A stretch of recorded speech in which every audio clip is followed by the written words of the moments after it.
What will we do without water? Welcome to another edition of the Aaron O Show. What's going on, everybody?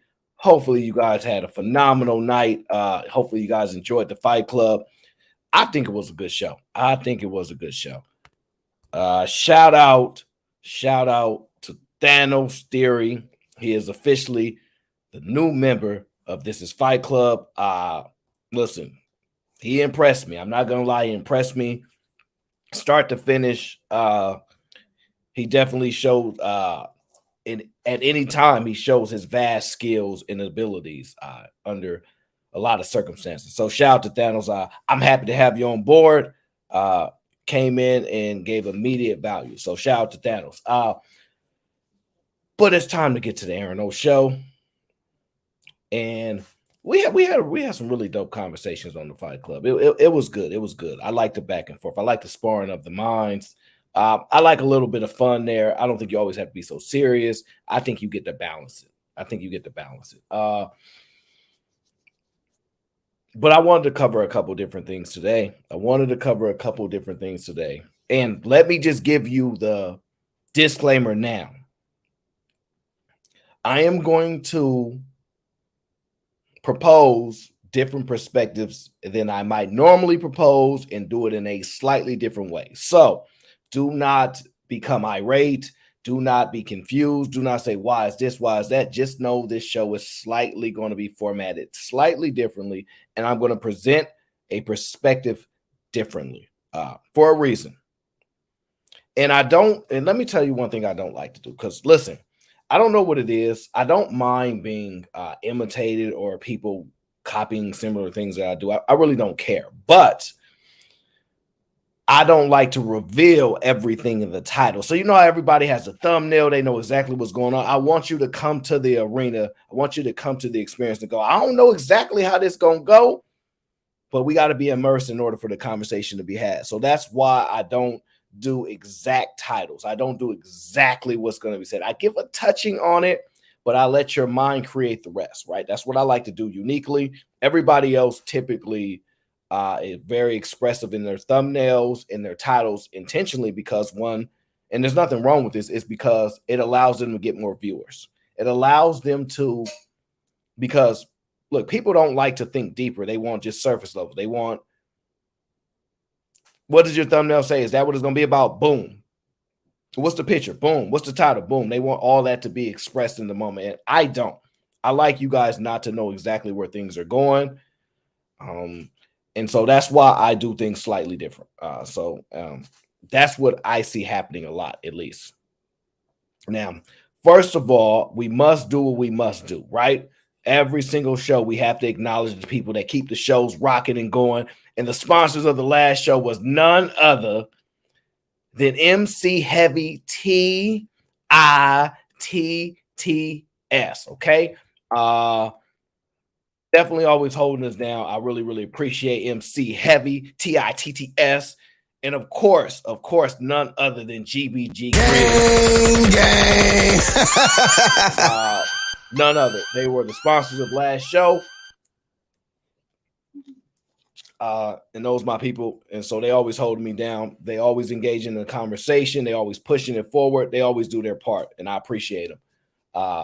And I always acknowledge the people, especially in my chat, the people on the panel. I think everything is encompassing on a great conversation, a good show, and we need everybody. So I don't like to leave people out. And so I do a very difficult job at balancing both. It's a very complex thing to do. So I do the best that I can. And you guys definitely do your part. So I appreciate y'all. And so that's the goal. The goal is to have good conversations, have a little fun, be challenged, push back, concede a little bit, build, and move conversations forward. I like to start them, right? People will give me credit and say, hey, this conversation happened here, happened here. I like to start the conversation. My job is to initiate a perspective, bounce ideas, and then get y'all to run with them. And then y'all go, hey, we was talking about this over here. It got me thinking this, that. If you guys will see, I won't get credit for it, and it's fine. But you'll see that happens more often than not. So that's always a goal. And Timeout's not here, so timeout's not going to say nothing about controversial because I'm not controversial. I think I'm very simple-minded. I keep things simple. I don't like to make things overly complex because I can barely read above a third grade level. Let's be honest. And I'm not about to embarrass myself for the sake of everybody else, okay? Once I get to fourth grade level, I'm going to dance on you, though. Once I get above the fourth grade level, I'm going to double dance on y'all. And if I ever make it past that and get to high school, oh my gosh, I'm going to stun so hard when I tell you I read at a high school level, it's going to be going down. It's going to be going down. Now, first is first. I am in the controversial state of California, okay, where the governor once resided and had power, right? And we have some laws that are different from other states. And so part of these conversations we've been having is this.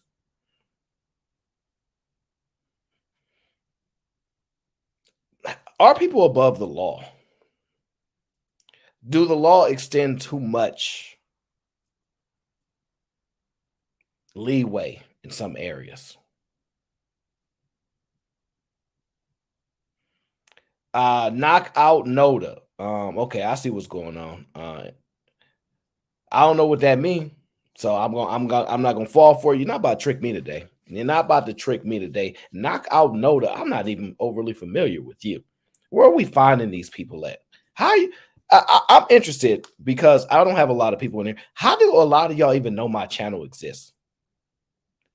That's what I'm actually intrigued by. I'm really be intrigued by how people actually find my channel. That actually intrigues me a lot. Knockout Noda, where are you from? How'd you find us? How did you find the Aaron O Show?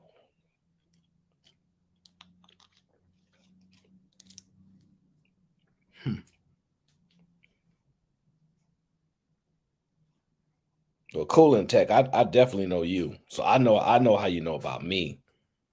Money World says AM. Shout out to my guy AM. That makes sense.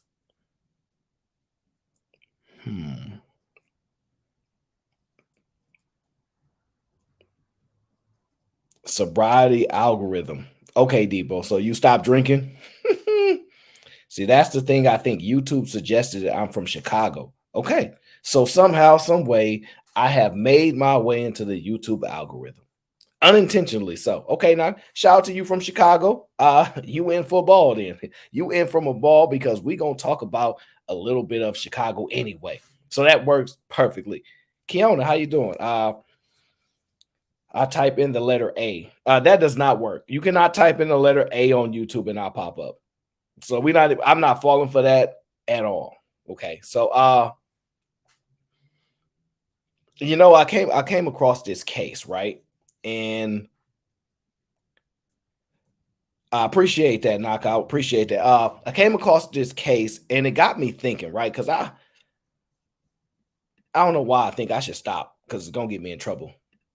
But I came across this case the other day and I thought of a lot of things. And I said, why is it people are extended a large level of rope and things when it comes to levels of power? How do we readjust that? What's right is right, what's wrong is wrong, right? This is what I want to know. So I came across this video yesterday. We're going to jump right into it. I ain't going to even hold y'all. We're jumping right into the show today. Right into it. This conversation starts here, right? Let me see what we have here. Okay. I'm going to even start. Hospital in critical condition, opening fire. Now, a new reporting tonight after that deadly mass shooting. Authorities now say it was a retired police sergeant who showed up at a popular bar in Orange County, California, opening fire, hitting several people, killing 3. And investigators tonight say he shot his estranged wife in the face. See, this is where it starts at, right? Retired officer, right? This is where it gets complicated for me, right? Because why does a retired officer have a weapon anyway? Should they still have a weapon? Should their weapon be taken away from them? Should, because the type of work that they had, they remain able to have a weapon? It's very, very controversial to me because once you leave active duty, you are a citizen. You're a citizen. Or are you an officer forever? Should you have that authority forever? Do we have semi-officers, right? It got me thinking, right? Now, the complex part about this is the dangers that loom because of this, right? So in this case here, you have an officer. I think they said, I don't know if they said a former sergeant or sheriff or something like that, right? Cody, that's not the case, Cody. That's not the case. Anybody can have a weapon, big dog, but can you carry? And this is the reason that this case sticks out, because this is California, right? Which is a very difficult thing for people to get, is a CC in California. Okay. People can say whatever they want. It's probably one of the biggest mountains to climb. And if you can get it, God bless you. But the large majority of people cannot. The large majority of people, as a matter of fact, I'd argue if people did have CCs in California at higher rates, it would be a vastly different state. Vastly different state. But we don't have those options, similar to New York City, right? So we are speaking specifically about, reality says because of the business. Yeah, I get that part. But we speak it on an individual basis, right? Let's keep it not overly personalized, right? Let's speak it to a broader audience, a broader demographic of society, right? Because we know on a small end, one person, two people can get a CC, right? What are you talking about? A lot of people, guys. Come on, that's Cody. A lot of people do not have CCs in California. Absolutely not. Absolutely not. No freaking way. Absolutely not. That's one of the biggest gripes about California that there is. Heck, if it, you know what? I'm not going to divulge. But to me, it's just an issue when you look at what transpired, right? Oh, yeah. No, Cody, that's a fact. They probably got the most. That's a fact, Cody. They got them. They absolutely got them.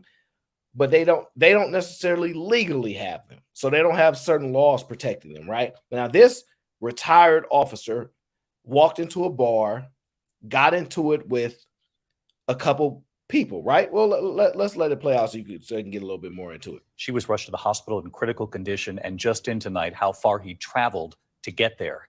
ABC's Will Carr on the scene in California.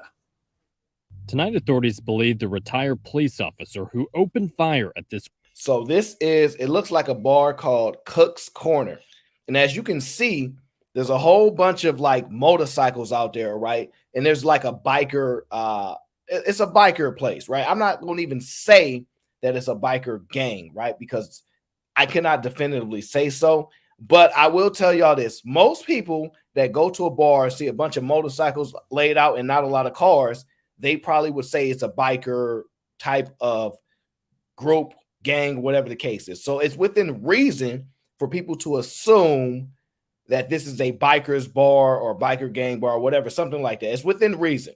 It may not be definitive and the most accurate, but it's within reason for us to make these assumptions, right?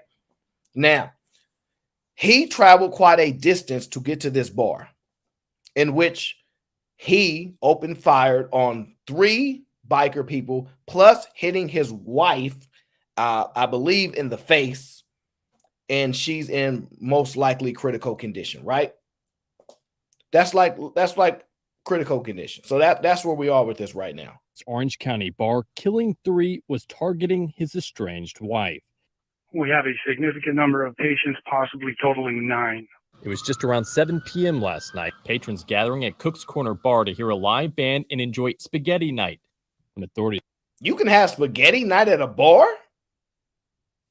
You can have spaghetti night at a bar. That's crazy. Shout out to Grizz. Grizz says, I'm going to be the first super chatter of the show. Grizz says, is that money in the title? It's a little bit of money in the title. We are here before the show start.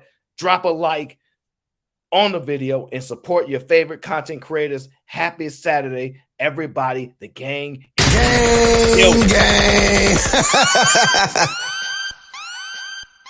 Gang is in the building. Shout out to Grizz.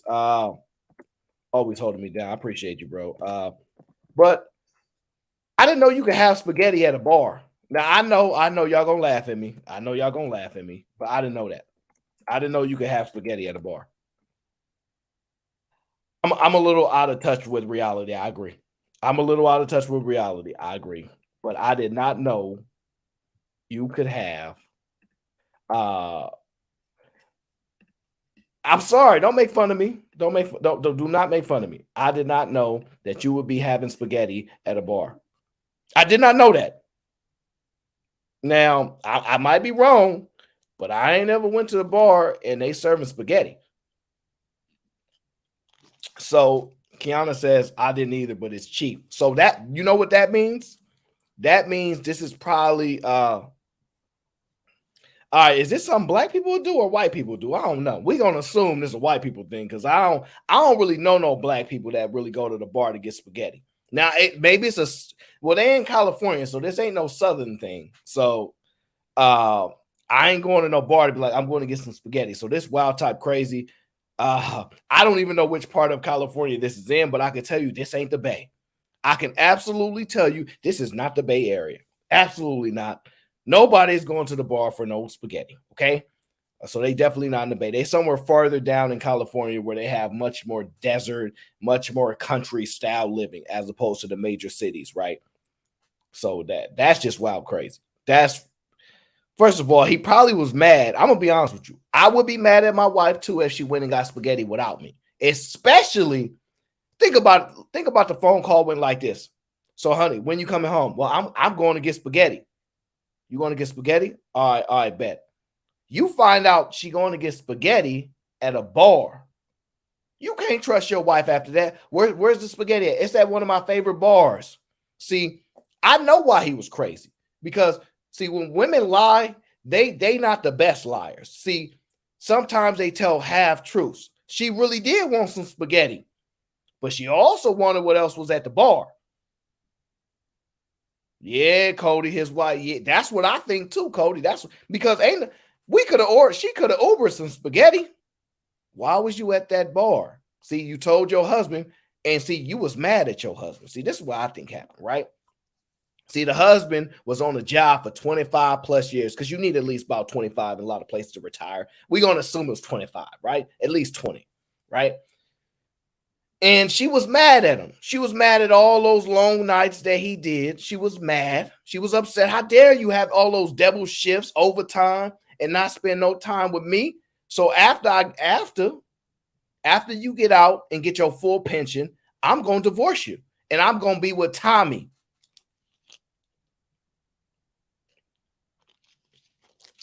Who the hell is Tommy? Don't worry about it. Tommy is a friend, and he's somebody that cares about me more than you do. So Tommy sounds like a biker. He was a biker dude. See, they've been going back and forth arguing. You better come home. You my wife. I'm so sick of you. I gave you all my best years and you wasted it. I'm leaving you. So where you going? I'm going to get spaghetti. Spaghetti? You can get spaghetti at home. No, I want spaghetti from my favorite bar. What bar is this? He looks it up, finds out the guys that be at the bar and go, I know why she going to the bar, and he ain't standing for it. Now, listen, you can call it an enraged husband, but at the end of the day, she probably shouldn't have told him that she was going to get spaghetti. She probably shouldn't have done that, all right? So if you tell somebody you're going to get spaghetti at a bar, I can understand how you're going crazy. I can understand how you're going crazy, especially if they put mayonnaise in the spaghetti. All right, now let's get back to the show. They say John Snowling started shooting, striking his estranged wife, Marie, in the face. She was rushed to the hospital in critical condition. Mr. Snowling, the suspect, then started randomly shooting at patrons within Cook's Corner. There is a massive police presence by the Orange County Sheriff's Department. Sources tell ABC News. I know what y'all thinking.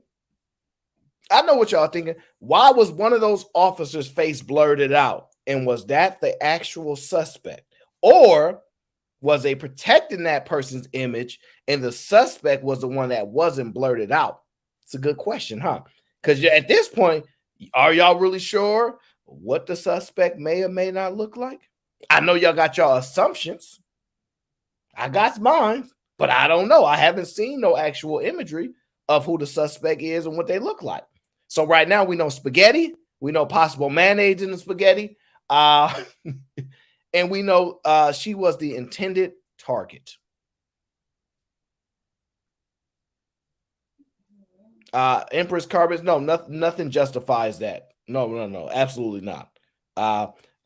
Nothing justifies nothing. But you can speak to people's actions, whether it been right or wrong. That's sometimes as people do these things wrongly. So you can wrongly do actions. It is what it is. Now, I'm telling you like this: I ain't gonna be eating no spaghetti. And any woman that tell me she going to a bar to get spaghetti, that's a red flag. We talked about red flags the other day. If y'all want to talk about red flags, that's a red flag. And I'm gonna be honest with y'all. I think they had bingo at the bar too. They probably had bingo night there. I wouldn't be shocked if they had bingo night. Not at all. Investigators believe when Snowling was out of ammo, he ran to his vehicle. Orange County Sheriff's deputies had arrived on scene confronting Snowling against his truck. The suspect began firing multiple rounds at our deputies. Multiple deputies were involved in the shooting, and we do know and do believe that it was a gunfire from those deputies that ultimately took the life of the individual. Tonight, the sheriff... Boy, they talk real professional when it becomes some of these ex-officers, huh? Hey, insert proper grammar, insert suspect, insert human being, insert. Won't you just call them with how come you didn't say animal? How come you didn't say this animal? How come you didn't characterize him as so? I mean, 4 people get hit basically. It's definitely 4 because three definitely gone. They said the wife is in critical condition. Why aren't you characterizing this person as a violent past, all these such things? Why are you giving them such leeway? Is it because their former occupation? Could it be? Could it be a little bit of bias on your end? Because I remember we got that goddamn what's his name? Who's that sheriff every time in Florida that be when he talk about it, the criminals, he call them dumb, where they change and show their picture and stuff. He be going all in. So how come this person is being so diplomatic? I don't know why, but we know that a lot of people was hit, and we believe, look, listen to what they said. We believe that at this point, officers were the reason that he was taken out. Why didn't you say officers took him out? All this diplomatic language makes me a little. Crediting his deputies' quick response for preventing a bigger tragedy. Undoubtedly, more individuals may have lost their lives. Authorities briefing reporters just moments ago, Will Carr among them. He's now live outside the scene. And Will, we learned from authorities moments ago that former sergeant traveled across several states to get to that bar. Ooh-wee. Now listen, several states means this person is unhinged. Like, first of all, she traveled quite a distance to get away from you. All right. She did everything in her power to disappear, leave you alone. Leave me alone. I don't want to deal with you. Now, I'm going to be honest. We know that pension was involved. We get it. We know he wasn't trying to share that pension money. I get it. Because we always complain about our little funky $40 and our $5,000 in our IRAs and our $20,000 in our 401ks. So if we arguing about our little $20,000, I know he mad about his 25 years and got to share that pension. I know he is. And to think she going to be eating spaghetti, hanging out with Tommy at the biker bar with my money? Nah. You not about to be spending my money on Tommy. Nah. And Tommy younger too? Nah. Mm-mm. Nuh-uh. Mm-mm. You better get an older man in a wheelchair. Get you an older man in a wheelchair and I'll let it go. Get you one of them old men in the wheelchair and I can understand that we just didn't work out. But get you a younger guy, it's going to be problems. It's going to be some problems. It's going to be some problems. Now, they said he drove past multiple states. Let me rewind that. Let me just make sure I heard that right. Months ago that former sergeant traveled across several states to get to that bar? Several. That's right, David. Authorities just said that Snowling came from Ohio to target his estranged wife, who started filing for divorce last year. Her attorney says her family is shocked, and they are waiting on word for her condition tonight. Ooh-wee. You know what? I take it back. California ain't got nothing to do with this. Now, it seemed like we might got a definitive answer now. They said he's from Ohio.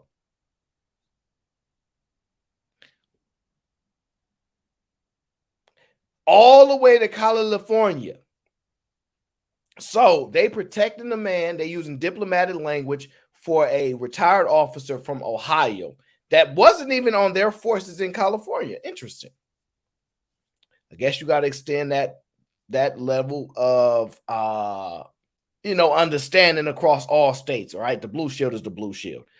Man, that's quite a travel. How far is Ohio? Somebody Google that for me. Somebody tell me how many hours in car to get from Ohio to California. Because I gotta know. Because first of all, I need to understand, how can you be that angry for that long? Like, honestly, like after about 5 minutes, my anger dissipates. Right? So you driving 5, 6 hours, 10 hours. I don't know what it is. Somebody look it up for me. And you angry? What the? Kojak says 20 hours, around 20 hours. Okay. First of all, how you gonna be angry after 3 hours? You just driving. I'm going like what? First, what kind of music is you listening to keep you amped up like this? We need to do a full breakdown of this. We need to fully understand the type of music that he was listening to, because he was clearly influenced by something. Because I couldn't be angry for 22 hours. Okay, it's going to take me a lot. Can y'all imagine she said something? I'm at the bar with Tommy in California. And he go, oh, you think they stopped making cars when you got yours? I got my cars too. He got in his car and he set up. 5 minutes later, 20 minutes later, 2 hours later, like you that mad for 20 hours? But I have to see if I can follow up this story. I gotta know what she did. I absolutely have to know what this woman had done outside of taking his pension money, because we know that was coming up. Outside of that, what could she possibly have done to warrant you chasing her state to state? Now, maybe this is all assumptions. Maybe you think you own her. Maybe she did something that hurt your feelings. Maybe she cheated. I don't know. But I ain't chasing no woman for 20 hours. No. And my kids is safe. She ain't did nothing. I ain't chasing no woman for no 20 hours. We be having trouble with women now, right? Think about it like this. Look, he's the Matt Barnes of retired officers. Think about it like this. Women be mad that we don't fight for them now. You ain't gonna fight for me? You just gonna let me leave you? Yeah. We not about you leave. Like Warren said, step. Go ahead, Gina. Step. He was on his knees begging after she was about to leave. I can see that point. So that's probably a bad example, because Marty Ma definitely he didn't stand 10 toes down. He was definitely crying. All right, Gina. So that's a bad example. But I'm just saying, it's very hard to be mad for that long. So I'm not sure. I am heavily disgusted by this, though. I'm actually glad that the more, because mind you guys, I don't know what these videos are going to say before we start them. I do them all live with y'all. I have no clue. I didn't know he was from Ohio. So that actually gives more insight, because now I don't feel as bad, because I'm like, dang, they letting this guy keep carrying weapons in California after he retired. So now I feel a little bit better, because in Ohio, you can do that. And if you go state to state driving through, it's still, you have to follow the laws of that state, but you have some leeway because you're passing through and things like that, right? He passed through and he stopped. He made a big stop. And dang. But it's just crazy. Like last time I had a story about the last officer that went to the golf course. See, doing this, it's just so much information about the negativity that officers do. And I don't know if they actually hide it as much as we say. I just think we don't go searching for it. Keisha says Gina settled. First of all, that's Marty Ma. Gina didn't settle for nothing. Who else could Gina have? You thought she could have Big Papa? You thought she could have the Notorious B.I.G. because he was on the show? Nah. She could have had Tommy. She could have had Tommy, or she could have had Cole over Martin. Yeah, I don't know. I ain't going with that settle part, Keisha. No, we're not doing that. Okay, that's Marty Ma. Okay, Marty Ma. Now, oh man, I gotta look into that story more because I'm gonna be honest with y'all. I'm a little shocked. Because 20 hours, guys, that's insane. First of all, what kind of car did he drive in? That's the information we should have asked for. Yeah, broke man optics says, how many times did he refill his gas? I agree with you, because with these prices, this is why I got a scooter now. I want a scooter. I don't have a scooter, but I want one because I couldn't afford these gas prices.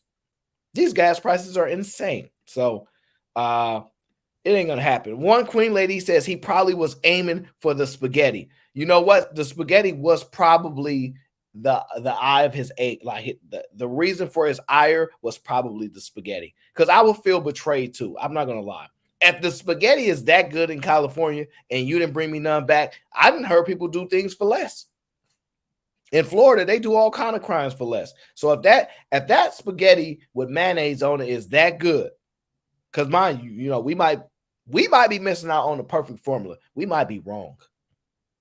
But if spaghetti is that good, I'm gonna be honest with you. If spaghetti is that good, I can't justify it, but I would be angry too. I would be angry if spaghetti is that good. I would be angry. I don't even like spaghetti in real life. It's all right. They used the Prego juice. That's probably what it was. Just he probably went to the refrigerator, looked up all the sauces and realized they was gone, and he looked up the ingredients, and she betrayed him. It probably is his old family secret too. I don't know. I feel a little bit better though. I'm not gonna lie, and this is wrong, but the fact that he's from Ohio, not California, I feel a little bit better. I'm not gonna lie, because I was worried that this is some California shenanigans. But now that we know he's from Ohio, we can all breathe. Now, let me get to this. Now, the next thing I want to touch on, is it wrong, B Rose? Of course he's wrong. Forget wrong. He's beyond wrong. He would be under the jail, but he ain't gonna make it to jail because he got took out. No, he's all the way wrong. Come on now. This is not a debate whether he's wrong or right? Because I wouldn't even say he's paid for his actions, because who can identify if he's paid or not? But he ain't here no more. I'm just saying, listen, y'all see how many people get in fights over food? Are y'all really that shocked that people be doing this crazy stuff over food? I'm not. People get they sneakers stepped on and it's going down. So if people get their sneakers stepped on and it's going down, people be fighting over their food. They be ready to beat the waitress up. They want to take her tip away because she didn't get the food right the first time. Although if a waiter mess up your food, they'll gladly redo it and apologize. I ain't never had a waiter mess up. Well, I don't really complain, but I ain't never had a waiter mess up the food and tell you, fine, then I'll take it back. Normally they say I apologize and go take back and get what you wanted. So they be trying to take tips away from them. So food is a big deal. And that's just what it is. And then the money. Y'all know how I go to that money. That pension ain't no joke. And see, in Ohio, that pension money go a long way. Y'all might not know that, but see, the cost of living is a lot lower. See, I think this is all me just guessing now. All right, the story is over with. I think that she didn't think he could afford to come to California. So she said, I'm going to go to California where it's too expensive at, and you're going to be in Ohio. You probably can't get over here, which is something that's reasonable, right? Because a lot of people live in Beverly Hills, and I can't live there, so I don't go bother nobody in Beverly Hills. I can't get to them. So sometimes you just took one step and you take 3 more steps. How many of them pills did he take, Cody? A lot of them pills. They gonna run a toxic screen on him. I think he was just enraged. There'll be more of the backstory, but I think the 3 people that got deleted was trying to help her possibly get involved, and she was just focus of all his ire. Kojak said, "Ain't nothing in Ohio." There are some people in Ohio, the good people of Ohio. That's what's in Ohio. T-Dub, what up? So I think that is wildly crazy. Man, that is so crazy to me. Why would they even mention spaghetti? Man, why would they even mention spaghetti? That's crazy to me. In any story that they break down, they mention spaghetti. Now, let me shift on to the next part of the conversation, okay? One Queen Lady E, shout out to you, says, food is my love language. I don't play about my food. I told y'all. I absolutely told y'all. Women and men do not play about their food, okay? Don't mess with nobody's food. Don't mess up their... Why do you think McDonald's is still open? People love those French fries and those chicken mag nuggets. They love those chicken mag nuggets, all right? That's what y'all love there, okay? I myself don't eat at McDonald's anymore because I'm above that. Yeah, I said it. I'm above McDonald's. But it was hard to break the habit until I saw that video about how is it possible to sell all those burgers and we ain't got enough cows. And I said, I quit. Yeah, that's right. I beat my own addiction. And the McDonald's is the hood addiction, all right? Because everybody in the hood eat McDonald's. All right, it is what it is. That's how we survive. All right, and that's like a reward. Mom, can we go to McDonald's? You got some McDonald's money? No. All right, then. Shoot. You know, I ain't got no money to the first. You know, your daddy ain't gonna give us no money. Oh, I'm sorry. Sorry. I'm not having flashbacks. Right? It's just, you just listen. The food is a gateway to some dangerous experiences. So guys, be careful with the food, okay? Be careful with the food. As we got some foodies in the chat right now. One Queen Lady E said it's up if you mess with her spaghetti. If you mess with her spaghetti, she said it's up. Now, me personally, I ain't gonna mess with nobody's spaghetti. 4 hours after McDonald's feels like one ate some rocks. Yeah, you know what it is? If you take a chicken nugget and you put it under your car seat and leave it there for 2 years, and then you pick it up, it's still going to be a chicken nugget. To me, it has to deteriorate. But I didn't see too many things. I can't go back. I didn't see too many things. I'm not going back. I'm not going back. Okay. AL says, if I share my sandwich with you, that's love. I ain't mad at that, because I don't think we should be sharing anything with somebody that we don't really care about. Because let's be honest. Could you be mad if a man thought you loved him after you shared your food with him, after you told him on a date that food is your love language? Think about it. We out at dinner, right? Because apparently that you tricked me and got me to dinner, right? Because that's what ladies do. They trick us, right? And you get a free food out of me, right? Because that's what ladies do. They want free food. And don't even argue with me that women don't do the dates for free food. We know they do, and let's not play these games, right? If you get me there to sneak some free food out of me, right? And during this time, okay, we having a conversation. I'm like, yeah, so tell me what you like. Food. Food is my love language, Aaron. I love food. I'm like, all right, we here at, I don't know, Subway. I don't know. What I can't really afford the maestros and all that stuff. So I can't do that. Hey guys, somewhere in the chat, pick somewhere that's an affordable restaurant to take somebody on a date. Just give me an affordable restaurant that's not McDonald's, because I know that's a trick. And you take a woman to McDonald's, she definitely not gonna give you what you want. So give me something affordable, okay? D says Popeyes. I don't know. I don't know if I could take a woman to Popeyes on the first date. I think you need something that has a level of like seating that looks like, you know, that you out at like a nice, decent restaurant. They gotta have a level of seating. Okay, T-Dub says Applebee's. Okay, I'm good with Applebee's. I don't think I've ever been to Applebee's, but I'm good with that. Arby's, I've been to Arby's a few times. I'm not going no Church's Chicken. I don't really even like chicken in waffles like that, so that's out. DJ Neff, Cheesecake Factory is out of my budget. Come on, Neff, don't do me like that. Cheesecake, you doing too much, bro. You doing too much. Popeyes got roaches and rats. Come on, Kojak. Let's not do that, because if they got roaches and rats, I get a discount on the meal. Yes, I get a discount on the meal. I listen. I can't afford the cheesecake, but I would love to go. Jay Alexander, Matthew, stop it. You know, we ain't nobody affording no J. Alexander's. What's wrong with you? All right, we gonna stick with something affordable here because they out here tripping right now, talking all these expensive places. Yeah, we're gonna go with Applebee's. We're gonna go with Applebee's. All right. So you take a girl out to Applebee's and she tell you, I'm gonna be honest with you. I love food. That's my love language. And you listening to her, not that you want to, but you have to pretend like you're listening in order for you can get the outcome that you want, which is to sleep with her.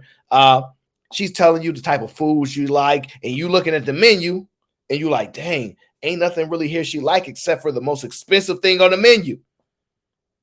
You looking at it like, dang. You looking at her, and she is kind of fine though. Then you look back at that menu, like you glance down, you look at the prices.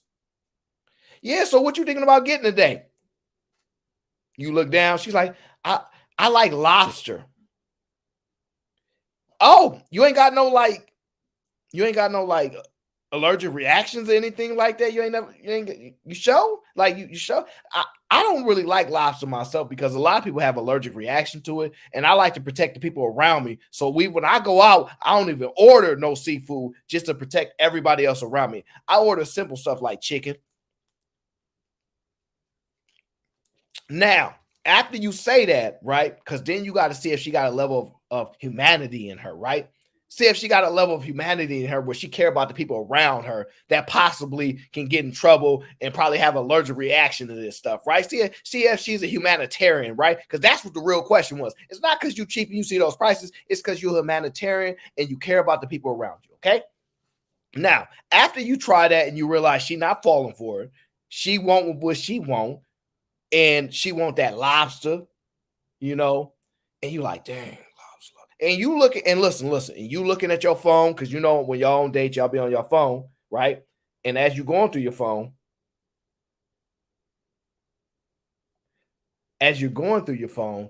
what happens is this. You see how much money in your account. And you like, lobster? $50. Lobster, $50. So now you struggling. Trying to figure out what we doing right now. Now, after she didn't convince you she getting this lobster, the first thing you thinking is you just gonna let your card get overdrafted, right? You're like, I'll go ahead and let my card get overdrafted. It's cool. It is what it is. I'm gonna look. If I buy this lobster, though, as my brother AO say, if I buy this lobster, it's going down. It's going down if I buy this lobster. Now, ladies, if you don't like the rules of society, don't get lobster. All right, I want to hear these complaints. Now, after she tells me that food is her love language and I buy her food, then by default, she loves me. Right? It's simple mathematics, right? 2 + 2 is 4. If love is food, I give you food. Therefore, I am love. Love is food. You love me. You love me. Ladies, it's reasonable. I don't want to hear these men are delusional. It's reasonable to think if I give you the food that you love, i.e. food is love, love is food, I am the food that gets you to love. You love me. You love me. Yes, it's well within reason. And if you love me, now I give you what you want, you should give the man what he wants. First date or not. If I buy you the love making food that you like, I should get it.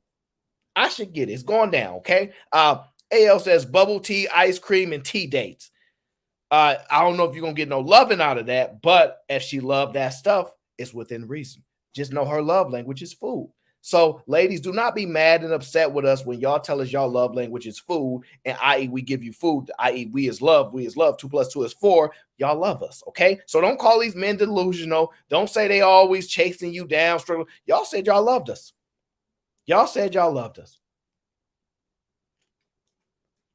I'm going to always fight for the little people, all right? Y'all said y'all loved us. I don't want to hear these excuses. Now, dang, I got to be careful because, man, I guess, look, a lot of these women must love me because I've been buying these stupid food. Well, actually, women pay on most of the dates because I ain't paying. All right, look, let's get to the next part of the show, okay? I want to talk to y'all about something that's very, very important to the people, okay? I don't know why, but it's important to y'all. And here is what it is right here, okay? Livable wages. Livable wages, right? Research from MIT. Now, everybody knows MIT is top of the line. There's an indication that the living wage in the United States of America is $24.16. $24.16. Okay. Now the federal minimum wage is nearly 1/3 of that. Nearly 1/3 of that, right? Now, I have a question to y'all, and you guys can let me know.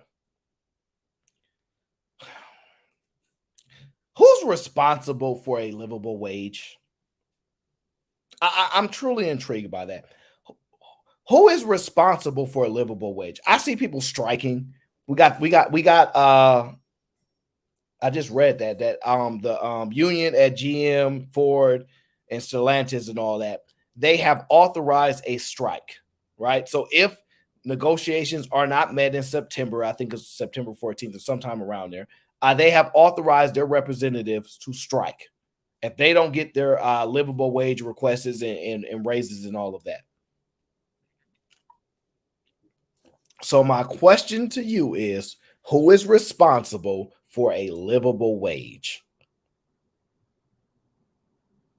That's what my question is, because this really this question gives the most insight to me. AL says a chick brought me lobster, steak, and shots of Casa Azul within 20 minutes of us meeting and told me she's going to fly me out like a baddie. AL, see, you live a different life, brother. Okay, every man is not blessed with the genes that you have. All right, okay, we're not blessed like you. Okay, you got the brains, you got your meathead, you in the gym all the time, so it's different. All right. It's different, all right? Pause. It's just a little bit different. So you have those opportunities. The rest of us ain't getting that, okay? The rest of now, I believe somebody might fly us out to do a job, build their home, even though they say y'all don't build homes like my grandpa do. None of y'all grandpa build a home. I can't stand y'all women in the chat when y'all say, my grandfather built my grandmother a home. No, he didn't. No, he didn't. Because if your grandfather was that great, how come his son was? I quit. I want no problems. But I want to know, who's responsible for a livable wage?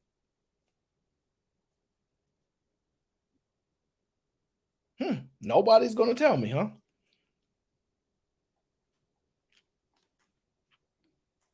I don't even know what a zoo is, 0.5. I thought it meant blue in Spanish. I don't know.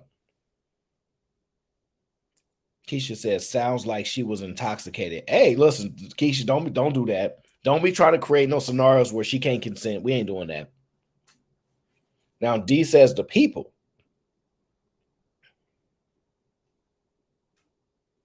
Now, Grizz says your employer. I don't know about that. I don't know about that. TC says, yes, the people. What does that mean? It's such a vague answer. The people are responsible for a livable wage. What does that mean? Can someone expound on that for me?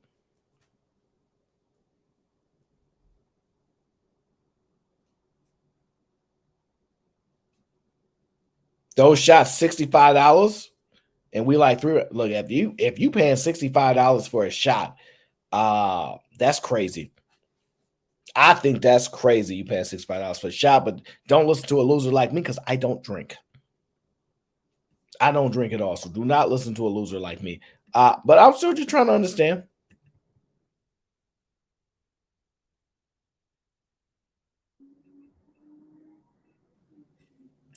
I'm just trying to listen. I'm just trying to understand.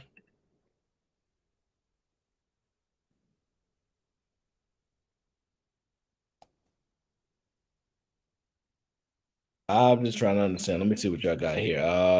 Y'all say the people. Keisha says the market. The market should play a livable wage. The question itself is vague. Okay, DJ Neff. Okay. I'm going to try to make it more clear then. All right. A livable wage is still a wage, right? So who's responsible for your wages? Because DJ Neff said that's a little vague. I'm trying to be more specific. We're not talking about no big pharma right now, okay?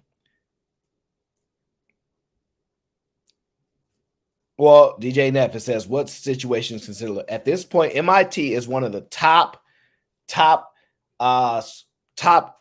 education places in all of the world, in my opinion, okay?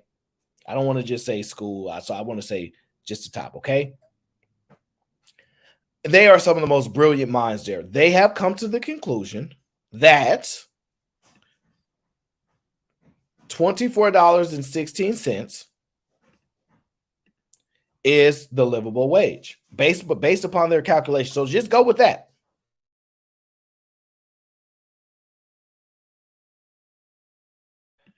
Now, I see TEC says whoever you're employed with.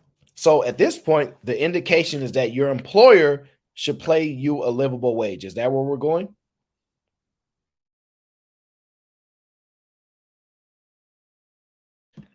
Money World wants the government to do it.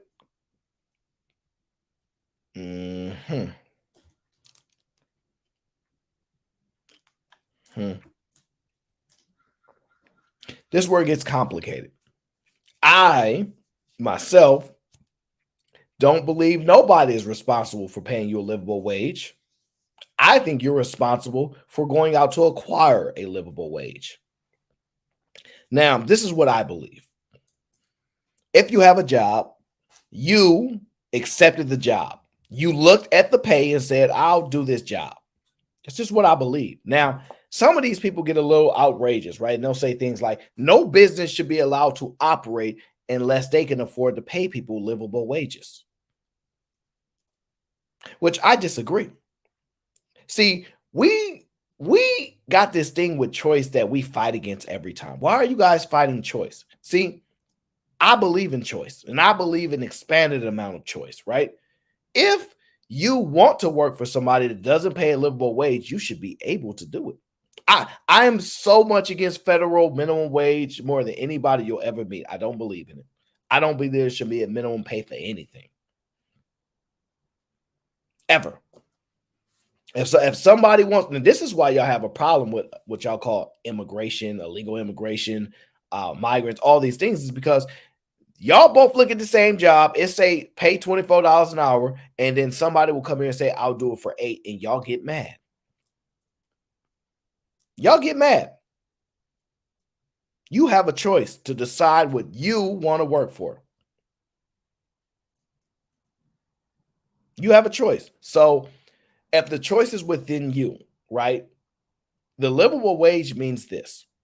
If my first job pays me $8 an hour, then I have worked that job. And if my second job pays me $8 an hour, I'm at $16. Now, I guess I need to work 24 hours a day at $8 an hour in order to make that federal or that livable wage, right?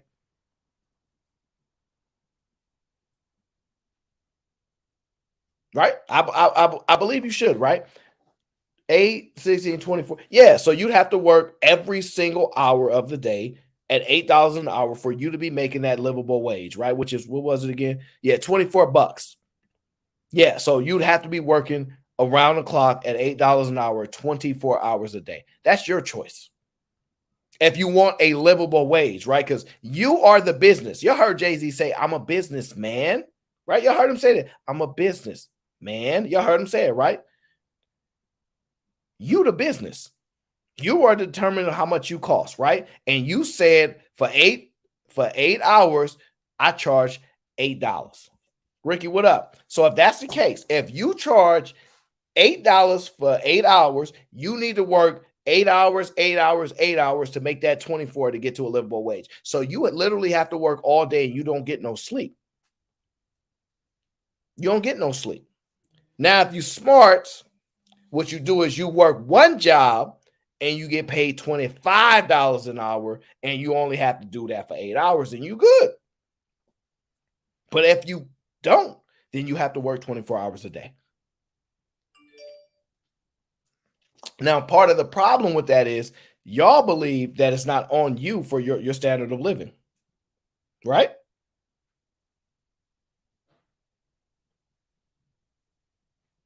Isn't that right?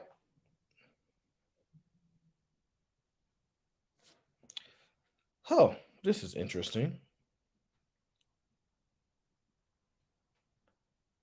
Let me.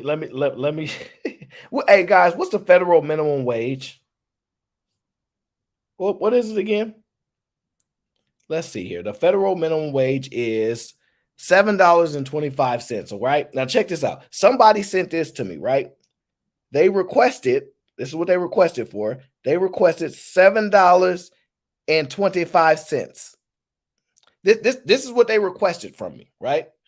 I don't employ them, but they requested from me, right? That's not going to be enough. We just discussed you need $8. Now,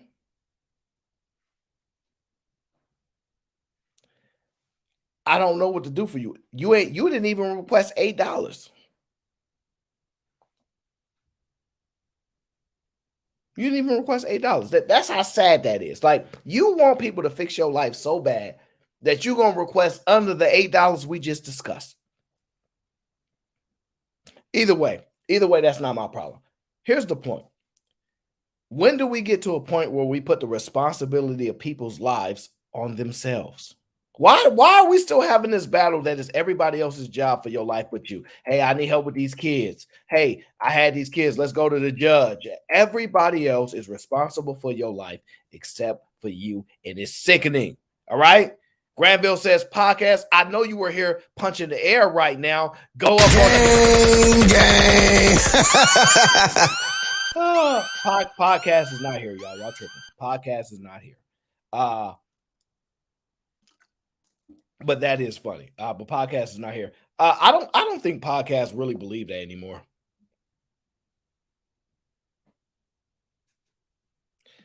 I don't think podcasts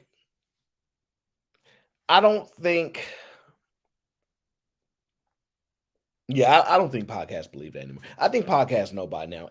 He knows his responsibility for his own life and outcome. He knows that.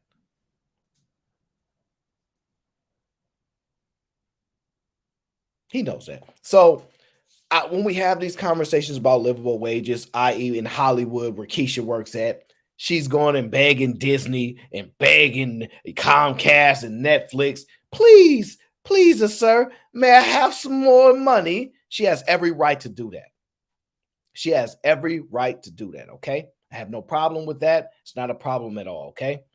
But another problem exists. Ooh, let me scroll up here. Okay, that's fine. Another problem exists is that if Disney, Netflix say no, what you gonna do about it? Let me guess. See, you one of those people is if I can't do it, if I can't have what I want, then you don't get to be around. Y'all want Disney to go away. Because look, I don't work there. We don't work at Comcast, okay? We don't work at Netflix. We just want to watch it. Y'all the ones that need them to pay y'all. We don't. We will pay them.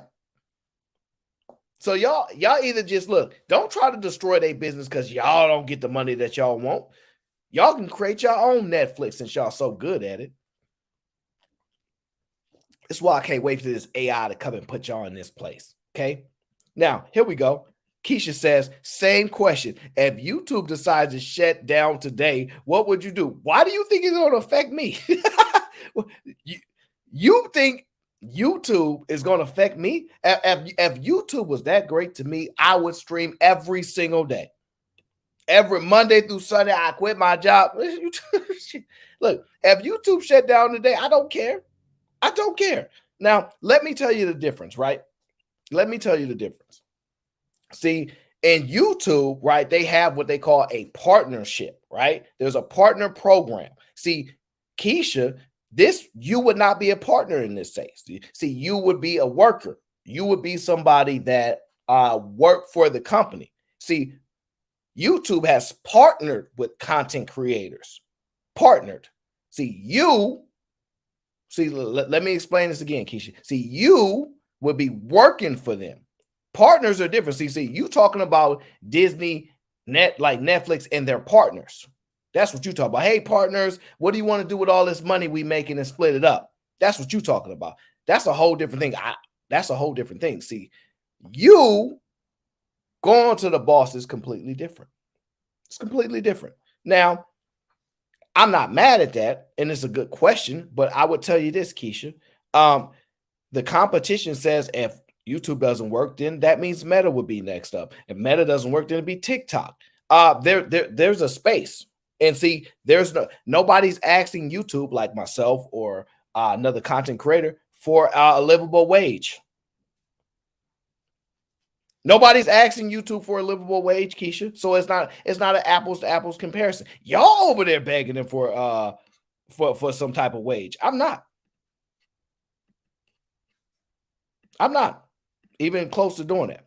So it's not the same, Keisha. It's not the same. You want me to show y'all in the streets talking about, please give us more money? You want me to show you the videos of that? Because I can show you. I can show you the people crying, talk about they can't pay their rent because they won't give them I can show you the videos, okay? But see, YouTube content creators are not crying to YouTube. They're not. They accept the game. Nobody is fighting them laughing out because that's different. If you had a union, y'all would be fighting. Wrong. See, here's the difference, right?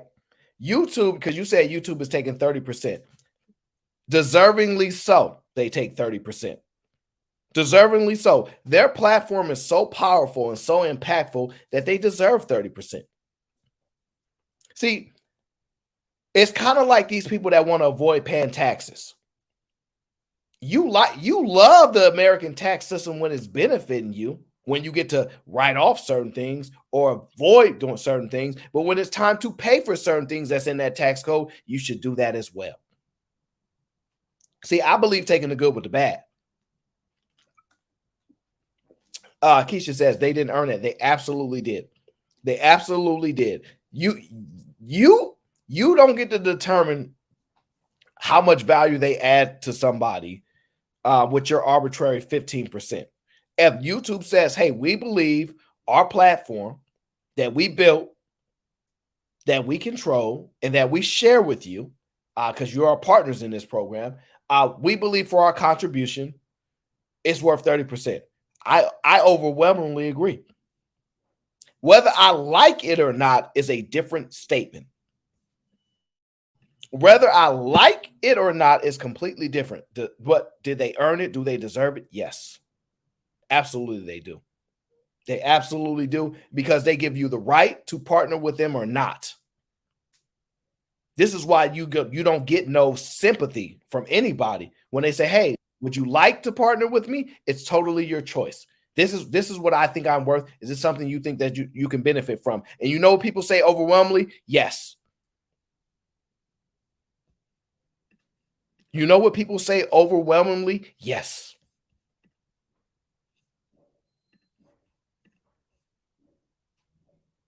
So I don't know what to tell you, Keisha, but you're a little bit wrong. That's a bad comparison. Try another one.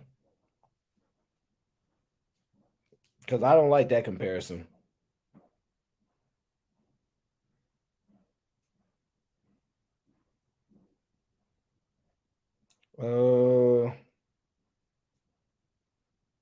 Respond to that person.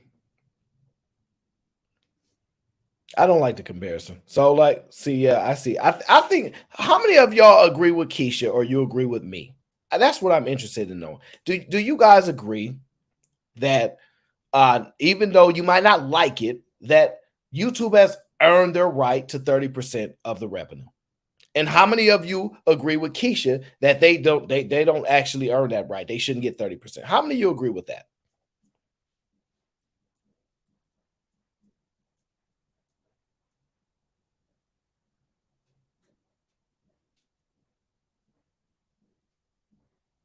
D says Twitch takes 40. I don't know how much Twitch takes.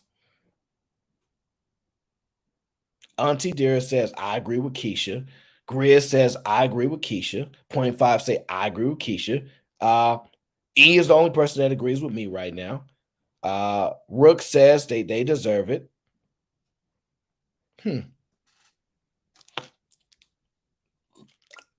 You know, it's actually quite an amount of people that actually agree with Keisha. That is quite interesting. Now y'all know the difference is this. This is why Keisha is out there with the little poster signs out there screaming, "We want more," and I'm not. This is why I'm not fighting against YouTube. I ain't arguing with them, but they are. They are arguing, right? Because technically, right, this is important. Technically, the creatives are the creatives in one space or the other, right? Whether they're YouTube creators or they're even in Netflix and Hollywood, they're the creators over there. And to what to what aspect of which part they play in, or whether it's writing creativity or acting creativity, they're still creators, right? They're still the creators. But the problem that exists is they want to fight against their partners, and YouTube's not having that problem. Now, do I think at some point, if they continue to raise the percentages, will it cause a problem? Yes. But you have to find someone that offers better. That's the only thing. You have to find someone that offers better and extends the same level of value. And what people have overwhelmingly said is they want YouTube. That's what they want. So I mean, you know, the selfishness of you make you want to say, I want 100% of that. But at the same time, you being selfish with money is what causes a lot of people not to make money. Share the money. Share money. Go ahead and give money to this person, give money to this person. Go to your friend's restaurant, spend money, go spend money. Share money. Don't be a miser. Do not be a miser trying to hold on to every single dollar in your life, because it will restrict you. It will absolutely restrict you. And so you guys got to understand that. Don't do it. Don't do that at all. Okay. B Rose is in the building, says the larger issue, right? Because B Rose loves to talk about the larger issues. She don't want to talk about the smaller issues. Isn't even livable wage, but the housing crisis. Oh, well, housing is part of living, but okay, we can talk about that. Rent is averaging 30% to 50% of income. Someone making $2,400 or $20 an hour, oh, dang, I make less than that, is spending $1,000 a month on a studio in a one-bedroom apartment. Yes, that is an issue. For whom though? Who is that an issue for? B Rose.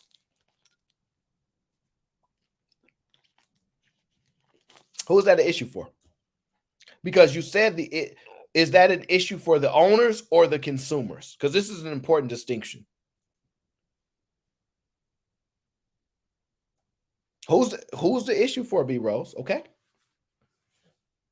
Just tell me. Tell me who it is. Tell me what the issue is. Is it for the landlords, the owners, or the renters? Who is the issue for?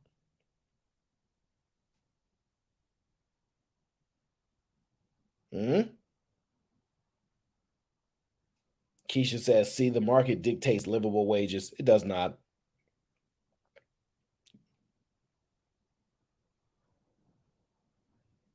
See, all the people say you need to move. Now, B Rose says 99% are the consumers, aren't we? That's a fair statement. I don't know what the exact number is, but yeah, I'm good with that.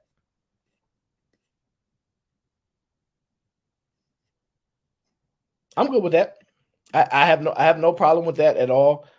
B Rose. Yes, we can say the 90% are the consumers. Yeah. So you're saying it's a problem for the consumers, right? I'm still trying to make sure I understand what you're saying. You're saying 99% are the consumers, aren't we? You still ain't answering the question. So is that a problem for the consumers or the producers? I just want to understand.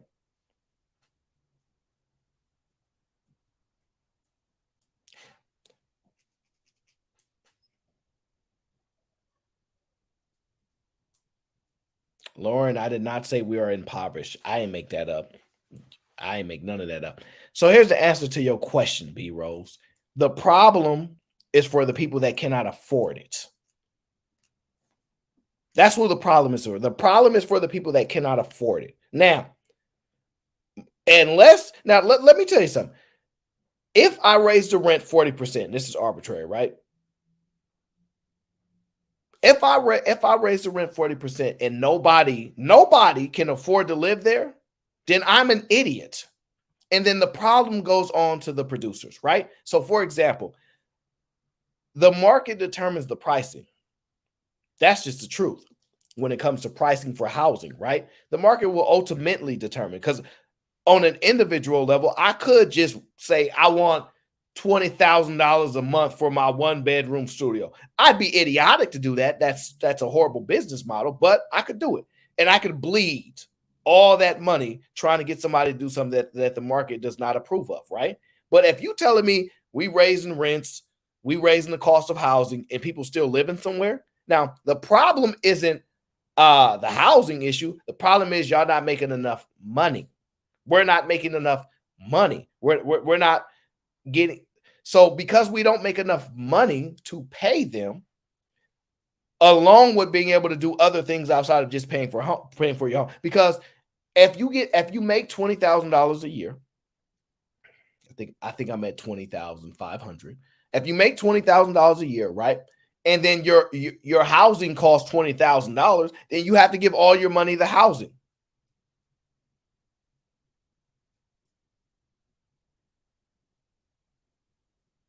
Oh, so B-Rose says, not for housing. That's how you get a 4-person family in a 1-bedroom. Yeah, y'all we need to go back to living amongst our family. That's what got us all screwed over in the first place. Everybody want to live on their own and don't want to do what their mom and their daddy tell them. Could you imagine if you had to do what your mom and dad told you to do? I think we'd be in a better place. Now, B-Rose says, oh my God, no. B-Rose, you only type in a certain amount of, I don't know, characters. I can only interpret so much of what you're saying in the chat. I apologize, okay? I'm not a genie. I'm just telling you the truth of it is people have to make more money. Because ultimately, let me tell you the biggest issue that I have with this livable wage thing, right? And you tell me if this makes sense, right? B-Rose says my thumb's hurt. I'm sorry, darling. How do you determine what a livable wage is? I'm going to assume this. If prices increase for I would say this. Required things or mandatory things or whatever you need to sustain a regular life, right? Housing, transportation, food, right? If all those things go up, then you may believe that companies should compensate you for those costs, right? But let me ask you this. If I raise all the prices of the Hermes belts, right? Everybody want an Hermes belt. Everybody want an Hermes purse. If I raise all the prices for that, should I then in turn, right? Should I then in turn raise your income to match the raising of these prices for Hermes? Keisha says working 40 hours a week is already too much. No, it's not. You asked for this. Most people don't have to work at all. Y'all don't have to do nothing. Most of y'all don't have to do nothing at all. Y'all choose to. Working gives you a level of freedom, but not complete freedom. See, if you want to, I give y'all the solution all the time. Get you a man, since y'all don't want to work y'all 40 hours. Move to a place where the cost of living is dirt cheap. It takes a long time to get groceries. It takes a long time to get to the gas station. You don't have convenience there. You don't have convenience. You actually have to do stuff. See, that man can afford to take care of you there. See that rent there be $400. Yep. And see that man there, he gonna work his 2-3 jobs. You're not gonna be able to see him all the time, but he gonna do it. And you ain't gotta work at all. But the problem is you want to do what you want to do, but the world don't work like that. The world don't work like just because you want to do what you want to do, we're going to acquiesce to your world. It's not going to work like that. Sherelle says, where is the cost of living dirt cheap, y'all? Because I'm ready to move and give it up. You can't be serious. You ever been to West Virginia? What about Charleston? Somewhere in South Carolina?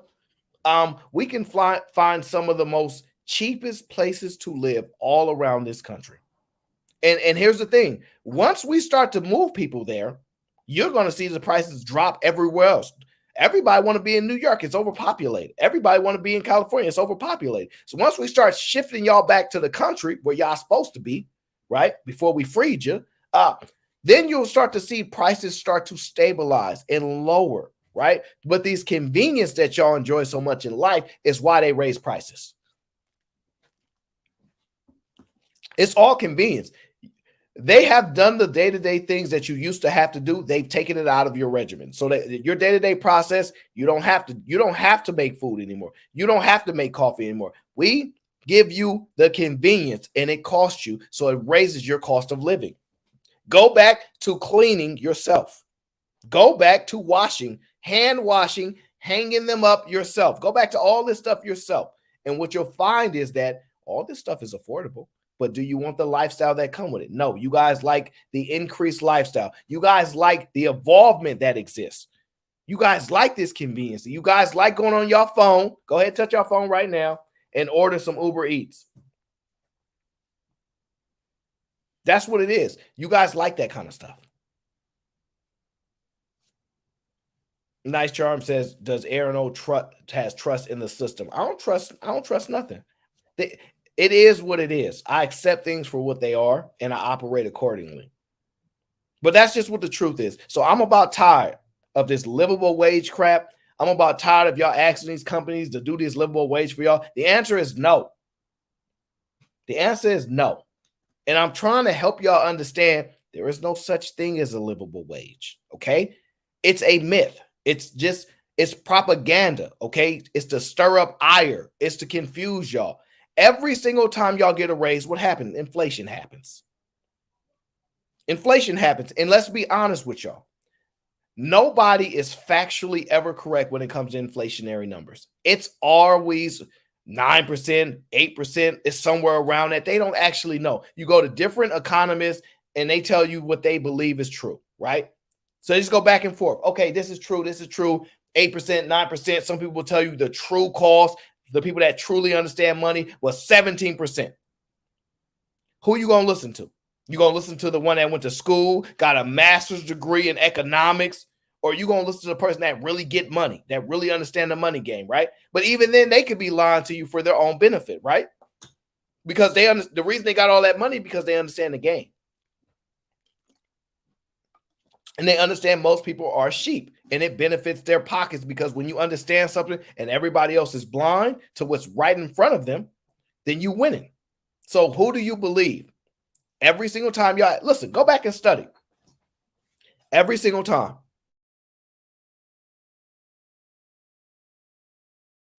Every single time y'all ask for more money, all of a sudden they print more money and hand it to you, and then the cost of living goes up. Y'all never ever going to actually give people a raise.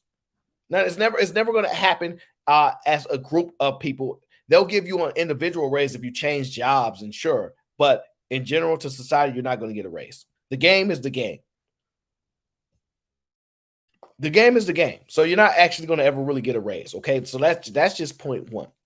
It's not happening. So stop asking for it. It causes more issues than not. And what y'all about to see. This is what y'all about to see. Keisha says, like a strike. Okay, go ahead and strike. You know what I haven't seen, Keisha? So you want to talk about this strike? You know what I haven't seen? I've read that it's going to cost probably up to $3 or $4 billion collectively for what they're going to experience for the executives and the owners of these businesses. Yes. But you know what I also see? That's historically has happened. That whenever they lose $3 or $4 billion, they find a way to get it back. Like, I don't know if you've ever actually studied this process and found out that it never works for the people. Never have defeated corporations. Never happened. Sherelle says, I need a man with a remote job making $100K or better. We finna move to the cheapest place to live in America. Well, remote work is under attack anyway, because it's very hard to gauge how productive people are at remote work. And you actually probably shouldn't even get promoted if you do remote work. Let's just be honest. If you do remote work, it's hard to say that you have if y'all gonna make fun of incels and say that they don't have no social skills, say that they don't know how to deal with people in real life. They only know how to be behind a computer. You don't then get to be promoted from being behind the computer. You don't then have to get leadership skills. You don't then get to say you promote good culture in the company if you always on a computer screen. I know this ain't popular, but this is just the truth. If you want a promotion, tell me why they should promote you when you're not advancing the culture, the environment, because you're always at a computer. You're never in the office. I can't give you no raise. You're not a leader. You're just a productive worker. You're doing a great job. But you're not about to get no more money. You ain't about to get a promotion. So there's no way that you can actually continuously thrive as being a remote worker 100%. You can make money, but you're not. They should never promote you because you're actually not being a leader. You're not actually contributing to the work environment. Like, to be honest with ourselves, you do yourself a disservice by trying to be remote all the time because of your selfish desires. As a matter of fact, the people that are getting promoted, the people that are in these better positions are the ones that are supposed to sacrifice and are supposed to be the ones that give more back to everybody else. Now, I know you don't like it. My brother Gabe says that's cap. No, Gabe, it's not. Now, you may say on a small end, they might want to give you a raise. And Gabe, you might be worthy of a raise. But in general, no. I know, Tia, of course you don't totally. So you telling me that y'all can have these conversations about incels on the internet, not having no social skills, y'all not real leaders because you're not out in these streets doing the work, but then give benefits to people that are behind the computer doing work that are not in the office promoting the culture, uplifting the culture, and changing the environment? You believe that makes sense? I disagree. The person that is willing to forego time with family, leave their house, go to the office, help promote a better work culture there, deal with people in person, so y'all can't call them an incel, they're more worthy of it. And I know you don't like it because you might be a more productive worker at home. You might get a lot of work done. Great for you. But there's more things to being leaders, being put in leadership position than just getting work done. And those are the things y'all don't talk about. Those are the things y'all don't want to have a conversation about. Because most things are about results, but a lot of things are how you got to those results. I never said, Keisha, that remote is definitely a benefit. I know remote work is a benefit to selfish people. Tell me how your remote work benefits the company. No, AL, I'm not saying you can't get. I'm not saying that you cannot get a promotion working remotely. Okay. All right. Let me explain this to people because they're getting confused. All right. So when we got into this remote work, right? It was a brand new mass redesign of structuring, right? So they were seeing jobs get done at work, right? I mean, work from home, they switched the whole structure. People were doing really well, being productive. Companies making all kind of crazy money, right? Fine. When Euphoria, right? Y'all heard of that TV show called Euphoria, right? I've never watched it, but the word is it is the right word for this conversation, right? When the money is flowing in the economy, right? When the money is flowing in the economy, businesses are making money hand over fist. They just give away money. How many people y'all know that say, hey, I'm working 2 tech jobs and I'm making $600,000 a year, and they just giving away money? Actually, AL, you may believe that working remotely saves the company money, but you don't know that definitively. You may believe it saves them money on the buildings, but you don't understand the reason why they need those buildings. You don't understand the part. Like, we just talked about social conditioning for a reason, okay? For a really good reason. And part of seeing a building with Nike's name on it over and over and over again is it conditions our minds. It conditions to how they want to influence you. It's a whole lot that goes into that, way more than the actual person being in just a building. But if I have that building, I need to utilize it. So there's just so much more going into it than we're actually breaking down, because we all know how complex these conversations can get. Okay. Gabe says, we live in an increasingly digitized world, and the business is not left out of the equation. It's newer, but productivity and the business impact can be accomplished as remote workers, leaders. Cap. You're cap. You're cap. Nope, you're cap. Nope, not at all. Nope, Gabe, absolutely not. What you talk about? DJ Neff said, dope show, L, but you're wrong on this one. No, I'm not. Because we only breaching the surface. Absolutely not wrong. You think the leader of Chase Bank, Jamie Dimon, is the remote worker?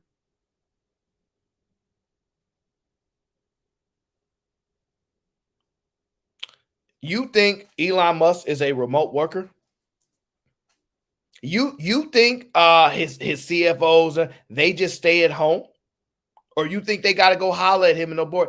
No, you're not staying at home behind a computer. You're pulling up to these board meetings. You're going to do it. Now, I agree that we are increasingly moving to a digitalized world, right? Gabe says, "Where's your proof?" I'll tell you what the proof is, right?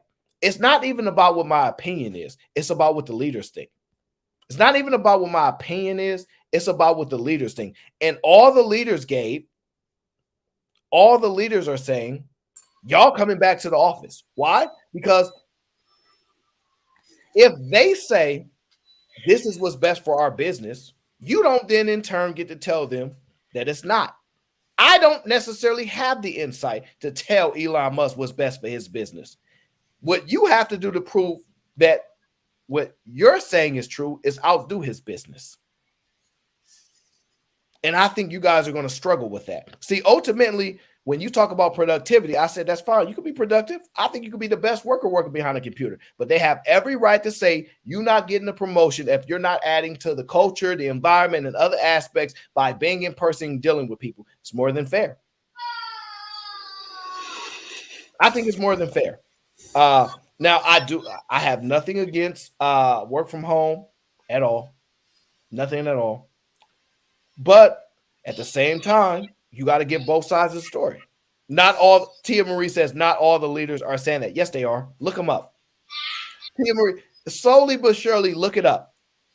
Look them up. All the ones that paying these people all this tech money, that's exactly what they're saying.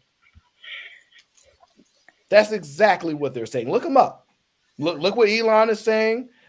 Look what Zuckerberg is saying. Look what the Zoom CEO is saying. Look at what all of them are saying. Now, are they doing it at fast rates? No. Look, Gabe is going in at Elon Musk. We understand. Well, Gabe, all these people that work remotely, all they have to do is get government subsidies in. So, Gabe, I don't disagree with you, but if that's the case, all these other companies just need to get government subsidies as well, then, and outdo his government subsidies. It is what it is. What's good, Aaron? Oh, Zo, what up?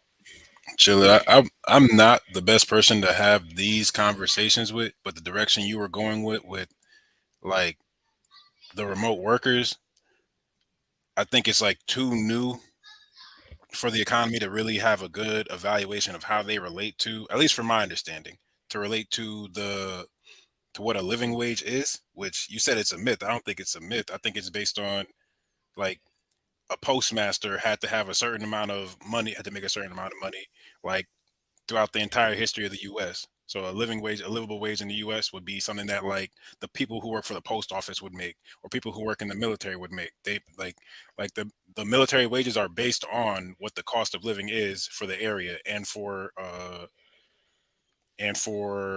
the size of your family. You get what I'm saying? So if it's something I'm missing, to say that it's a myth when it's what's used to calculate the pay scale for the Department of Defense for our government as it stands. Even like the president has a wage based on his abilities, but also based on what it costs to live on in Washington, D.C. Well, what's the president's salary? I don't know, probably still 150,000 or something. I don't be, like I said, I'm not too strong in this. You're not too strong in this. Oh, well, this is the thing. Okay, let me respond to.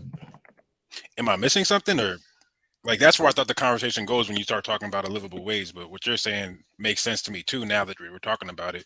But when you bring up remote workers, it makes it very, very vague for me because I'm just like, well, how do? Well, the thing about remote workers, right? The whole thing is that it's an issue for a lot of the major companies as they speak about it, right? So, for example, they're saying they don't like it. They're saying it's an issue for their business. Now, other people that work remotely, they don't like the opposite of hearing that. They want to continue to work remotely because they found it's beneficial for them. But they are not. Here's the thing: a lot of these people that they are not supplying people with these jobs, and ultimately are responsible for the failures of these businesses. They are not going out and then making these uberly successful business off of complete remote work. And it's also a short amount of time to actually dissect the true impacts of remote work on this grand scale. Right. So if I'm listening to, like, forget me, forget my opinion, right? Forget what I think, right? I'm not nothing, right? If the people that have been leading society for so long, the leaders of all these great businesses are saying, y'all gonna be in the office, ain't gonna be no complete work remotely, and people are saying, but I could do what I'm doing at home, even in the office. If what you're saying is so true and you know it, you should be able to go and produce a business the way that they did and run it remotely and be more successful than them. However, we're not seeing that. Why would you have to see that? Why? Because people who answer that, they're not answering it based on the best interest of the company. They're looking at it from the best interest of themselves. So exactly the point. But it's not. But they don't see, like, having a culture, like in the military, there's a culture. You show up for roll call at a certain time. You show up for PT at a certain time. Like, everything that you do together, and that has its own, like, culture and thread. Whereas in a corporate environment, it's probably the same thing to a certain degree, but it's way more voluntary, way more lax. People coming in at different times because of their different responsibilities. But this is the first time where people are staying home and taking care of those responsibilities, and on an as needed basis based on what however many people in the office are doing. Like, the culture itself has been skewed so far left that to say that it's having a negative impact, I don't think it's fair for the corporate entities. I'm fair for like Elon Musk to say that, oh, it's horrible. And he obviously is a genius and sees more than I see. But so it's like, it is fair for him to say. Oh, go ahead. It's fair for him to say what's best for his business, correct? Right. Why doesn't he include the best interest of his employees into like how does he view that, and then also not have much trouble saying because listen. Children believe that ice cream for breakfast is a good thing, right? Yeah, I get where you're going. Yeah. So, of course, if what you think is best as a worker is not how the business should be run. You need to go do what's best as the boss and then prove what you said can work at the highest levels. And what I found is that they ain't doing it. They're not doing it. Well, where are they suffering as a corporation to say that it's like that? I don't have any. I don't know like I said, it's not my topic. I don't know what are the things that. Oh, go ahead. You can use the bathroom. That's my nephew. My bad. That's all good. No, I understand you don't know. What I'm saying is I don't need for them to identify to me I'm a nobody. I need to listen to the bosses that run the companies because it's their decision to make, not ours.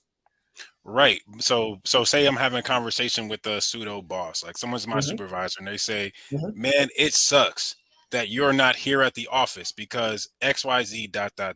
It'd be something like someone in tech would have to be like, oh, you have to set up 8 computers and they have to be set up in person versus at home. But if all your job responsibilities are taken care of while you're at home, how does that negatively affect the corporation? I'm trying to think of it practically. So people don't get promoted for doing their job. They get promoted for going above and beyond their job. Right. You know okay. That, right? Oh, okay. This makes a lot more sense. So you not gonna get promoted if I can't see you operate going above and beyond. If you think people get promoted for handing out sandwiches at a sandwich shop?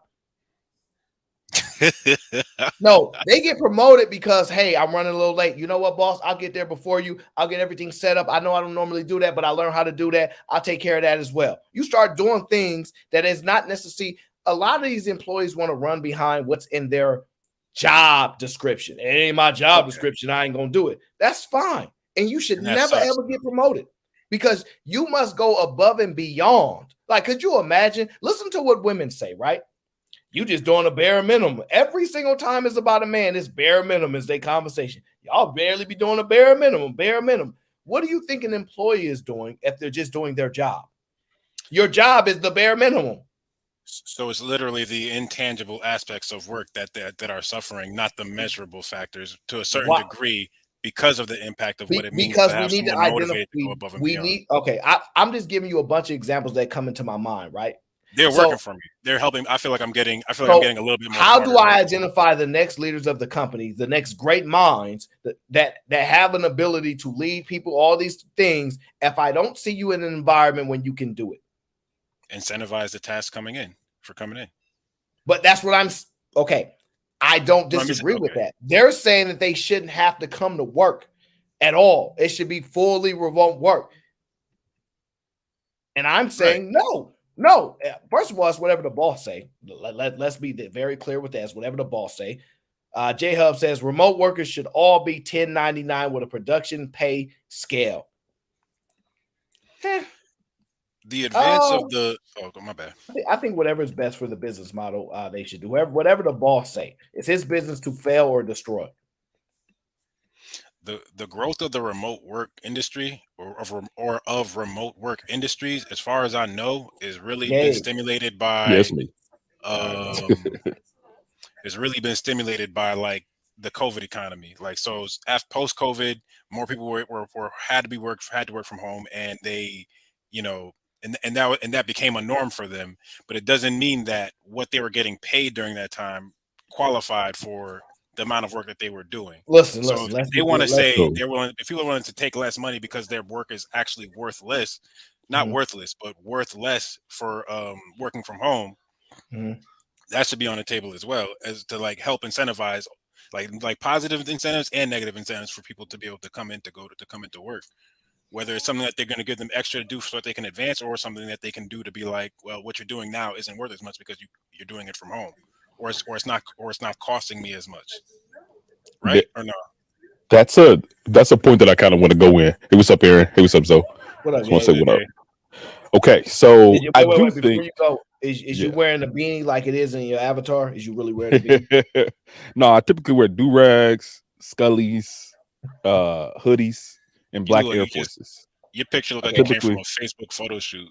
I typically put these boys on. This is my these are my daily drivers here. Now we talk Black Air Force. That's Black Air Force. You don't live in Oakland now, do you? No, I'm from Detroit. Y'all be in the city. So you be at the gas stations. I got you. Go ahead. Go ahead. That'll be okay.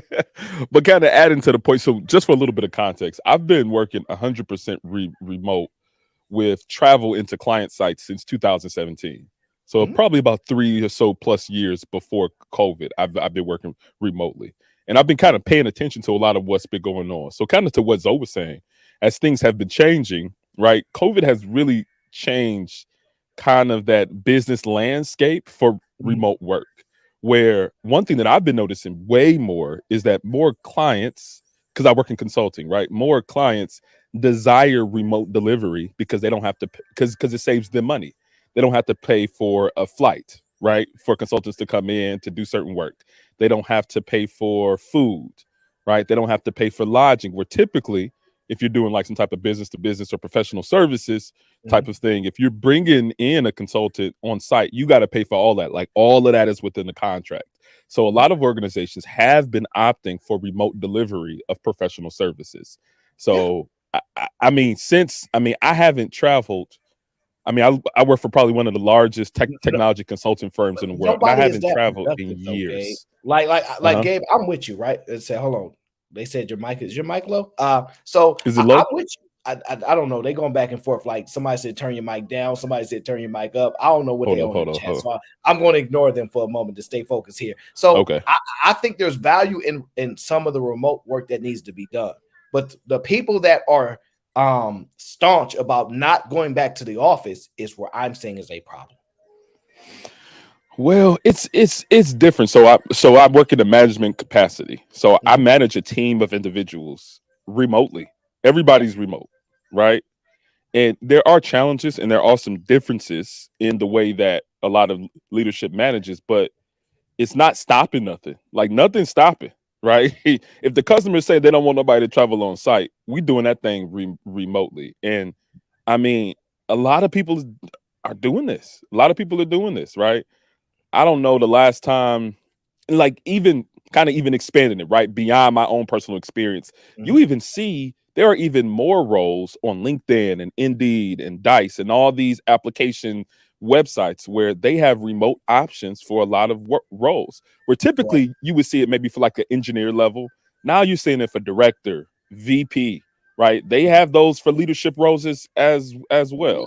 Maybe not an Elon Musk, but you see it a lot of times for a lot of roles. So I would say that it's way more common than it was previously, and people are getting promoted too, though. Like I say that. I know you. But why promote them? Because of impact, because the business impact. So, but here's the thing, right? How do you go above and beyond your job at remote work? It only depends on the type of work that you're doing, right? So I work in cybersecurity, right? Mm-hmm. So individuals who are like a SOC analyst or security operations center analyst, they log into a system that's in the cloud, right? They're not logging into physical systems. They log into a system and they monitor for what the bad guys are doing to the organization that they're protecting.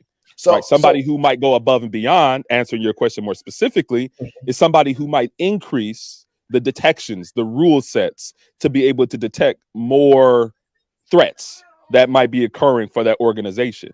So they can create a methodology for training newer people coming into the organization. So, you know, there's a lot of different things that you can do. I agree with that. So the question then pertains to, are you saying there's a specific industry where it makes sense for them to work remotely, but there are other industries where they shouldn't be combative at all? I'm sorry, 1 second, I got a phone call. Yeah, I can pick up on that. Yes, I agree with you. There are some industries where remote work is possible, and there's some industries where remote work may be it may be impossible, right? Like if you're physically doing hardware, for example, or you're physically got to be in a warehouse. Yeah, you gotta be physically there. You can't do remote work there. But let's say you're an engineer, and let's say you're a software engineer, you don't necessarily have to be in the office, right? And in fact, let's say you're the more valuable you are in terms of your skill set, the more rare your skill set is, the more you have leverage for that, right? So let's say there's some engineers who are one of one, and that engineer says, "Hey, I live in California. I know your company is in Boston, but I'm not moving out there because I'm happy right here where I'm at." If that engineer is one of one, and they want to work for you, you're gonna comply to what they said. So kind of even add into the cool nerds point, a lot of the technology is moving to remote, right? So previously you would have so the Google Clouds or the Google Suite, right? The email, the notes and everything, that used to be hosted for an organization with an on-premise server, a physical server device that would have to be managed by people. People have to come in to reset it or something. Now that's all within the cloud, right? So somebody can manage an entire Google Suite platform for an organization remotely. So, you know, some of that stuff just isn't even needed to go into offices or data centers anymore. And that's more specifically for tech, but it's finding the lack of necessity for people to go into the office. We're seeing that more and more. And I'm sorry, I got to drop, Aaron, man. I want to cook. I actually got to do something with this baby. So no, I appreciate you, man. Everything. Yeah, man. All right, I like the back and forth conversations, different perspective. I designed the show specifically this way. So if you didn't watch the beginning of the show, you missed it. But then also another thing, just to add to that, another thing, sometimes it's in favor of the company, right? So if I know I can do work, let's say I know I can do work, right? And let's say right now I have 10 people, but let's say I'm in a space where let's say there's 20 desks, but right now I have 20 people in the office, right? And I want to expand. Let's say I want to double my workforce. Yeah, but I know I can get those. I want to speak to, because I understand that the tech specific industry, when you talk about software engineers, when you talk about cybersecurity, which is a small amount of people, by the way, I understand that there's what their specialties are. That's perfectly fine, right? But I'm speaking to the people who don't have those technical skills in general, but they still, because of the situation of pandemic, they had to shift work from home options to work on a computer to get office work done, et cetera, et cetera. And they're saying, I don't want to come back to the office. And I'm saying, if the boss, the CEO of, I'm going to use it, B of A, Chase, whatever bank says you coming back to the office, I don't see why people are arguing against what the boss say. Okay, in that situation, yeah, because you might be, if you're like, I put like this: if you can do your work from home, but your boss says you need to come in the office, but you're replaceable, then come into work. But if you're less replaceable, then you have more leverage.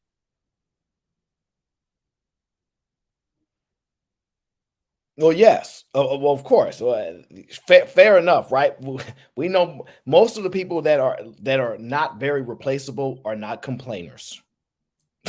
they are not going to be the ones having these conversations, because if they're not that replaceable, they don't have these conversations. But it's not even that they're not having these conversations. They are having these conversations. The difference is the people who are replaceable are the people who are more replaceable, right? Mm-hmm. Like, let's say you're just an admin and anybody can just replace you. Yeah. What they're saying is complaint, versus if I'm irreplaceable, I'm not saying I'm complaining, I'm demanding. No, that's what I'm saying. These are not the same people we're speaking to. So, like, for example, like when Gabe was talking about like the added value that can be done, right? Finding bugs, he's absolutely right about that. Now, we speak to the average employee, right? Gabe is speaking to an uberly productive individual, right? Which is rare, right?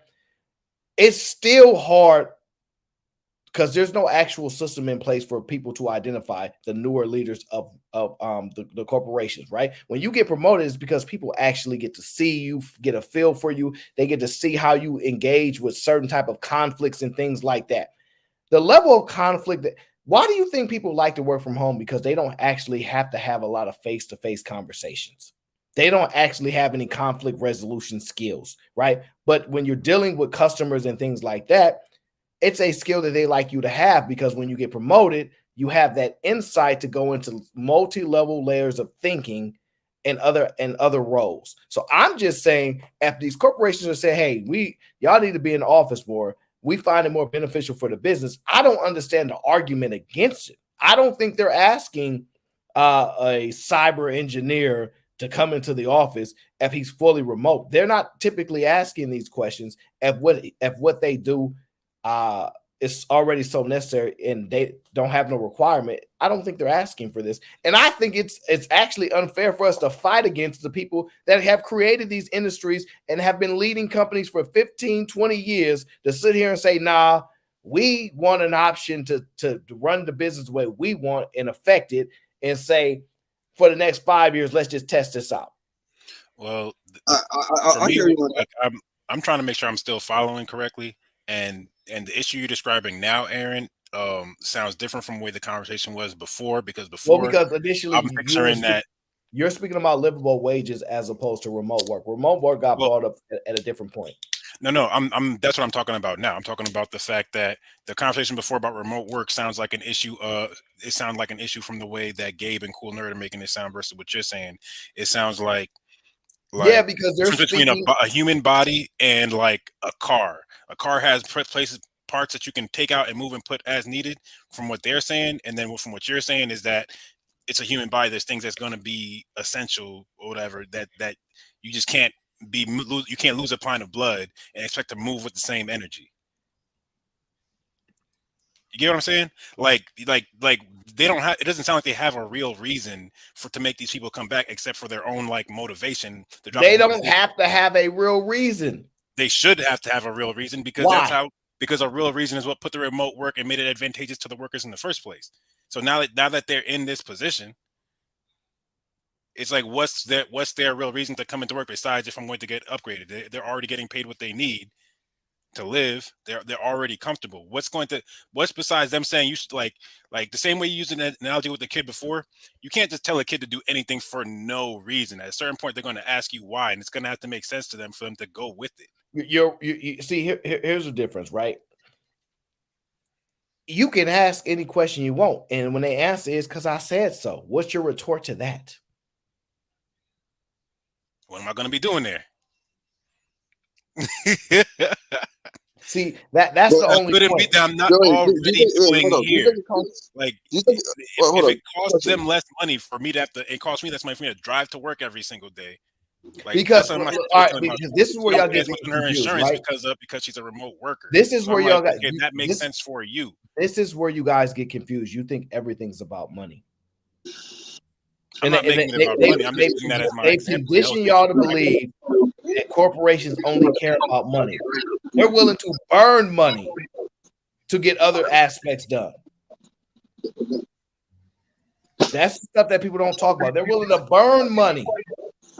You can't really. So it ain't always just about money. Motivation. Like the thing that you're saying is missing is motivation, unless I'm missing something. Like people are not motivated to work as well from home as they are, and that's the only thing given out to identify. But the company itself is built on practical things that make it a company. So there has to be something practical that I don't see what it is. And I'm not saying I'm some genius. I'm not Elon Musk. Even he was looking at this like they just have to come back to work. I don't know what to say. You know what I'm saying? Like he's a whole genius doing this. So I'm not pretending to know more. No, he says which is true. Hold on, AL, because I don't know what's going on with your background. It's true. Most of these people not actually doing no work. They're not actually doing no work, which is definitely true. We see how much people slacking off with this remote work. They weren't doing no work at work either. Then here's the difference, right? When you ain't doing no work at work, somebody can see you not doing no work at work. They can see you. They can see you not doing work at remotely too. There's a lot of companies that track every keystroke you do. If you don't do a keystroke within that 20 minutes, then they know something's up. Yeah, but the problem is, come on now, that's such a ridiculous claim to make to get a keystroke done. We got people smart enough to have the little bird with the beak just go down and tap a key and then shift every 30 minutes to a different key. Like, no, we know people can manipulate that in many, many, many different ways. The problem is people don't like oversight, but oversight is necessary. Let me tell you why, right? Not to get into overly specific, right? Because who knows how you run your computer when you're not in the office, right? Who knows what network you're on, what Wi-Fi you might be using, most secure network, all this stuff. Who knows that type of thing, right? Because I'm not into network engineering and all that stuff, and I don't know how to build. I think that's causing the disconnect in the conversation is because I can understand when Gabe was talking about from an IT perspective in the IT world, from people up to like architect level down to the like help desk, how everything they do is quantifiable. And to me, that's what most remote work means, is things that people are actually doing that they really could have been doing from home. And I know that that's a part of my reality from. No, see, but that's not the argument. The problem with Gabe and AO speaking about, they're speaking to one industry. Right. I know, that's what I'm saying. And that's the point. Everybody best knows. Actually, what I'm saying can actually be expanded to multiple industries. It all depends on, like I said, because I originally said, what's the nature of your work? Do you physically have to? But the problem, AL, I hear you. The problem is the majority of people are not skilled work. So regardless of the conversation, we're not talking about the skilled people the most. But even the unskilled people, like for example, I think it should even be applied more than unskilled people, because guess what? If you're an admin and you could do your job from home, I'm looking at it from an operation standpoint of, okay, that's one less desk that I can afford, that I can fill with somebody else. What if you're a pretty woman and part of me hiring you is because I want people to see a pretty woman at the front of my desk? Then you say that from the beginning. That's no, you don't. And this bro, that's different. Why do you deserve that value? Why do you deserve the value of a pretty woman sitting at your? I get what you're saying, but that sounds like it's different because you're talking about someone who has to be physically at a desk, which is different. These are the skills that nerds don't have. Y'all tend to be quantifying everything mathematical. No, I'm not quantifying mathematics. I'm doing it from a practical sense. No. once again, you got hired because you're a pretty girl and I need you at that desk, but I can't tell you that you're a pretty girl and I need you at that desk. But then therefore you say in the job description, hey, this is a front desk role, is a greeter. Not just listen, Jesus freaking Christ. You're not just a greeter is the point, but your pure presence being in that office, your office is here, whatever the case is, people can see it. It's really going to be too complicated to. You don't see that he understands your point, Aaron, because it's like it's not that he's not just trying to call her a greeter. It's like you're going to attract certain personalities with the job description. Is really what he's saying. But the problem is, you can still do. She can still do her job from home. No, that's what the job description is for. The job, like having someone that's why he said greeter.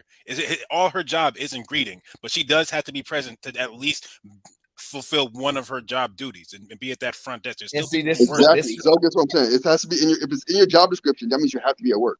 That's why I say there are things that are not in your job description. This is what I'm saying. Like, as a worker, you're like, if it ain't in my job description, I don't want to do it. And this is why I'm saying there are things that you can't put in the job description. You should. That's it. And look. No, wait. I get what you're saying, Aaron. No, you don't have to. You're not gonna put. I want a pretty girl to be at the front desk, to be in your job description. I get that, right? We're on the same page of that. I'm being very careful with what I say because I'm not about to go way overly. Right. I get what you're saying, right? I totally get what you're saying. What I'm saying is, you put in your job description that whatever their job is to do X, Y, and Z, part of their job is that it has to. You got to put something in their job that's going to make them have to be in the office. But let's see. Here's a thing. Oh man. This is not gonna be good. You're dealing with troubleshooters, so it's like as soon as you say something like that, we have like I know AL thinks this way. Oh no, it's not that. It's just like certain things I don't want to reveal because it ain't gonna go right. So that's just intentional. All right, well try us or something. I don't know. No, it's not smart of me not to try it. I've already thought about it. It ain't smart. So. I've already gone through enough on YouTube. It's not beneficial. So the point of it is, right?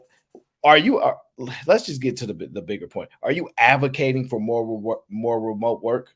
Is that what you're doing, AL? I'm just trying to understand. I'm advocating for that. It's not every, because the way you phrased it before was like most companies are trying to do this. That most companies want you to come back in. The way I'm saying is that it's a lot of companies, it's more beneficial for you to actually have more remote workers. It actually saves the company a lot of money, and it may make more from certain aspects. It made just more practical sense because we do it anyway. Even if you do work directly, right? A lot of times before the pandemic, if you have an office in New York and you have an office in let's say Alabama, you're gonna have to remote work from them there anyway because you have to communicate with their office, and you won't be able to fly in. You might not be able to fly in there every day. Well, I'm gonna be honest with you. I'm just being difficult just to be difficult because it's not really part of the conversation that I wanted to have. But I just don't mind having the conversation. I want to shift over to something else. What do you guys think about? Is that a defeat? No, I'm not actually making any actual argument. Okay, I'm not actually making any arguments about what you're saying. Most of the stuff you're saying, I agree with. The last time my whole argument has been very clear. If the boss say you got to be in the job, whether you think or not, it's just what you should do. That's it. That's my full argument. Going back and negotiating with people that's running businesses for 15, 20 years because you don't want to do something, you're not to be trusted. You don't have the ability.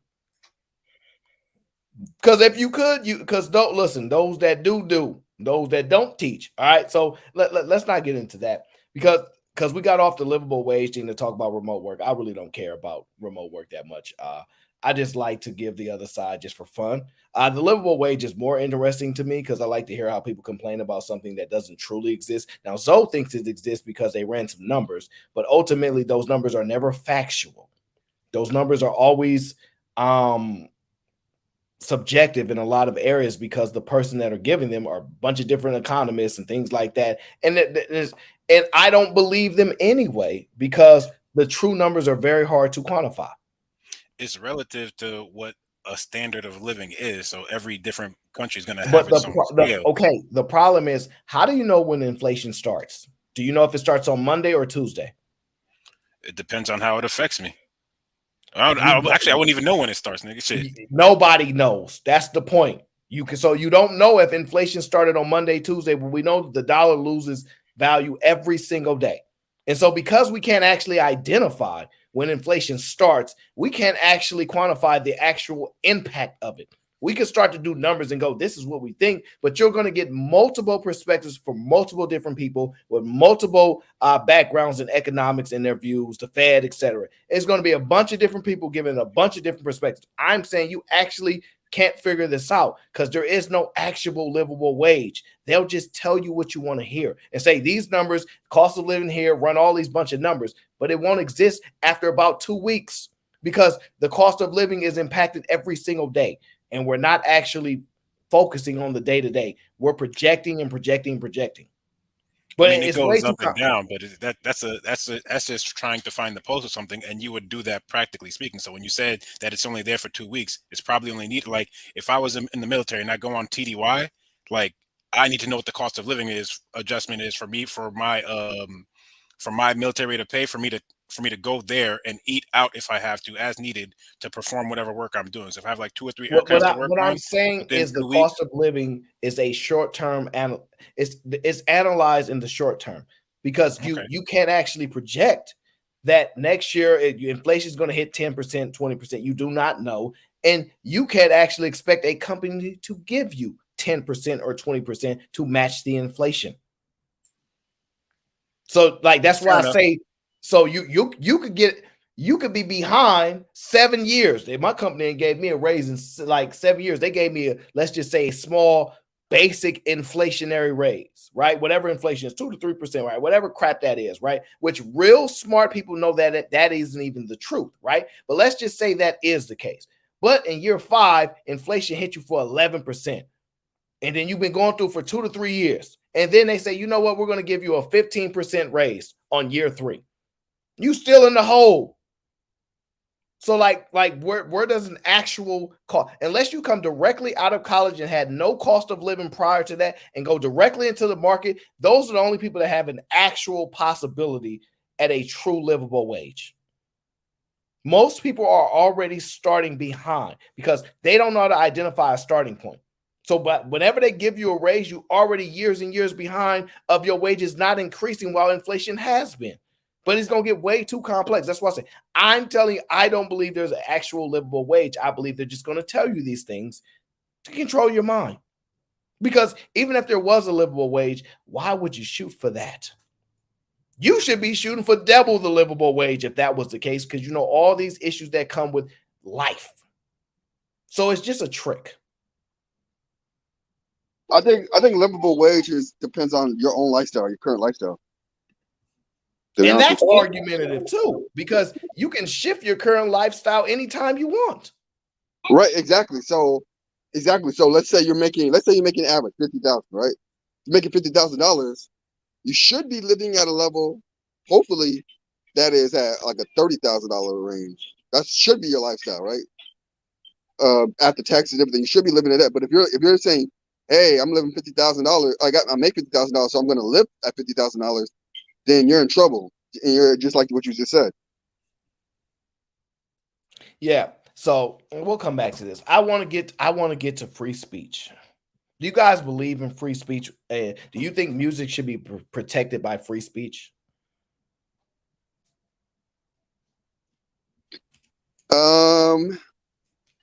That's a tough question. I'm gonna start off with saying yes.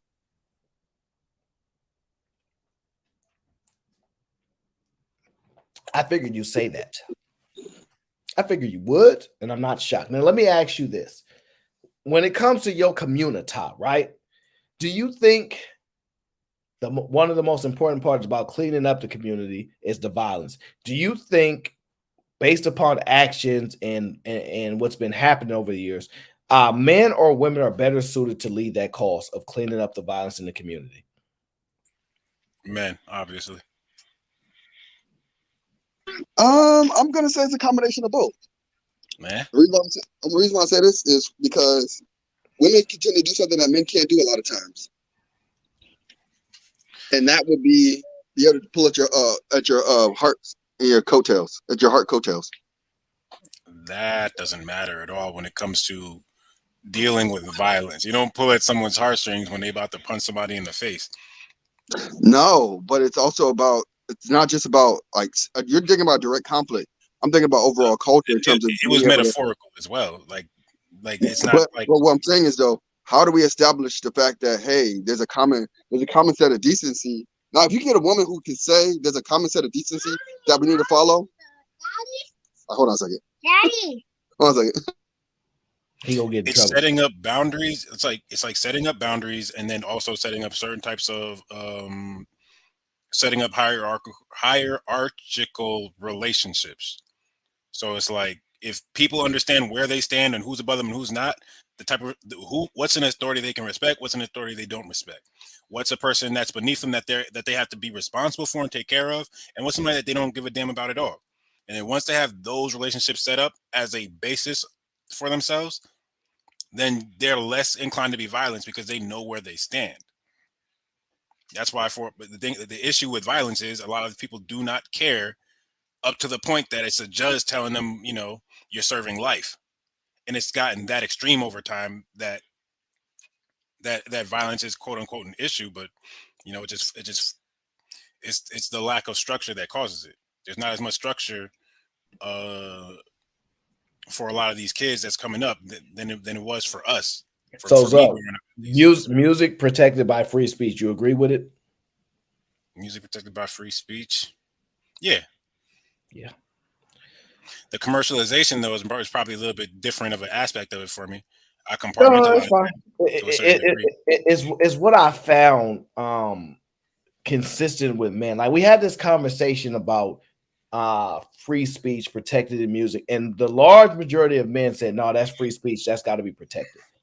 And it actually speaks to a wide level of a culture issue, right? And so I have this video here. Let me see here. Hold on. The commercialization. Okay. The commercialization aspect. Or just hold up, like don't talk, or wait till you get your video up. Nah, yeah, I just that's Kobe. I have a video I want you to watch, and I don't want you to overly express yourself before you actually get to the video. Okay. Because it might cause more problems for you than not, right?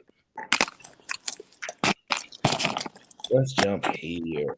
I'm gonna keep that later. Yeah, okay. I'll go with that layout.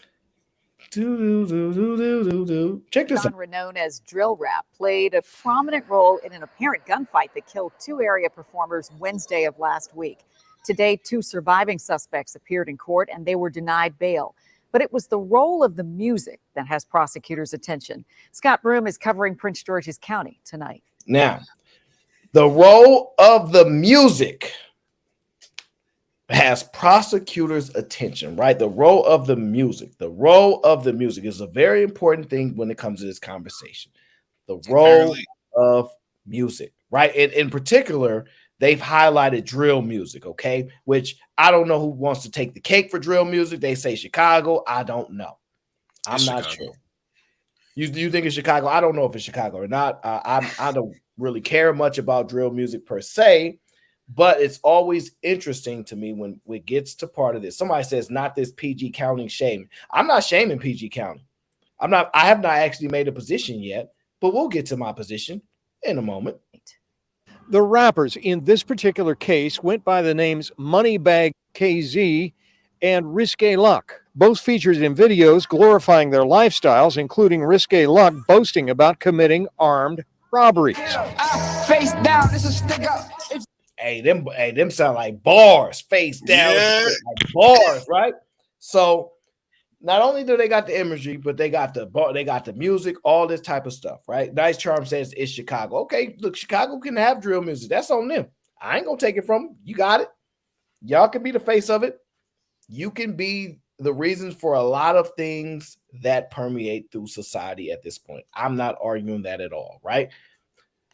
They say drill music played a integral part into the problem that involved this particular case, right? June 28th, it was allegedly the real thing. Luck, whose real name was Karan Jaquan Moore, allegedly bursting into a motel room at the Super 8 on Allentown Road in Suitland to rob Xavier Matthews, the rapper known as Moneybag KZ. Now, robbing robbers, nothing wrong with that. The problem, like I said, rapping is one of the most dangerous professions that exists right now. If you're a rapper, it is a dangerous life. Everybody want to take your chain. Everybody want to rob you to say they robbed you, go to their hood, get money off of you. The chicks want to exploit you. It is a dangerous life to be a rapper, okay? Yet it seemed like to be a very prevalent thing permeating amongst the community, okay? Both rappers ended up dead in a hail of gunfire. In the aftermath, Prince George's County Police charged Kamante Day and Christopher Jamar Jenkins. Is that her name, Kamante? Are those two chicks? I don't know. One of them's named Christopher. That's what got me confused. Yeah, that definitely are some chicks.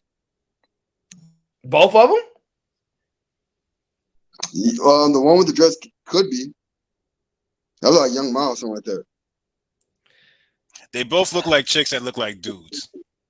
I don't know. I'm not. You ain't safe everywhere, right? Hey, it's 2023. You never know. Facts. It's 2023, and you just never know. But I think doesn't help that they robbing niggas too. So yeah, I think the girl set him up. So I think because in order to set somebody up, it's usually a girl involved. So one of them has to be a girl. I'm going to say the one that looks most like a girl on the right. Actually, I'm not even going to take a pic. I'm just saying one of them. I'm not about to do it. I'm just going to say. Damn, I feel like I took an L making a guess like that. Yo. I'm not. Yeah, look, I'm not gonna even do it to myself. But it's just interesting, right? Like this rap culture is very dangerous. As accomplices, Day is accused of setting up Moneybag KZ by leaving a key outside the hotel room and texting the attackers. Jenkins is accused of being in on the hit. Yeah, so whichever one is the girl is the one that did the texting and stuff like that, right? So that's fine. Gunfire. This is what I want to get to. Now dealing with a second high-profile case where key figures were rap performers. The first involved 14-year-old Caden Holland, known online as Baby K, in jail after allegedly trying to kill a student on a school bus. So one of them already known for being in these streets at 14, okay? Because, on the school bus, he was ready to get it lit. 14 years old on a school bus. Now he a small time rapper in his area, right? Yeah, this stuff is crazy. She's calling for accountability for the producers of the music genre known as drill rap related to the cases. So we are very concerned about this particular form of rap music that not only celebrates violence, but also directs violence. When you're talking about things. So she's talking about the impacts of drill music in general, all this type of stuff. And she is very upset about it. She's very upset about it. Things that you have done, violent acts that have actually happened, or things that you actually intend to do that causes other people to react, has caused homicides, shootings, and other acts of violence to actually occur. That's different. And that is not protected. And that is something that we're going to go after. Brainboy said, let me see if I go back just a little bit. District after the gunfight, according to authorities. A second high-profile inside in the district after the gunfight, according to authorities. Were both held without bond. State's Attorney Aisha Brayboy now dealing with a second high-profile case where key figures were rap performers. EBK. Ability for the producers of the music trying to kill a student on a school bus. She's calling for accountability for the producers of the music genre known as drill rap. Of rap music so we are very concerned about. You're talking about things that has really occurred that we're going to. So essentially what she's saying is that She knows there's certain speech that is protected, but she is going to start attacking every area in which she can find that you cannot hide behind protections, and she's going to start working those gray areas. She's going to start working those gray areas. That's the point, right? Now, is she going to start with YouTube? Oh, she's going to start. But here's the difference, right? Now, this is where we get a little controversial, right? And this is just my perspective. And I already gave my disclaimer at the beginning of the show. If you missed it, you missed it. I think women are better suited to lead the community against this fight and violence. Why?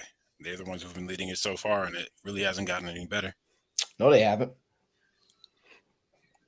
All the community, well, who has been? Maybe I'm just ignorant to this. Well, here's the answer. I'm saying men and women are going to take a part of it. But what I've noticed is that the most outspoken people when it comes to these rap lyrics and rappers have been women. The ones that are trying to prosecute and lock up Young Thug, woman.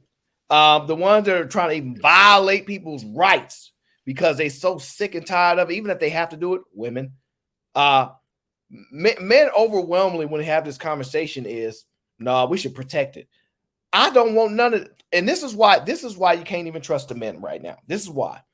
When you listen to rappers, right? Female rappers are not, even when they say the fake stuff that they'll do, females are not actually following suit with what they say. However, the direct inverse is not necessarily happening. People are actually saying for the men, it is actually influencing the men.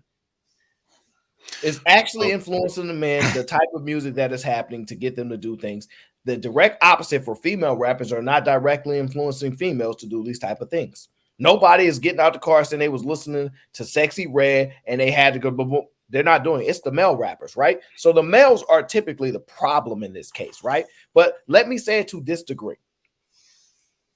When I talk to men, y'all want to protect these rights. I am overwhelmingly against protecting any musicianal rights for free speech in music. Lock them up. They say anything in their lyrics that you can compare, send them to jail. I don't want them protected. And part of the main reason I don't want them protected is this. All y'all ever say is, I want people that keep it real, authentic in their music, right? So they should be telling the truth in their music. And if they're not telling the truth in their music, you shouldn't want to listen to it. And if they are telling the truth in their music, you dang sure shouldn't protect them. If in their music, they telling the truth about what they doing in the streets, et cetera, et cetera.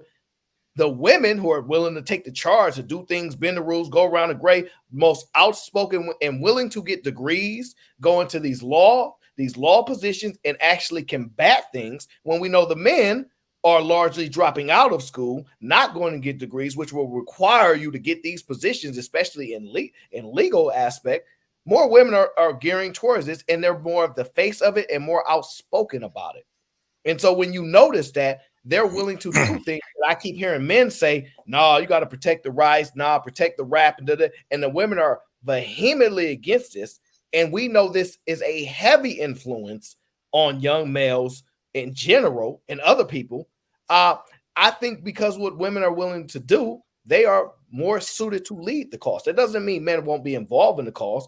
I think women's leadership, based upon what I've been seeing lately over the last few years, the roles that they're willing to take, the risks that they're willing to do, the things that they're willing to break, they are more suited to attack this particular issue in the leadership position.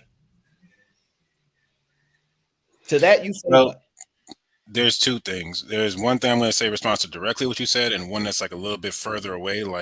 And the one that's further away is like, well, what men are going to vote for this, because the men who would have learned and had the experience or were probably locked up and can't really vote as much anyways. And then on the other hand, like the men who are making that argument are way less affected by the violence personally. It's not like people who normally make that argument aren't saying, yeah, my block's getting shot up, my block is getting terrorized, and I don't think that I should. Those men just get up and move. They just leave. They don't stay in the neighborhood because of it. And then the people who are left behind are just, they're just there as a part of it, which is normally the women and the children, and it just perpetuates.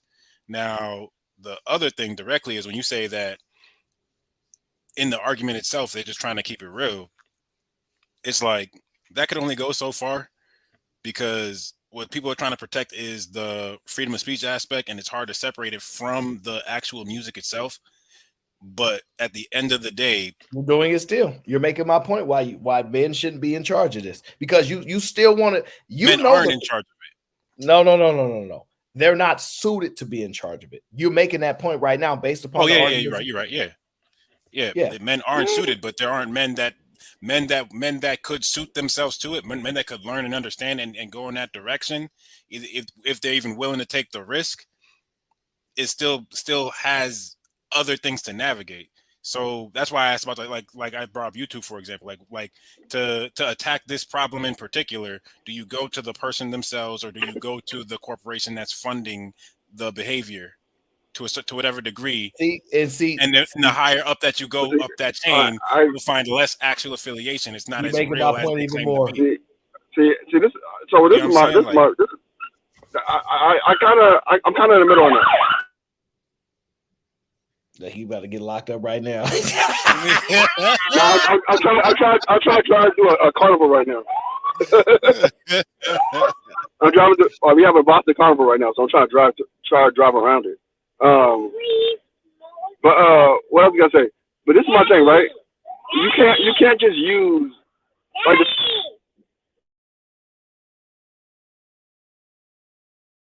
All right, so you can't just use like lyrics as your primary evidence, right? If you're using it as a secondary evidence, I think that's okay. Like, because if it corroborates, right? If you use it as something that's leading you into an investigation, sure. But if you're saying that it's your primary evidence, no. Yeah. Once again, let me ask you this, right? And this is why I prefer women, right? Because the men just keep doing exactly what I think they're going to do, right? It requires extreme methods to fix the problem, okay? This is my estimation, right? And it's no wonder that only the women are saying this, right? Because they can't do the physical aspect of it, but as far as the creation of right, the vision of it, women are better suited for it, because y'all keep making excuses.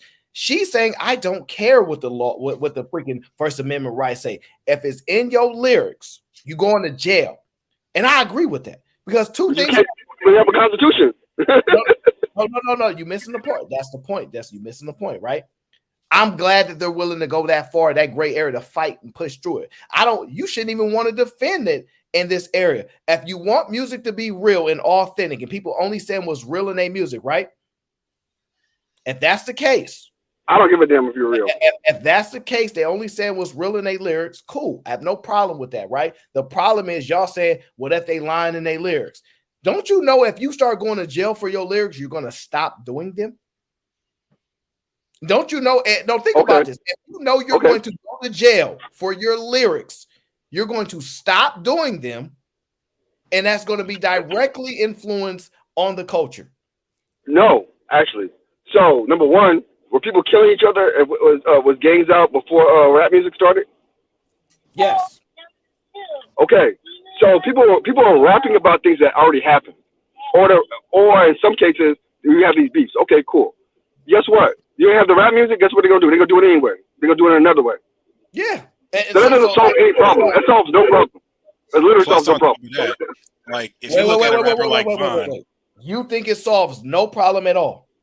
No, because I think you're looking at it. You're looking at a secondary symptom rather than looking at the root cause. No, I'm not. Like, see, y'all keep trying to get to the root cause, right? Because that's like this special thing to everybody. Let's get to the root cause of the problem. We can really solve the issue. That's the thing that everybody tries to run to, right? But provenly ineffective, because nobody cares about the root cause. And even if you can identify, there's no solution to it. So regardless of it, it's irrelevant. What I'm saying is this: you start to control imagery. See, what happens in the hood, right? In LA, and nobody see it, right? Fine, two people killed each other. It's just a story. Two people killed each other. Boo, boo, boo. When you start putting imagery out there, when you start putting it in lyrics, you start to create images and thoughts in other people's minds. Especially The problem you said that a lot of people saying we're having is we don't control our own image, and we're putting things out to other people that we probably don't want them to judge us on. If they just find out 2 people died, then 2 people died. But when you start to say, hey, you can go to jail for this if you promote any of these lyrics, these views on these people, you going to jail for it, it will start to get people to change accordingly. And that's the first aspect in which we need to do. Because one thing you have to understand is that, yes, the root cause started there, but now they've shifted the influence to rap. They've shifted the influence. That sounds like it'll work somewhat, but the example I was going to use is like a rapper like Von, who's been in and out of jail his whole life, that if he end up going back to jail, like Pooh Shiesty, you think Pooh Shiesty going to change when he get out? You think he's going to be a different nigga? You think he's going to be like, well, actually, guys, it's all about just your money and not about these niggas that I'm finna drill. You feel me? Like, yes, let me give you the example, right? Let me give you the example, right? So you said, what about who's the rapper that supposedly told, right? Who's a rapper they said is supposedly Gunna, right? You see how Gunna quickly says, I'm telling, I don't want to be a part of this. So yes, you're going to see a direct change of people in their lyrics. Absolutely. If you think people going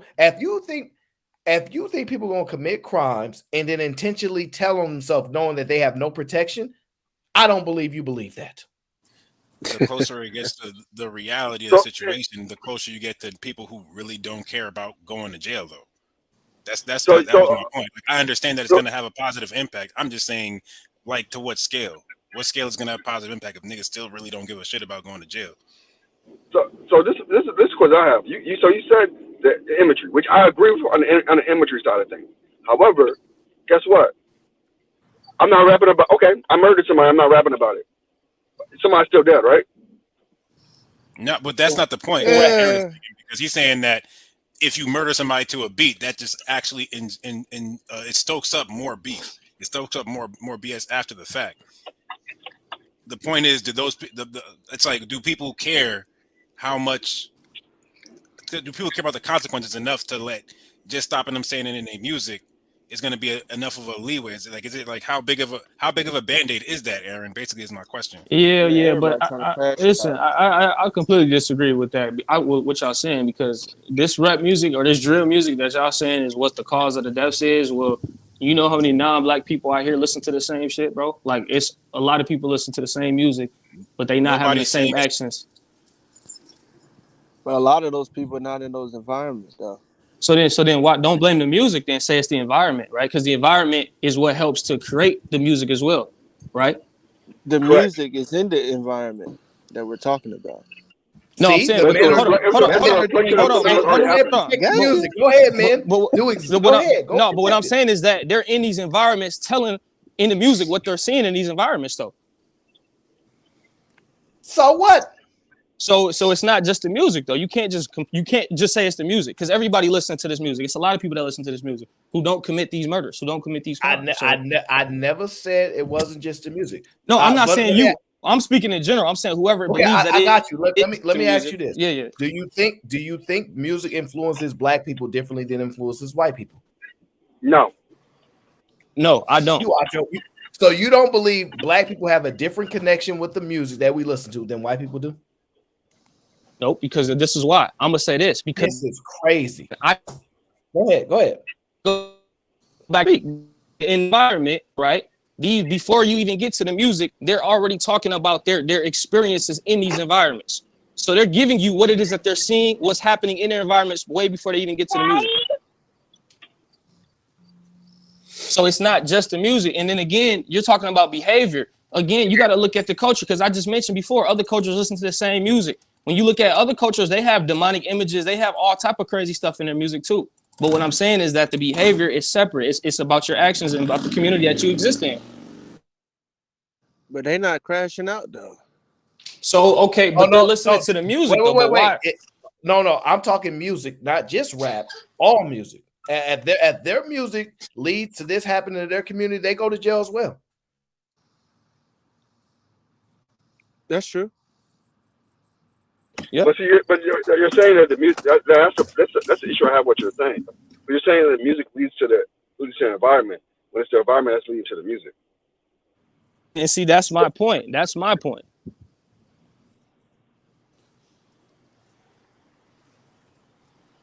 Because do y'all go ahead. wait. Do y'all like that type of music? Because I need to understand why y'all trying to hold on to it so bad. It has nothing to do with the music. It has to do. I'm trying to solve the solution for the music. I can care less about. It's about the solution of solving for the actual problem, which I believe is the worst. Okay, let me ask y'all this: Hey, why do rappers get why are rappers dying? I mean, that's kind of vague. What do you mean, why they're dying? Like, because they're criminals who so happen to be rappers. It's not because they're rappers that made criminals.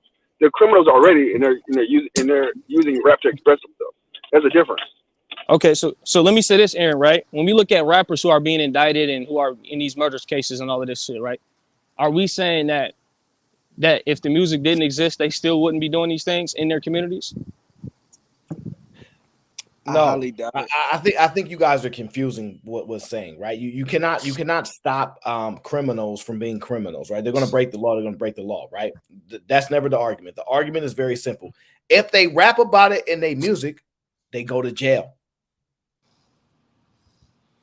I don't know what the confusion is. Well, okay, but I'm confused. I'm confused about what end result you're looking for. That's what I'm looking for. But Aaron, I think you're missing. Aaron, you're not. Here's what I'm saying though. They're going to jail because they actually did it. They're doing it in real life. They're not just rapping about it. That's what I'm saying.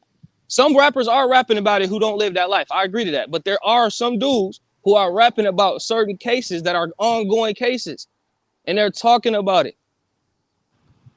So don't we want those fools to be arrested?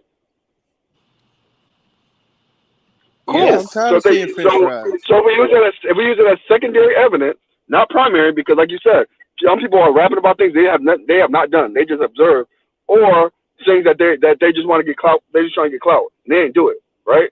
So if you could collaborate the lyrics with an actual primary physical evidence, then sure, lock them up. But if you're just sitting there and saying some blah blah happened and blah blah, and that shit didn't happen, all right, well, I don't see why you should be arrested for your lyrics. Okay, hold on. Let me get to the super chat. Lauren Mack, hey Miss Lauren, she says, who determines what is acceptable speech? If they rapped without using vulgar language, would that be okay? It's not just a language. It's about the fact that they talk about a crime, they use names. If they are able to identify that you did a crime through your lyrics, then you should go to jail. It's a very simple thing, okay? Lauren says, I thought men weren't easily influenced. Leaders lead, they don't follow other men. Well, for example, the kids we talking about, one of the kids that in the video was 14 on the school bus. He was a child. He was a child on the school bus, ready to hurt somebody else. And the children are easily influenced. If you get to them before they become an adult, before they become a man, yeah, they are easily influenced, and that mindset is already created. So that's part of the conversation. Is what I'm saying is lock them up. I don't understand the pushback, because at the end of the day, are you guys going to miss this music where they talk about actually putting harm to people and what they've done to people? You're gonna miss that music? Is that what the argument is? No, not at all. I just think that there's certain things. It's like for example, let's just take it to a little bit different genre, right? If I created a movie, Daddy, and it had violence, huh? Okay, wait, hold up. If I created a movie and that movie had violence and gangbang scene, should I be arrested for that movie? Are you talking about you as a director? Are you as a producer, like producing the movie? Producer, director, actor, whatever. I would say no, because it's not real. But what if it actually was real, but you didn't actually do it? It'd be hard to prove that. Okay, so now y'all want to talk about the baseline, or I think AL says the originating point. So what is your actual solution to the problem of the violence in the community? I think there's several things. One, well, the main thing is probably a value of self. They're like, so a lot of people just don't see any opportunity. A lot of people just like, hey, this is a normalcy of what it is, and they don't see anything else besides what's in their immediate purview. I right? think it's simple. And it's also economics. Yeah, I also think it's an economic component to it as well. Yeah, I think it's simple. Like, I think it's when you just look at the culture and the community itself, when you look at what is the number, like 70-some% or 72% fatherless homes. So, like, you got to start with that big stat right there. Most of these kids don't have fathers. There is no real leadership. And so you do turn to the streets, you do turn to the community. So to me, that's just the obvious.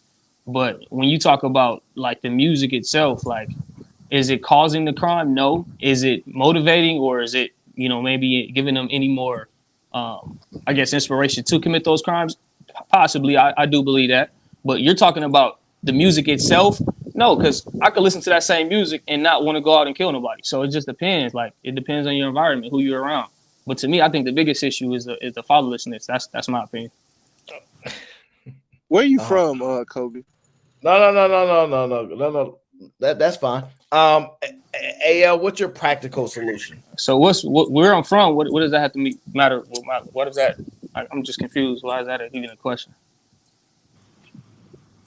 Like, what does it have to do with this conversation? Yeah, I'm just trying to figure out what does that have to do with this conversation. Well, it just depends. Like if you ain't grow up in no rough environment, bro, you probably don't.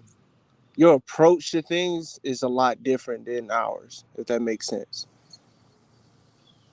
So me having my mom on crack and my dad in jail and all of my brothers, so that doesn't affect me. Like, I'm not in that same situation. So by you asking me where I grew up at, it doesn't really matter because I still have to, feel me, make my own decisions. Well, I know some suburban kids, bro. They don't think like, hood nigglets do. You know what I'm saying? So it's just like approach to things like, say if you bump into me in the street or whatever, you know what I'm saying? Yeah. They may brush it off or not argue with you, you know what I'm saying? Or like I said, probably say something a little bit, not too, aggressive or anything like that. But like, you do that in the hood, it's a completely different outcome, if that makes sense. Like the approach is different. I don't understand. So like, are you just talking about me interacting with people in different, like in the hood, or people with hood mentality? Or are you saying that the way that they respond to me is different? Is that what you're saying? Yeah, the way they respond to you is a lot different. Yeah, no, I mean, I understand that, but I mean, again, I did grow up in the hood, but again, I still made different decisions. Like, I didn't, you know what I'm saying? I didn't get that energy back. You say what? You had good parents? I just told you I didn't have either one of my parents. I just told you my dad was in jail my whole life. My mom was on crack. She just got off crack. So yeah, I was raised by my cousins and my aunties. So I had no father's figure. I had nobody. You feel me? All right, you guys are sidetracking over personal. Yeah, we are. Right. So but again, that doesn't even matter to this conversation. But go ahead. Right. You're right. So my point was, I'm trying to get what their practical solution is to the problem of violence. Right. I think the women are going about it in a better way by going after these rappers, by going after this music influence, by going after these gangs. I think they're doing it a better way. I don't see. Okay. I believe the women are better suited for it. Who disagrees and thinks it should be men instead? I think it's like I said, it's a combination of both. Like, I ain't dealing with this combination thing. All right, you gonna pick a side? No, because everybody has different talents and people appeal. Okay, so tell me the talents of the men and versus the talents of the women, since you don't want to pick a side. So I think the women are like better suited in terms of pulling at a heartstrings and showing the passion and showing the motivation to get out and actually get things done, right? The men are more suited for in terms of looking at it and for practicality and of the solution, of making sure planning the solution, creating the solution, and the output of that solution. So you have a combination of somebody pulling at your heartstrings and you have a viable solution to go along with it. Then and on top of that, you need a business class as well. So you need a business class in order to feed into something great that's going to be greater That's a greater solution to something, right? A greater alternative to what they're doing. Okay, and the men? I just gave you both sides. Okay, I'm sorry. I caught the woman part in the beginning. I guess I didn't hear the switch to the man. My apology. Anybody else that believes the men should be leading this cause of currently based upon reasoning of uprooting the violence in the neighborhoods out over the women? Yeah, I would say the men. I think the men should. I mean, I think they're the leaders. I think they're the biggest influencers. I think that whatever we do, the women follow. That's just my opinion from my experience. So if this is what we push, this is what we believe in, and they're gonna rock along with us. You feel me? So, with everything starts and ends with us. I believe no man has not stepped up, to the plate and apply pressure like the women has been doing lately, to be honest with you. I stay here in Atlanta. Shawty down there in Fulton County, I mean, I ain't gonna lie, man, she applying pressure. I grew up on Cleveland Avenue. None, where Thug at, none of that, the violence and nothing like that is going on like it's like that how it used to be. Cause she been applying pressure and nobody had been acting out since, to be honest. And you referring to who again? My fault. I ain't heard who you had said. Whatever the prosecutor down here in Atlanta. Like I said, I grew up on Cleveland Avenue, and where Young Thug, originally, grew up at and stuff like that. Like out there, I mean, Shawty not even how I want to say it. She's like I said, she applying pressure. No violence has been happening, no crime. It's been at an all-time low. To be honest with you, no when crime Thug at was all. out. I'll say it again. I said no crime at all. Well, I would say low, very low. I wouldn't say no crime. Omni, what's your position? I don't think it's going. I don't think it's going to work out with women leading the movement, and the reason why is because she has to reprimand her son. If she can't do that,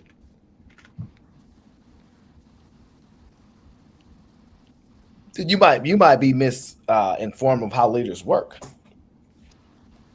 I might be misinformed of how leaders work. Yes. What do you mean? She don't need to reprimand her son. She can get a man to do it. She gonna get a man to reprimand her son. Yeah, she can. It could be under her direction and under her discretion, and empower a man to do said actions.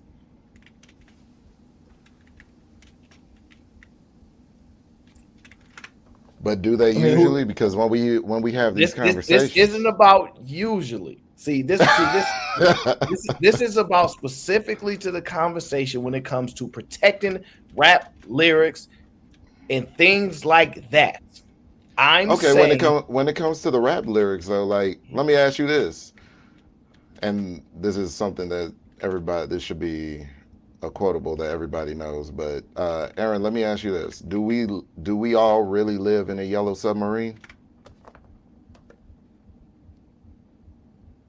some of us do, but not all of us can fit in the submarine. All right. So, like, because if we're gonna make the standard of music to be authentic and say what we actually mean, we got to take out a lot of music. You know what I'm saying? Like, why is it that the standard has to be that it has to be so authentic? No, it doesn't have to be. What I'm saying is, a lot of people believe, like, if they hear a rapper line in their lyrics, they typically don't rock with them no more. Once they hear, "Oh, you a fraud, you a fake," your career is usually done. So they're on their own. No, that's cap. That's big cap. That's big cap. In the modern era, we know we got the 6ix9ine guys, and all that out here. But go ahead. What's y'all example of people rocking with rappers like Heavy after they've been Rick Ross? Rick Ross. Yep, that's a good one. Okay, so what was Rick Ross exposed about? Remember you talking about being a big drug dealer and all this shit, and it was turned out he was a parole officer? Well, no, they never disproved that he sold drugs or nothing. They never did that. What they said was he was a CEO, and he said, "Hey, you could be doing the crazy things as a CEO," which makes sense to me because they get stuff inside the prisons all the time. So they never disproved that. A lot of folks are still, the street code right. No, they tried to take a shot at him by saying because he was a CEO, this, and that. They never did disprove that he could actually move drugs because they can't really do it. And one, that would be a wonderful position to have to do it. Hey, listen, I'm gonna say I'm gonna give you a more recent example. Gunna, we just saw Gunna snitch, right? And then he just dropped another album, and I still hear niggas bang, you know what I'm saying, rocking Gunna. So good music. But wait. Was Gunna promoting that he wasn't a snitch prior to that? It doesn't matter. It does. No, it does because like I said, if you prove that you're a fraud, if you was lying in your lyrics, lying about, you know what he actually did in one of his songs, he had a lyric where he said he wouldn't snitch on his homies. It's actual lyric going viral. Now, and then he actually did it. No. The question is now, did he actually snitch? Because from what everybody's been saying, his lawyer, et cetera, saying he actually did not snitch. The stuff that he said they cannot use, et cetera, et cetera. So there's a gray area to what you're saying right now. Everybody, so why is all the rappers saying he snitched? Why is everybody following him on social media? I'm talking about the people he didn't make music with. Whether you talk about the Lil Durks of the world, right? All of them are following him, not rocking with him. The Lil Babies not rocking with him. So why is that the case then? If they I'm gonna ask you again. What is he rapping about in his new songs where he's saying I ain't snitching on nobody or this and that, and they actually proving that he is snitching? So in his current music, he still raps the same. He's still rapping about the same stuff. His music hasn't changed. I don't listen to him. I don't. It's about drugs. It's about fashion. It's about women. It's the same shit, bro. Rilla, this is your forte, bro. I'm gonna have to let Rilla do this. I mean, am I wrong? Has Gunna changed up how he raps? Can y'all tell me? Rilla, your audio isn't coming through on the output. He gotta take the headphones out. Yeah. Your audio messed up. No, your audio still messed up. We can't hear you. Working. Can't hear you, Rilla. I'm not sure what it is. Man, StreamYard be hating. So listen, let's just say fine that's the case, Gunna, right? And sure, I'll give you that. I don't know much about him. Yo, Aaron, you got a Superman. You got a Superman shirt on? On his last video. Yo, Aaron, you. My boy got a Superman shirt on. Hey yo, hit the like button for Superman Aaron. Hey yo. No, hey, I had a call. Hit the like button for Superman Aaron real quick, dog. Bro. I was gonna need it for this show. I ain't even hear you. My fault. I hear you, bro. I'm not even. I'm not a Tekashi 6ix9ine fan. Hold on. I'm not. Wait. I'm gonna say this one thing. I gotta go. Yo, I'm not a Tekashi 6ix9ine fan. But I just looked in his last video. He got 1 billion views still. That's what I'm saying. Like, now, hold on. Forget the billion views. Look at the numbers his album just did, bro. His album is still going crazy. So I actually can look at that twofold as like one, promoting snitching, people actually getting down with that. So they supporting the rappers that snitch because they want people to snitch, which is actually probably something that he should be applauded for, right? I understand you guys want to use one-off situations that are rare and few far in between, right? Because this actually doesn't happen that often, right? Most times, an extensive experience that most of us have, when these rappers get exposed, their career go down the drain. Now, y'all can make a 1 or 2 examples. The Rick Ross one is not full because it's not actually the most accurate. Because he was a CEO, but he could still be moving as a CEO. They never disproved that. So that's like a 50-50 thing. And actually, some people think it's smart. And he actually switched over what he was doing to be more of a businessman type of rapper, which is what people actually respect, because when they see a black man's actually being smart, intellectual, and has a business like mine, they actually respect that over the stupid hood stuff and drug dealing. I'm about to take my son out to the carnival, so I'm gonna be out. Okay, bet. All right, bro. All right, bro. No, I mean, Aaron, I just gave that example because that's the most recent, and you said, pick an example. Listen, no, I'm Kobe. I'm good with it. I'm fine with the example. I have no problem with it. So my point of it in general, for most people, consensus that if they find out you frauded in your music, now Kobe, are you gonna listen to somebody that's a fraud in their music? I mean, me personally, I listen to good music, so. I mean, yo, if the music was good, yes.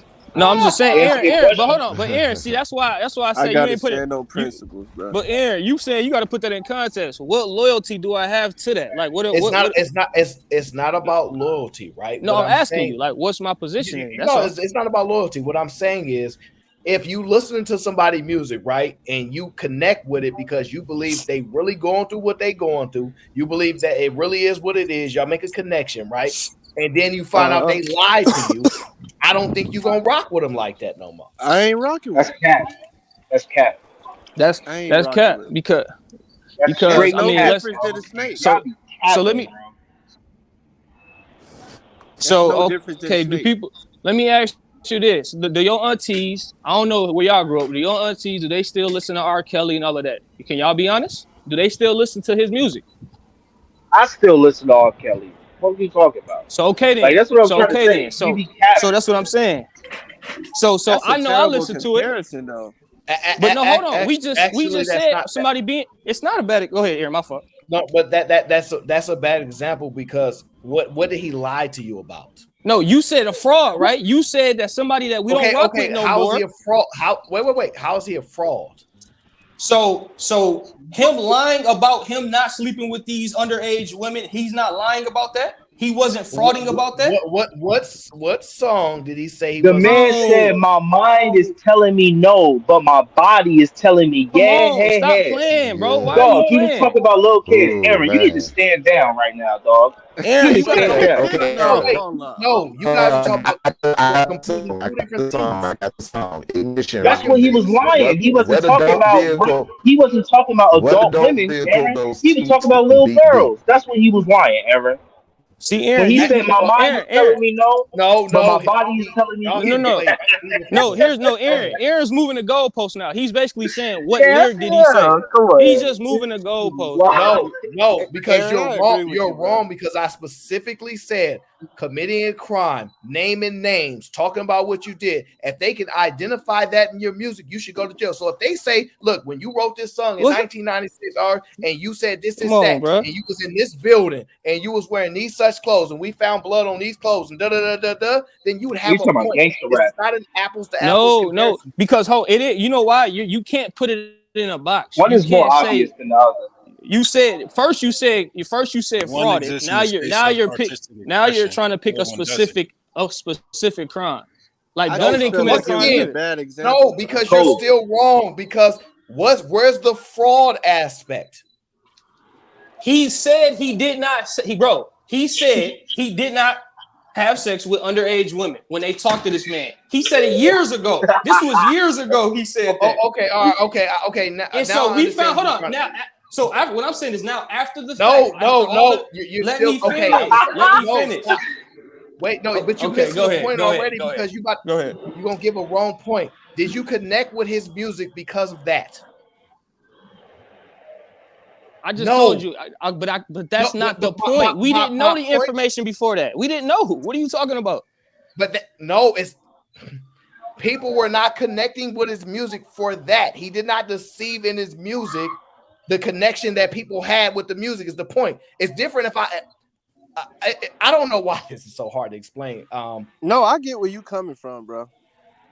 I get where he's coming from too. He talking about gangster rappers who made it very obvious, who really talked about murders and made it obvious, or talked about robbing people, or talked about selling drugs. That's very obvious. And then if we go back to the neighborhood and they go, "Yo, dude never sold drugs. He never did that. He lying." Then his whole hype was the fact that doesn't make sense because we can't just use rap music as the only standard. It's not just rap music. No, Lee. I mean, Kobe, let me show you why I'm consistent. If they pull up Kelly's lyrics and they say we got you on this, lock them up. I'm not about to protect. If they can use his lyrics in music, No, I know you not. I know you not. lock him up.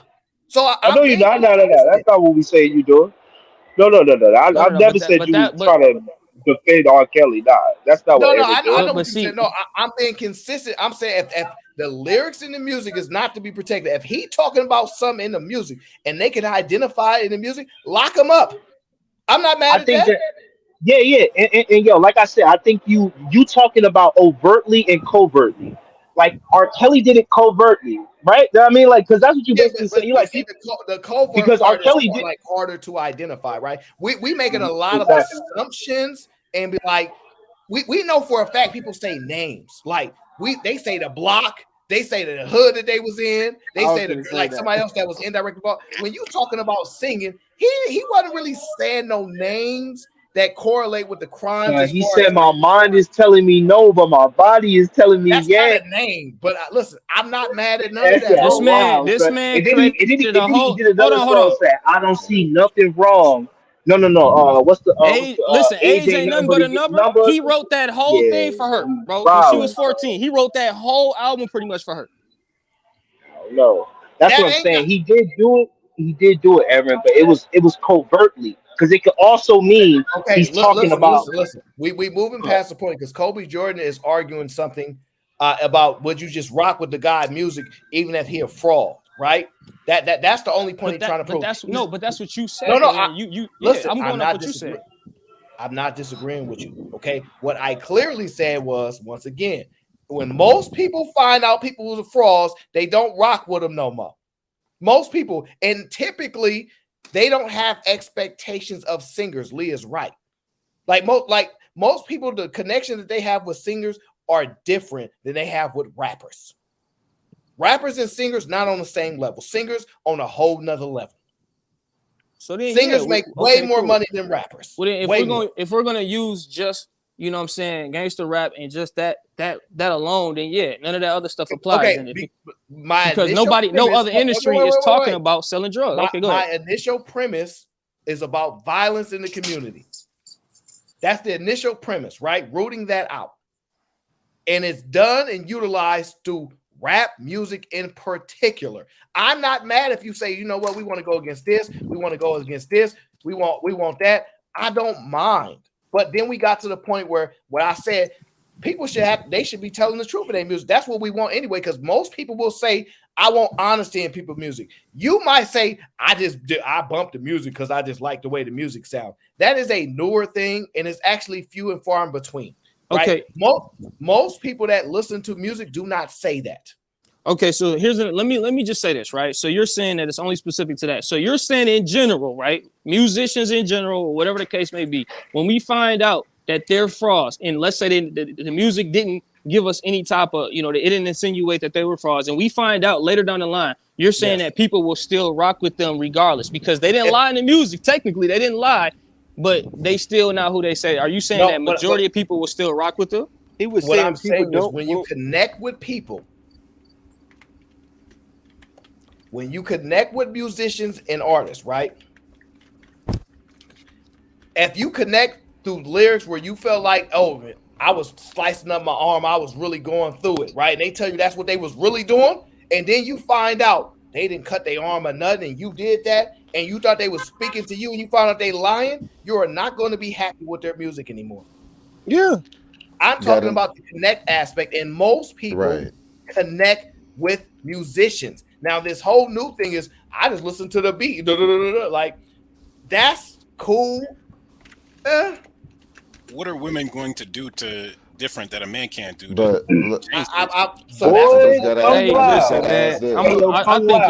just say that real quick. I'm gonna be done, Aaron. I think what you saying, listen, it sounds good, but I think it's cap. Even when they find out people fraud and they still listen to their music, whether it's in secret or it's in public, they still listen to their music. I don't want to hear none of that. Man, it just depends on the dude. Hold on. I think we're missing. If he a goofy, I expect him to listen to it. I think we're missing the main point. I'm gonna ask another song.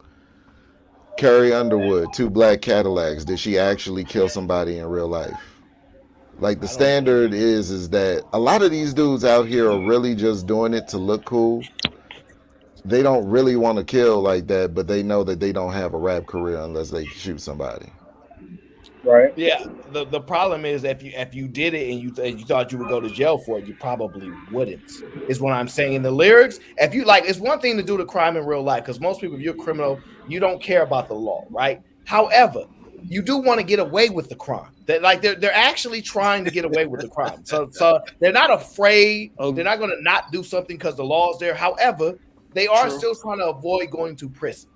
That's the two things can be true. They can not care and at the same time try to avoid a certain outcome. So because of that, they are probably not going to rap about what they did in real life on their lyrics if they know they can be prosecuted for it. That's the overall point of the conversation. All this other minutia is just part of the conversation to have. But what you said wasn't cap, Aaron, when you said about somebody listening to somebody and expecting to rock with them even though they a fraud. You know what I'm saying? So I look at it like this. I'm like, I'm not finna listen to no Gunna. It's about principles. If you say you about this, I expect you to live up to it. You know what I'm saying? This is what you signed up for. If I'm with Gunna, we go slide on somebody. He knew what he signed up for, and he switched up last minute. I can't fuck with. Okay, so I can't mess with a person prolific. like that. Let me ask you again. You talked about you. How many of these people you think got just in general got principles and morals that they stand on like this? Just in general, the people that. What would you say? How many? Very is low. it more? Very Is it low. less or the majority? No, very low. He said very okay, low. So what are we talking about then? It doesn't matter what you feel. I'm talking about the majority of people in general, bro. Most people listen to good music. Well, right. like And then Kobe, to speak to what you're talking about, is not about It's not a that life. conversation. Yeah, it's That's not what I'm about. saying. The mass Okay, I get majority it. is not about that life. And then Okay, Kobe, to but speak with what okay, you're talking about, Kobe. Guys, Jesus freaking Christ. We're going way past and getting stuck on the smart part of the conversation. We're going to get back to the broader part of the conversation. My fault, Aaron. My fault. No, Kobe, I know how your mind works. I get it. And look, I'm not saying you wrong as far as a lot of people are just listening to music. I'm telling you, when you start dealing with I'll tell you this. Most gang members, most people in gangs, they not rocking with fraud rappers. They not rocking with them. Exactly. They not like, nah, I play it like, no, he a fraud. He don't really be doing it. They have a problem with it. And they're the ones that are most of the issues when it comes to the conflict of violence in general, which we're trying to root out. And one of the ways that they use is musical influence. We know it exists. We know that music influences children and influences their minds. And it's one of the reasons why, once again, they have no problem with the violence that we promote in our music, but they have a problem with other people doing it in theirs. They have a problem because they know it has some level of effect on the people. So I'm saying when it comes to fixing this problem and making adjustments, I found that women are better suited for it based upon the actions that they have been taking. What men keep doing is saying, nah, we need to protect these rights. What women are saying is, I don't care about none of that. Lock them up. We'll figure it out later. And so to speak to that, is taking leadership versus like the men they're going to actually enlist to do it.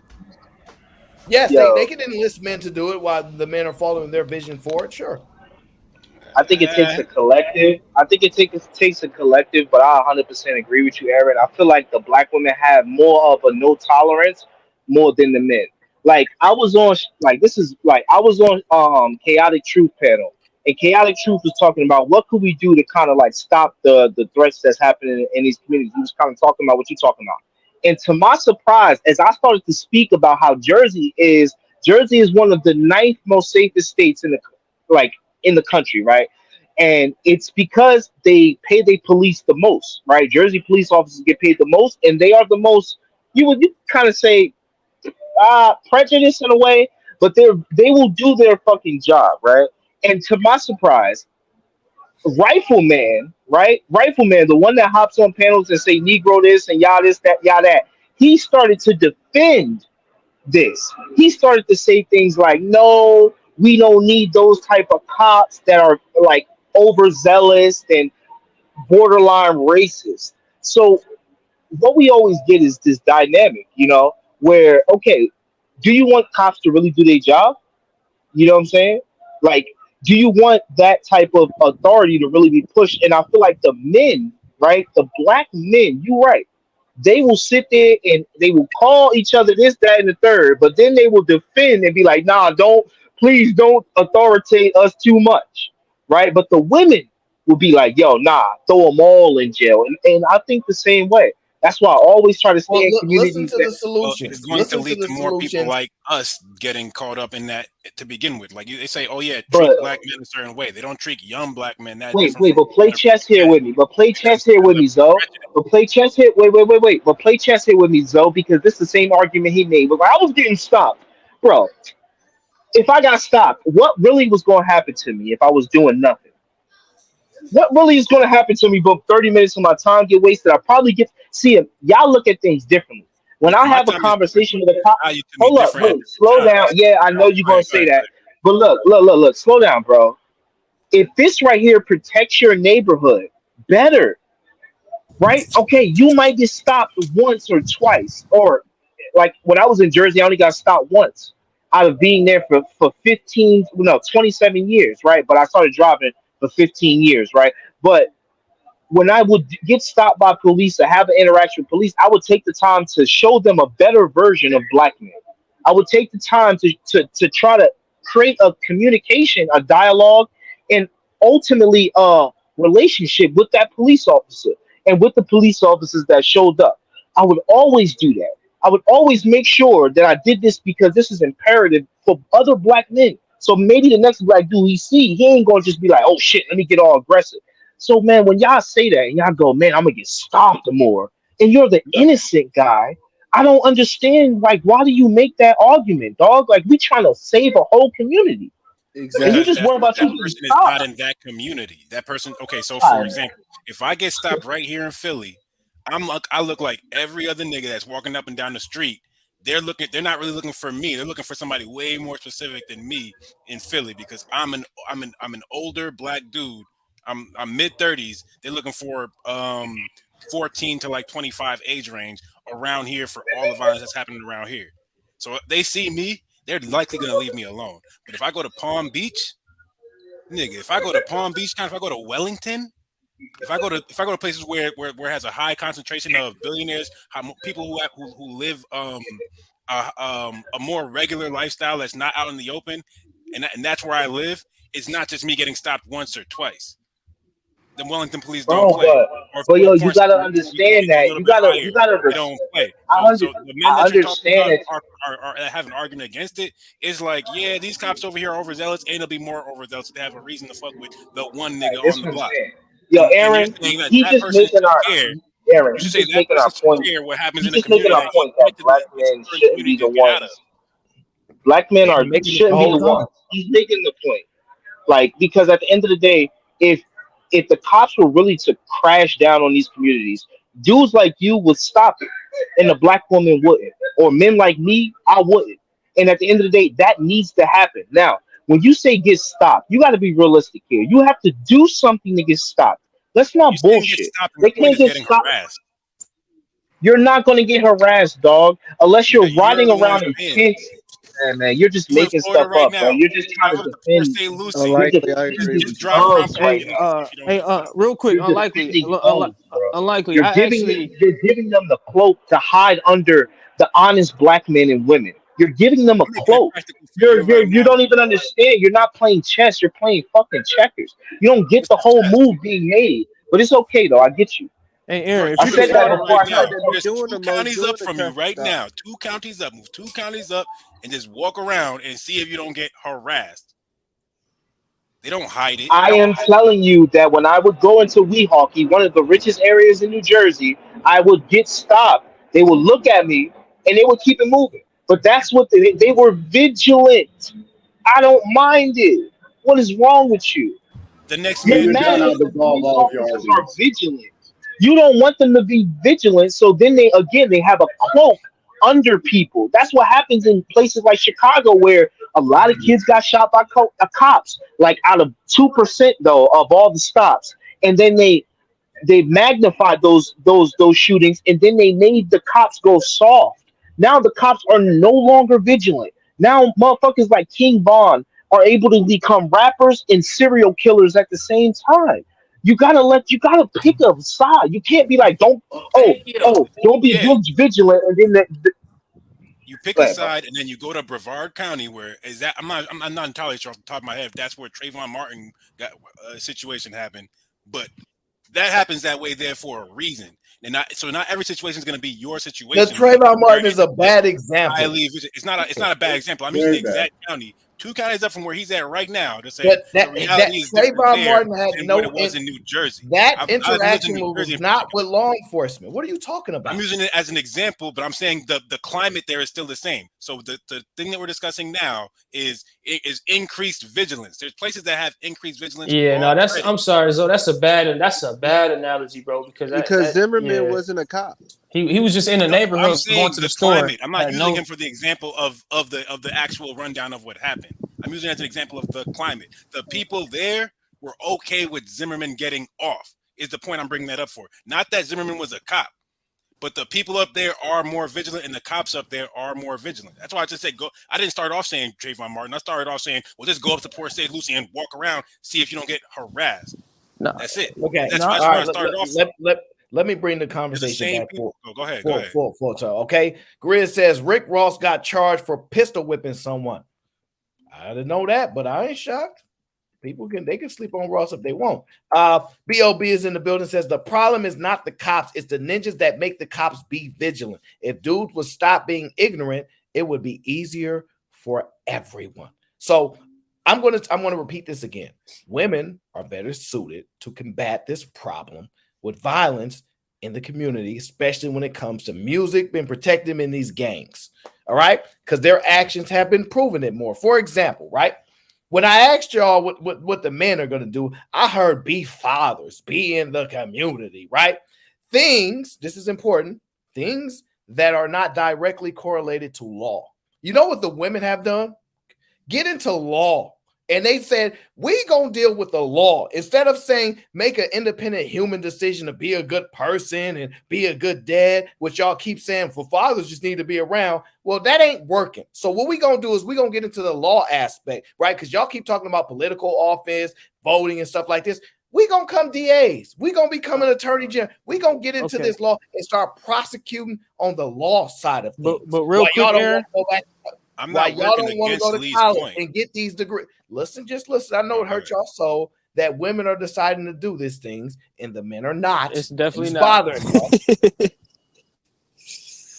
I'm making the point that like it's like Lee said, it's chess, not checkers. Like he's saying that increase the vigilance, but I'm saying the point I'm making is that the people who like you use AFR as an example. AFR makes his point because he lives in an area where he's not going to see the reality of increased vigilance being beneficial to him. He's okay with his vigilance right where it's at, and if it goes up in the hood, he's okay with that to a certain degree, but he's not going to be the person that has to advocate for that in the hood. He's not present there to vote and make these things happen there. He's too far removed to be a part of the situation. Does that make sense? What's that got to do with what I'm talking about? Because you're making it a men versus women thing. So where are these men that are I'm looking at it practically. Where are these men that are putting up this resistance to say, nah, we shouldn't do it? I would love to speak on this topic. But hold on, real quick. Who are the men? Like who are the men? But Aaron, find the women where the violence is at. But hold on, Aaron. But hold on, Aaron he tried to be sneaky. He gonna say that women are less violent in this boat. But see, here's the issue with that, right? Men in general commit way more murders and crimes than women in any culture. So you can't that's not a good example either, bro. Like you're saying that the women. Wait, what's my example that you're trying to combat? You just said that women in our culture are able to deal with these matters, right? These without being violent, men are more violent in these same situations. That's what you just said, right? That's not what he said. That's not what he's talking about. No, that's not what he's talking about. That's not what he's talking about. He said that women are willing to look, very simple. Women are willing to do away with all the excuse making BS and they will just throw dudes in jail. They will just go along with the system, and we've heard men say, y'all quick to saddle up on the white man. That's what they'll say about black women. He's saying, yes, they do that, and they're willing to go along with the system and throw motherfuckers in jail. They're becoming... Oh, shit, my thing kind of messing up. No, so what I'm saying, Kobe, is very simple. When I asked about what's the solution, right, for the men to help root out the violence and stuff, the one thing I hear is we need more fathers in the community. We just need men to be fathers. A very subjective thing, right? Nothing that can force them to do anything, right? What the women are saying is, you have a position open in the prosecutor's office? Oh, okay. I can prosecute crimes? Oh, yes. Where those blacks at? Yeah, they keep like to rob old ladies, commit all these crimes, and rapping these lyrics and everything. Oh, we gonna find a way to lock you up. You're talking in your lyrics, we gonna find a way to put you in jail. Oh, yes, absolutely. If you're rapping about it, influencing about it, we want you locked up. I absolutely love that mentality because you know why? They're putting the law behind it as opposed to an individual emotional feeling about wanting to be a mom or a dad. Okay, so hold on. But hold on. You got men who are informants. You got men out here snitching. You got men out here doing the same shit. So what are you saying? Men out here are working. That's not relevant. It is relevant because you just said women are willing to go with the system along with the system. Snitching is so and men are out here also in same positions. So men, hold on, let me ask you this. Aaron, are you saying men don't do that? Are you saying delusion? What you're talking about, what Unlikely's talking about, you guys are all ignorant. You guys are all delusional. Unlikely's point is coming into a point that the woman should be making. The woman is making these decisions because she's been confused by the culture that you men have more or less propagated. Kobe Jordan, I understand where you're coming from, but at the end of the day, we have to take complete accountability. Hold up, real quick. You said I'm ignorant. So is Aaron ignorant? Hold up. Is Aaron ignorant? Hold up. Is Aaron ignorant? Is Aaron? Did you call Aaron ignorant too? See, did you call Aaron ignorant too? Hold on. Let him finish. Let him finish. We're trying to give back some push. Fuck a push, man. I fuck a push. Okay. Trying to get some answers here. Okay. The reason we don't have answers is because every time an answer comes out, someone wants to give their own opinion.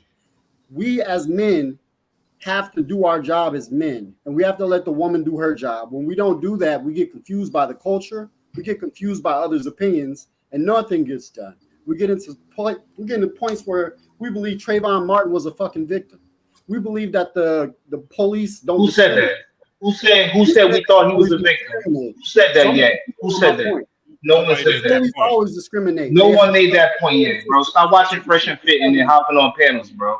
The police have been like, you sound crazy, dog. No one said that we thought he was a victim, and then you go, yo. So me and Aaron have the same point. Is Aaron? Wait. Hold on. Let me say this real quick. So real quick. Let him finish his point. Okay, go ahead. My fault. Thank you. The black man is the victim because every time we make a solution, we have pushback instead of people following us to the solution. What's the solution? Let's give an example. Aaron just said a second ago we should have more men, more or less, giving us the laws and locking up these people that make the bad decisions in our communities. We can't even do that because every time someone says that type of solution, we get pushback from the opposite. We get pushback from the people that don't support black men. So for instance, black men who say I'm gonna get stopped or something like that. We're giving these people attention when we shouldn't even be acknowledging these people. These people are the worst of us, and we're literally making it seem like they're the fucking presidents. Okay, so really quick. So hold on, Bash. So Bash, I actually agree. Hold on, I agree that we are the leaders. But Aaron, when we first initially started this conversation, didn't I say it starts with us? We are the leaders. Whatever we do, they follow. I actually said that in the very beginning. So I know we are the leaders. Everything starts and ends with us. Who is we?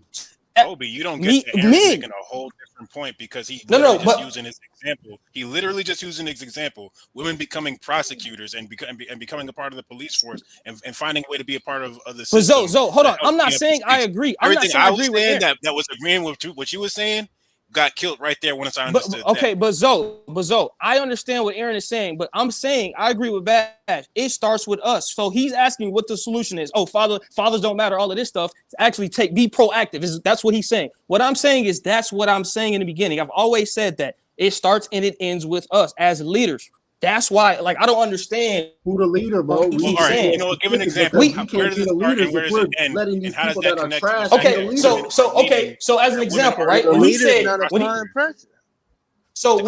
that, Okay, so going back to my point, he's wrong about the fatherlessness or being fatherlessness because that does matter. If you look at the homes back in the 50s and the 60s when we had, 70% of fathers in the home, wasn't crime way lower than it is now, right? You can contribute that.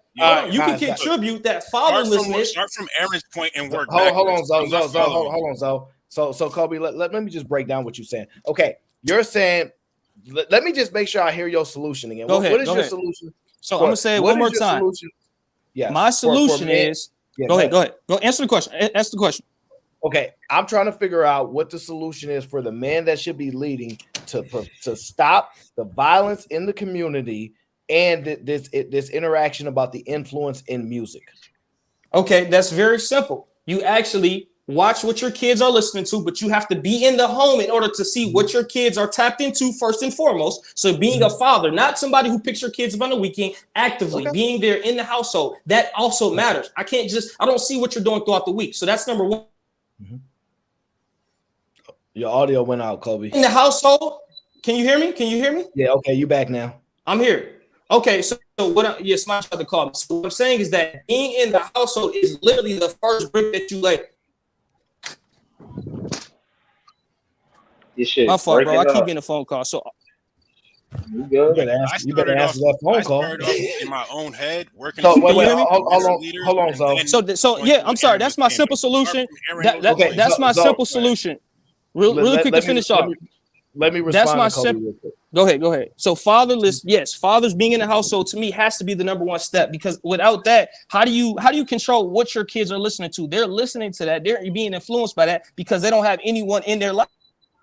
All right, so let me tell you how you made my point even more poignant, right? Because this makes the men look so bad, right? Because y'all just want to fight to be the leaders of everything. Like, it's one thing to be the leaders of a relationship, right? Y'all want to lead in every single thing that exists, right? And it sounds like that's a good idea, but I hate to tell you, it's actually not. And because what I'm seeing now is that it seems that women in this particular situation are better suited to start to try to root out the violence. Because what I found is very, very simple. What you just said was men need to make a choice to be fathers. And I'm saying, dang, if we got to rely on human beings and choices, I don't really like that much. It sounds nice. It would be great. But when I hear a woman say, I'm going to lock you up with the law, we gonna study the law. We gonna find those aren't the areas, same men. Areas around the law, those are different. And we willing to go to school and get education for this, and we willing to do things that y'all keep trying to protect. We want to protect these people rapping, standing on the blocks, selling. Do you know what happened when somebody get a 30-round clip? They start rapping with it. They don't just get a 30 round and say, I got a 30 round, lay it down and chill. They start rapping about it. Yeah, I got this 30. They start rapping somebody lyrics, right?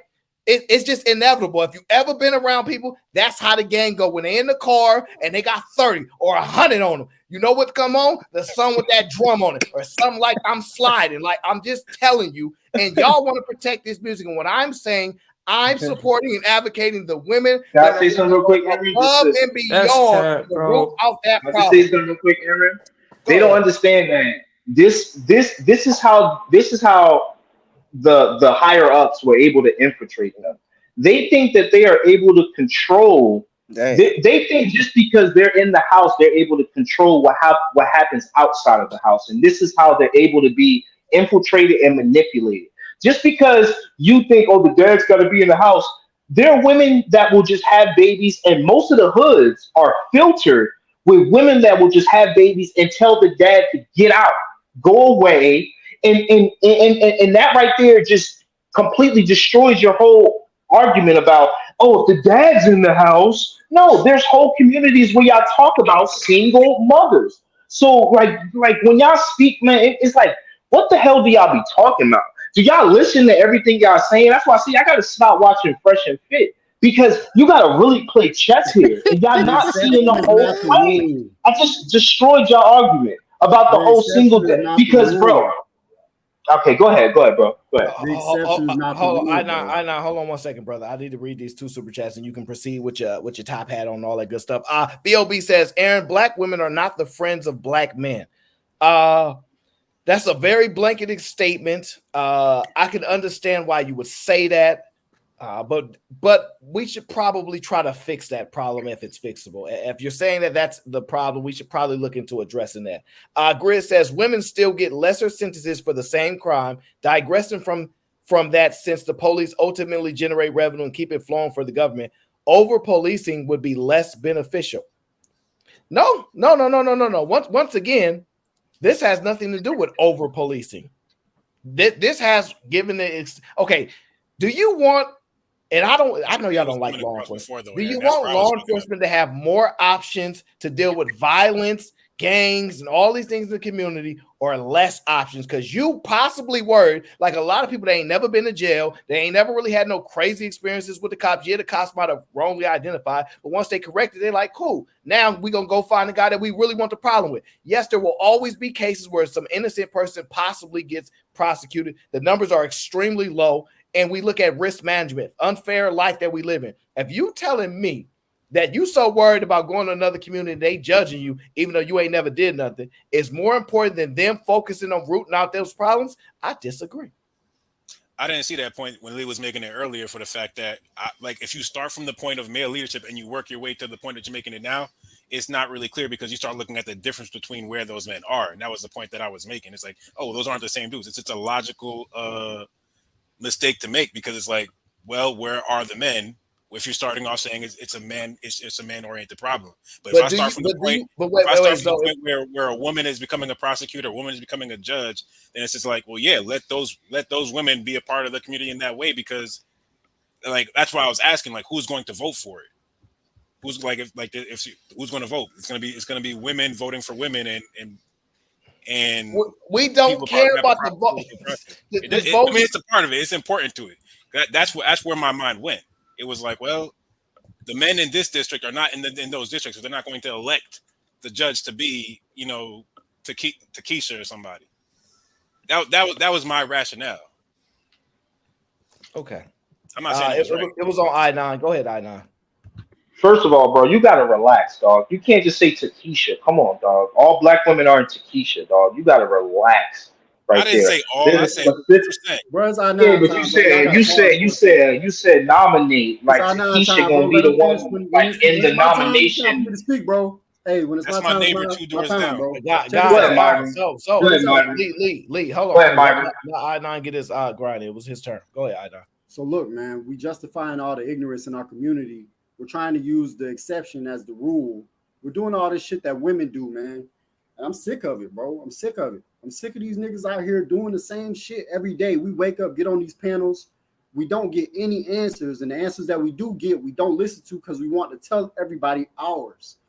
I'm sick of it, bro. I'm sick of it. At the end of the day, we need more police force. I don't even like the police. I've had so many experiences that were negative. But I know for a fact that it's beneficial to the progression of our community. If we have some type of, whether it be, the army coming in, or whether it be us coming up as a collective and getting the best of us that have, gun license and stuff like that to start policing our communities, whatever it is, we need some type of supervision to get over on these goofy people, like the King Vons, like the people like that.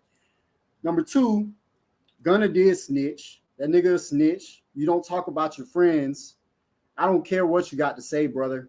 If you tell on your friends in any way, shape, or form that's going to incriminate them, you told on them. Whether you knew it willingly or not, you told on them. Now, if you decide to support, go for it. You know what I mean? Everybody got their own thing. Other than that, we just need to continue as a community building each other up, especially in the single family homes, bro. Like the single parent homes, especially single mothers. They have no type of leadership, man. We got to stop letting them go to the internet. Stop letting them go to TikTok and Snapchat and all this type of shit to get their information. We need people, leaders. Not everybody's a fucking leader, man. We need real leaders to step in, get them on track, because they don't have no fucking fathers. Even those fathers, let's say, for instance, a woman is a single mother. Why do you think she's a single mother? It's because of the way she was raised. And again, the exception is not the rule. But more than likely, if she's a single mother, she didn't have a good father in her home to teach her, hey, I shouldn't be having sex like this. She didn't have a dad, or a grandfather to be like, sit your little fast ass down.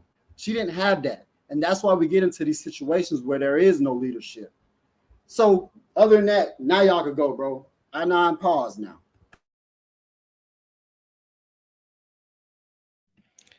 We don't know what the heck you talk about. I know. Take that hat off your head and put something else on your head right now. You get the light bulb thing, draw a light bulb on your head. We don't know what you talk about. I like my hat. I stood on it. Yeah, we heard you say a whole bunch of stuff that nobody understood. Hey, put a 1 in the chat if anybody understood anything I9 just said. Just put a 1 in the chat. Please put a 0 if you think he's a 0 after those statements, because I don't know what he's talking about. I'm so lost. I just gave complete answers. If y'all don't understand, God damn it. I9, you can't vote for yourself. What's wrong with you? I'm voting, God damn it.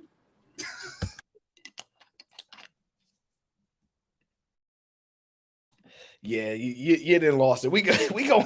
Listen, I don't know why there's even any pushback on this conversation, because see, the man, y'all keep trying to protect these music rights, and no, it's free speech. And when I look to the women who have been the most, because y'all can say what y'all want about the women, right? Because y'all want to say, oh, they made mistakes with these pookies and all that, and they in these communities and da-da-da. But you know what happened with these women? They say, we ain't going to give up just because I had a baby at 21. It turns out I turned 28 years old, and my life continues to go on. And what women do a lot more often than not is they make adjustments in life. And they go, look, I know that's pretty effed up what happened, but I'm not going to just sit here. And they start making adjustments. They go back to school. They get in their education. And then when they get in position, they do some radical things, and I like it. I like radicalness. I like it. And hearing some of this stuff they doing, trying to lock people up, pushing the boundaries of the law, playing in that gray area, like, oh yeah, y'all rapping about this and y'all been destroying our community. Yeah, we want the smoke, and we about to do whatever we can from this position to lock y'all up. I love it. And I would like to see more men that got their law degrees start to speak this way and navigate towards this way and have a face to this. But since, as far as we know, most of the faces that during these conversations lately, the last few years, have been women, especially when we go all the way back when that lady said that how rap music is going to destroy the community. Y'all know her name. Y'all could put it in the chat. I mean, you got to give her the credit for being the vision back then. And if y'all don't want to give the possibility that some women have vision, y'all just going to have to be wrong on this one. And the men are not doing a good job as far as distinguishing themselves for this purpose of why women shouldn't be leading this purpose in drive. Men should be the leaders of their homes and their families. I have no problem with that. This is not a leadership argument. This specific purpose, I find the women to be more in a position to do these things, and I like the way that they're going about it. And you can't argue with it, because even if you look at the female rappers, those women are not encouraging other women and influencing them in no way to be to this level of violence where they're like, man, that female rapper, they really got these girls riding around with 30, riding around with 50. These female rappers ain't doing that. Now, these men, the male rappers, oh, absolutely. Do you get a 30? Do you put a switch on it? Do all these things because these male rappers? Like, let's stop playing these games. It's all subconscious, though. It's all subconscious, because at the end of the day, if we're constantly getting bombarded with women shaking their ass in front of us, that entire culture of that comes with us riding around with the 30s, comes with us pulling everybody bitch fucking your bitch and sending her back home. That's what comes as a collective. So if we're going to justify them being in the thought culture, we have to justify the guns as well. Y'all got to clarify what a cause of it of violence is and what a catalyst of violence is, because y'all keep making it sound like the violence is caused because of the music, but the music is just a catalyst. There's already violence there. These aren't the least violent neighborhoods that we're talking about. Nobody said we're gonna get rid of violence. That's impossible. We understand that, right? Right. But there are certain levels of violence that permeate through the community that is heavily influencing children. If you got kids that's 14 years on a bus, fully loaded on a bus at 14, I'm guessing that wasn't the first time he found that clip. I'm guessing he probably had access to it at 13 and 12. And it's fair to say this music is heavily influential to the point where a lot of people want to be rappers because of it. Now, You may have the ability to distinguish the difference of what they're saying and all these things, but you're a grown man, right? You can't tell me that they're not heavily influencing the neighborhood. You're not telling me they're not heavily influencing people standing on the block, what weapons they buying. When plies drop, everybody want 40s. If y'all don't remember that time, we can't have this conversation. When plies dropped, everybody wanted a 40. Everybody. So we're not about to go back and forth about this. The truth of the matter is the violence permeates the community, also heavily led by the music, and they're lying and promoting this stuff in their music, and they're not being prosecuted a lot because there's a level of protection that exists. I'm saying screw the protections. Lock them up. And that's what a lot of the women are trying to do, while the men sit up here and argue because they don't like the fact that the women either doing it first, they're more of an advocate for it, and it puts a woman in a leadership, a role in which it shows how great women can be, and the men maybe not so much. I don't know what the pushback is, and the men keep saying, no, I don't think that's cool. It might happen to me. I'm walking down the street. That's all I'm hearing, but I'm not hearing no actual solutions that the men are doing that's enforceable. The only thing I hear is men should be more fathers, show up in the household. All of things that if we had to rely on human choice is a very bad idea. The only solution is for men to do the work. Women are not better leaders. Women are not leaders. Women are leaders of the household because they need to take care of the things that they need to take care of. Holding on to that way of thinking. Community, You sound crazy. if we have, I am crazy. So look, let me stand on what I'm saying. Women are not leaders because they make emotional decisions. All it takes is one woman to say, fuck this, we're out of here, and blow up the entire fucking world. Now, don't get me wrong. They're becoming better in a leadership position because we are constantly put in position for us to bow down to them. We're constantly put in position to take our masculinity away. We're literally being put into spots where we're backed into a corner. If we do anything that doesn't put the woman on the pedestal, then we actually don't make any progress. But you just said women are not leaders. No, they're not. And I'll continue crazy. what I'm saying so you can understand why I said that. Wait. What's the definition of a leader? Because I'm not about to play these games today. What's your in my eyes definition? is someone who take accountability for evereveryone's actions. A leader. Okay, is so I could say this: there are women that have been in charge of people as supervisors, as bosses, and in these roles of leadership, they've been fired for the performances that people that report to them, because their accountability is the people that report to them. Would you say that's a level of leadership? No. Okay. Oh man, what? I'll continue my point, man. Look, there's no way for a woman to be a leader because every time a woman has to make an emotional decision, her leadership goes out the window and it becomes a selfish action. A man cannot make those selfish actions because every time he makes a selfish action, he has to be put into accountability. A man cannot get out of the accountability factor. A woman can every time. All she has to do is throw a fit. You're looking at this too idealistically because Aaron already gave the example of a woman as a prosecutor, and I can immediately think of women prosecutors who can do their jobs efficiently. Like this is black and white. This is not a gray area thing. Doing a job and being a leader is two different things, man. You can train someone to do the job, but you cannot make someone a born leader. Men are born leaders. That's what we're supposed to do. What is a leader? Define it first, because you right now you speaking in parables. Define what a leader is. A leader is someone who takes accountability for everyone else's actions. A leader is someone who steps into the plate no matter how he feels, no matter what he's going through. He has to make sure that things are taken care of. Like I said, if that's your argument, wait. If that's your argument, then ain't no men in these spaces leaders. Because all I hear the men is saying is we blaming women. I blame women for this. I blame women for this. The women are the problem. Is they supposed to listen to the men. And if you say they take accountability for everything, I shouldn't hear a man say a peep about a woman and their accountability. Exactly. There are no leaders in these spaces because everyone is trying to make sure that they can get both sides together. They're trying to do it so everyone can get on their team. There is no one that's actually standing on what they're saying because every time someone stands on what they say, they get canceled. You can't even be a leader no more because you have to make sure the woman is taken care of first. You can't even take accountability for your own actions because if you take accountability for your actions and you get canceled, now you don't want to lose what you already have.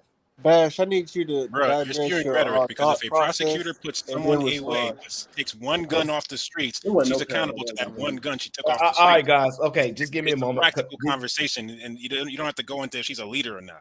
Yeah, just give me a moment, guys. I need to catch up on the super chats. Grizz says, Bash, take that yes, sir, master boss hat off. I told him he liked that. Take hat. that lame That's the ass ski hat mask off. That's the hat that expresses him. Gary Grant says, men can only be leaders in his house, nowhere else. Well, see, I guess that debunks what I9 says. Grizz says, I don't rap about sliding on people, but I would want the freedom to do it without having to answer to police questions and having my life checked out. No, your life should be checked out. If you want to rap about putting violence to somebody, and this is saying names, all these things, and it's applicable to a lot of scenarios, yeah, you should be checked out. Yeah, but they should scrutinize the heck out of you. All this extra freedom has caused a lot more hiding and violence. But that's just my estimation there. Okay. But shout out to you, Grizz. I'm not mad at that because I understand. But no, we need to scrutinize. Cap Aaron, because women buying all of the coochie rap. Women buy most of the rap in general. Donnell, what up? He says women get these positions because men are standing up and running for these positions, yet continue to complain. At least they're trying. Right. I mean, I'm trying to tell you, Chicago Real in the building. I'm sorry that the StreamYard wasn't working for you. I really wanted to hear your perspective on it. Rilla says, I don't even do the super chats no more, but god damn, Ayo, you are cooking. See, because you know what's going on right now is that people actually seeing that actions is different on one side or the other, and they don't like the truth. Grizz says, lame ski mask off. Let me take that lame light-skinned ninja off. How about that? So which one of y'all on the panel is a light-skinned ninja? Which one of y'all is that? Big deuces. See you later, bro. CBG in full effect. Tell that little nigga we just dropped the bread. The sniper you waiting outside for that air. My game sit up, and I know they gon' blast. Yeah. Hey, Aaron. I kind of came to derail the show a little bit. Go ahead. Here in Jacksonville, Florida, it just was a shooting. Mm-hmm. White man. He was at the EWC first. He was on campus at an all-black college. He got chased off by security. They were trying to figure out what he was trying to do. Then he went down by half a mile to a Dollar General. 11 people shot. SWAT team and the tanks, no one came down there. So I know a few people died because I know somebody personally who was there that was actually have a little footage of it. But yeah, mass shooting. Yeah, that's a lot of derailing right there. Now, if you wasn't my guy, I'd be like, what? I mean, yeah, my phone been blowing up for about an hour. People checking on me. I appreciate everybody was checking on me, but I only want to look at the news. Don't do it. Now you want to mess with people's emotions. Now, see what we was talking about is it now you want to tug on our emotions. Now you want to get us all riled about with this craziness. Why you didn't wait to the end of the show? Now my mind is full of all these thoughts about people that are at risk, dangers, all these things. Now I gotta, for the sake of the show, I gotta pull it back in now. Yikes.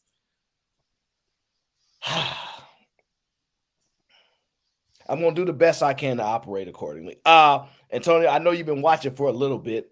The confliction that exists right now primarily is that we're trying to root out violence in the community. We're trying to root out some of this influence that exists amongst gangster rap in particular. And I think that it's important. Grizz says, I9 can come back. I forgive him. You know what? Forgiveness is important. I9 is a very, very spiritual man. And he is wild type crazy, but I like I9. I like I9 a lot. But Antonio, who do you think is better suited to help the community deal with the violence that currently exists and rooting out some of the problem with the gangs and these people influencing people through their lyrics? Yeah, lyrics is definitely dangerous. That is, I'm gonna say right now, I'm gonna say that's at least 50% of what's going on, because when I was growing up, I knew dudes who really was about that life. What everybody say, dudes about that life. Then you got the dudes who's not about that life. They had to listen to the music to influence themselves. So I seen that happen also. So, you know, they need to go ride on somebody, they need to go shoot somebody. So they put on the music and try to get themselves there mentally to do the act. And so yes, music is definitely helping the young generation, or just people in general, to get in the mind of just to do acts of violence. So would you say music has played a heavy influence when you were growing up to a lot of your emotions, thoughts, views, etc.?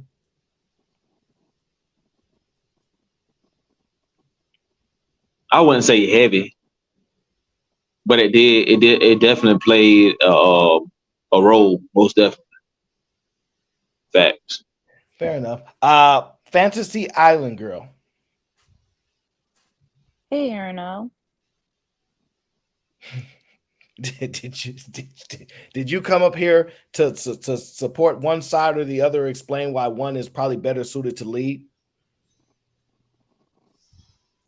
No, honestly, I came up to ask about the Jacksonville thing because I have my whole family over there. But I'm sorry. By the time I got through, it was past it. So I'll just leave.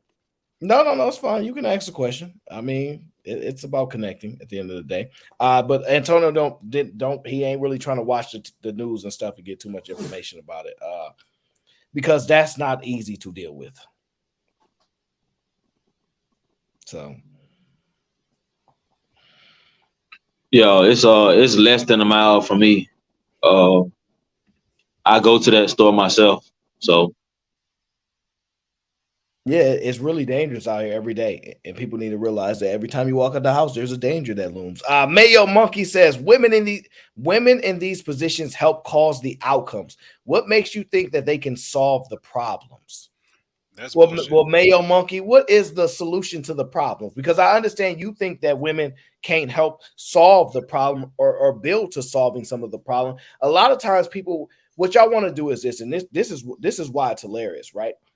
If you look at a problem, right, a vast problem, right, and you break it down piece by piece, and you take this chunk out, and you take this chunk out, and this chunk out, you make the problem smaller and smaller and smaller, right? You find it actually easier to do when you simplify the problem by eliminate little things. Y'all want to drop an atomic bomb on the problem just to fix it one time over at all, and that's not going to happen. So I think, Mayo, that they're in a position, or they're willing to do things that right now the men are not willing to do, because the large majority of y'all just saying that women can't not do it. That's what y'all keep saying. But then when I hear about the men, it's they need to be fathers. Well, if they were already doing that, we wouldn't even need to have this conversation if that's your argument. If the only argument was and the men need to just become the fathers and then we'd be all right. If that is the argument, I want to be very clear. If that's the argument, we wouldn't even have these conversations. So that means they are the problem. So like Mayo just said, the women are the problem, but by direct response to the men or the leaders, and once they do, things will follow, the women can't be the problem. Because if the solution is the men, then the men must be the problem. I don't know. That's just basic math. Hey, Aaron, can I ask a quick question for you? Sure. So you said earlier, we keep always wanting to go to the root of the issue. People don't care about the root of the issue. Isn't that what you said earlier? If I'm not mistaken, you said people don't care about the root of the issue, right? Yeah, they don't care about the root of the issue. They just want it solved. Okay, but how does that work though? Tell me give me an example. How does that work? How could you not? If I'm in math class, I don't want to go to like. Come on, man. Let's be honest. The root of the issue is been the root of the issue this whole time, and we're choosing to ignore it. That's on us. I don't care what you think. By them women becoming prosecutors, don't change that they kids are still gonna become demons. They're still gonna go to jail. That's just a band-aid on an issue that's just not gonna change anything. So, how do you fix it? Because you're talking about women being proactive in trying to get these men off the street. Does that fix the fact that they're still gonna come out and do the same thing? Okay, let me ask you this. Has there ever been a time in history where there was no crime, there was no violence? No, but that's not okay. my point. So we already established that I'm not trying to get the women to prevent violence from ever happening again. But we can limit it though, right? Can we limit that number like it used to be? Now we talking. We talking. Okay, I'm with you. So they can definitely directly attribute to help limiting that. And part of the ways that they can do it is when y'all been finessing this free speech, they gonna combat it with, we want to smoke with this. And we gonna find ways. We're gonna get in that law book the best we can. We're gonna find all the loopholes. We're gonna go all the way to almost crossing the line to just before we cross it to lock y'all up and do everything in our power to do it. Yes, I absolutely believe that is a phenomenal idea because there is no prevent crime from being committed. All right, it ain't gonna happen. We're not about to live in a time, but it would be nice to be able to lock people up with more options. And I know that y'all hate over policing, but you know the ones that hate over policing is the ones that's in jail mainly, the ones that's got to go to jail, the ones that just want to be left alone. See, the problem is if y'all want to just hurt each other and y'all want to box it out on the island and just the criminals versus the criminals, we have no problem with that. As a matter of fact, if it was up to me, if I could snap my Thanos fingers and shout to my brother Thanos, phenomenal job today. What I would do is this: I would put all the criminals on one island, and I would say there is no laws. Here's all the weapons y'all like. The only restriction is y'all don't get to leave the island. Yeah, you're delusional, man. That's delusional. See, you call it delusional, but if I had that ability, because y'all actually think war with each other is okay. Okay, but here's the difference, Aaron. Those same criminals on that island, they're going to be criminals. They're going to find the next island with more resources and do the same thing. No, see, they ain't gonna be able to get off there. See, once again, they not we got the people that's not going to allow them to get off the island. Hey, boss, you know about the gun line, boss? I know about the gun line, boss. You know about the gun line, boss? Go past that gun line. You gonna know about the gun line, boss. So what I'm saying is there would be a restriction. Man, you overthinking it, man. It's simply freedom of speech.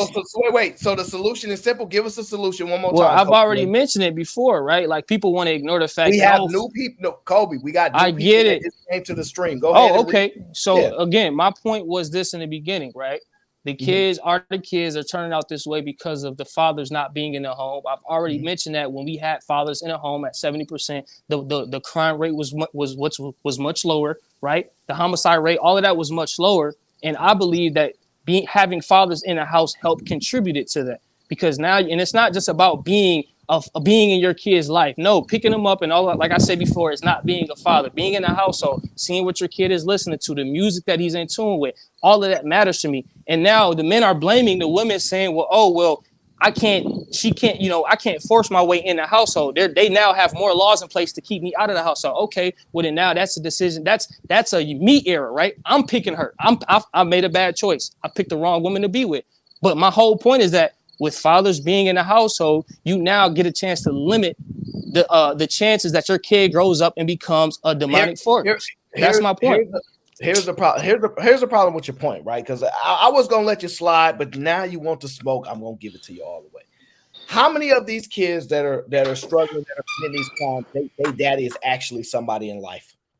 Since you want their daddy to be in the house, how many of these kids that were actually in gangs, actually that their daddy is actually an accomplished individual, actually a productive human being, and that if he would have been in the home, his kid would have done better? How often do you think that's the case?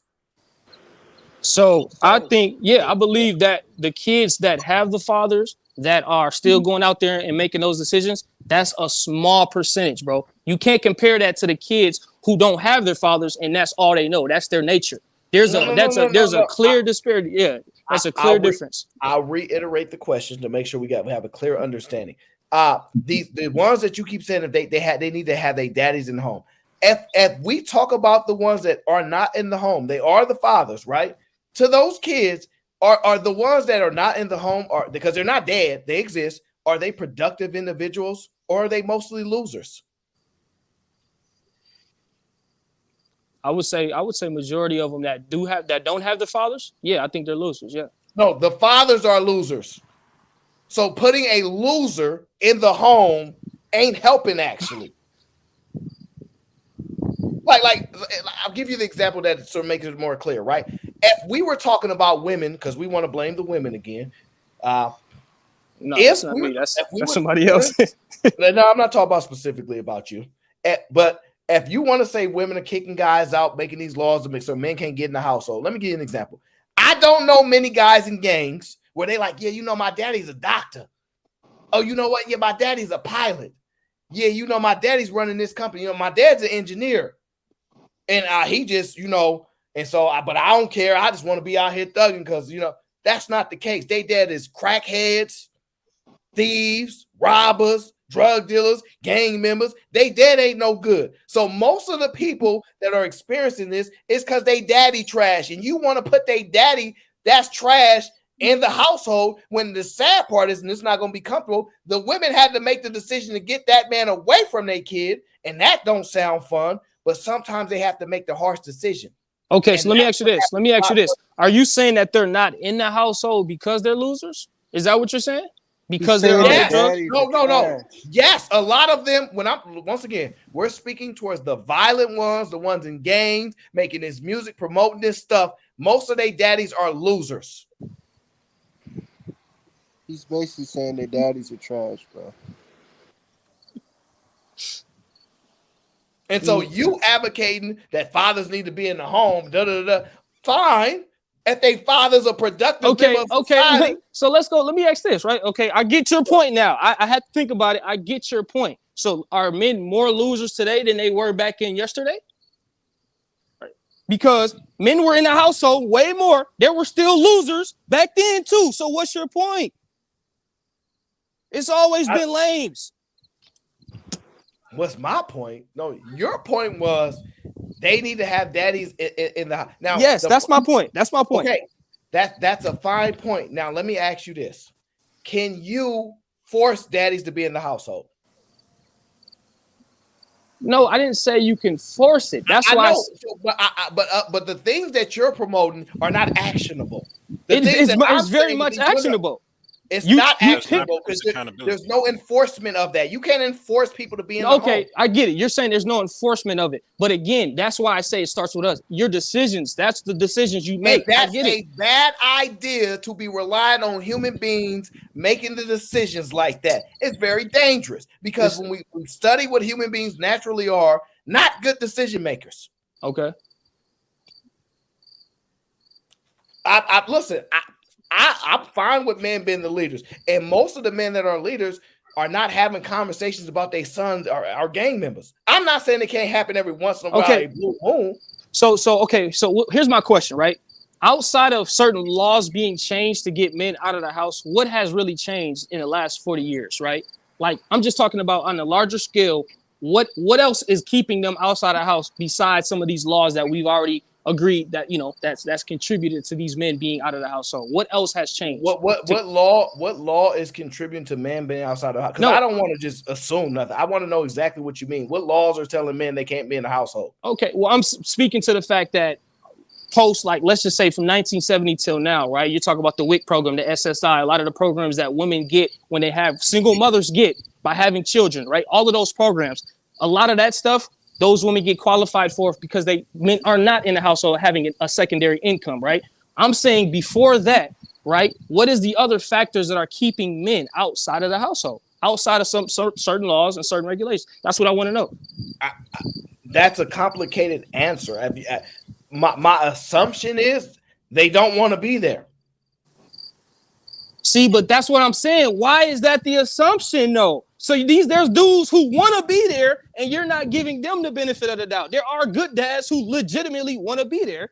Okay. So if there are dads that are there, right? Okay. The problem with your example is it would require for all dads not to be in the household. Because then you could say there is a systemic thing in place where all the dads are out of the house. However, if there's 20, let's just say it's 100 dads and 20 of them are in the household, then that will defeat the point. Because 20 of them, the reason that they're in the household is why? Because they decided to be there. How do you distinguish the difference between why 80 ain't in the household and 20 are? What would be the distinguishing factor? Well, you would have to take a poll and ask those men why they're not there. I mean, what is the other? Where are you gonna find them, yo? I mean, I'm asking like, what other way? But no, okay. For example, I can go back. But hold on, I can. No. Okay, here's my saying. I know guys personally, right, that are they have kids with women, and these women have the kids majority of the time. These dudes want to be in their house, want to be in the household. What they tell me, right, is that these women don't want them there. These men they so-called call them cheaters, whatever the case may be, irreconcilable differences, all that bullshit. But a lot of the times the kids, these dudes want to be there, and the woman is literally the wall that's between them and their kids. Whatever that is, the woman is the reason why that they can't be in consistently in their kids' lives. There's no other reason that they tell me. I don't know what the other personal reasons is between them two. That's what they tell me, is the woman is literally, she makes it hard for him to be able to see his kid consistently. That's what I've been told. So I don't know. Maybe y'all have more insight than me. I don't have kids. I'm just saying that's what I've been told. All right, let me ask you this. Let me ask you this, right? Hold on, because now we about to hit a whole left turn right now. Now, so some of you watch Fresh and Fit, right? Have you ever heard the phrase "women live life on easy mode"? Just a yes or no will suffice. I've never heard that, bro. I'm gonna be honest with you. I haven't heard that. Now, I'll tell you this because Lee dropped off, but that's the only reason I thought of that, because it's funny, right? They say women live life on easy mode, right? While men understand that life is hard. So if getting in your children's life is hard, oh well, you're a man. But why are they making it hard is my point. If they really want their kids to turn out, like, why is that? That's not the question. I understand that they can make it hard. We've talked to countless men before. Right. Countless men before about how women have made it hard. You know, the difference is, you ain't gonna like this, but one man will tell you, I just kept being persistent. Finally, the judge finally voted on my side. I just kept going at it. And while other guys quit. Now, what's the difference between a guy that kept going and another guy that quit?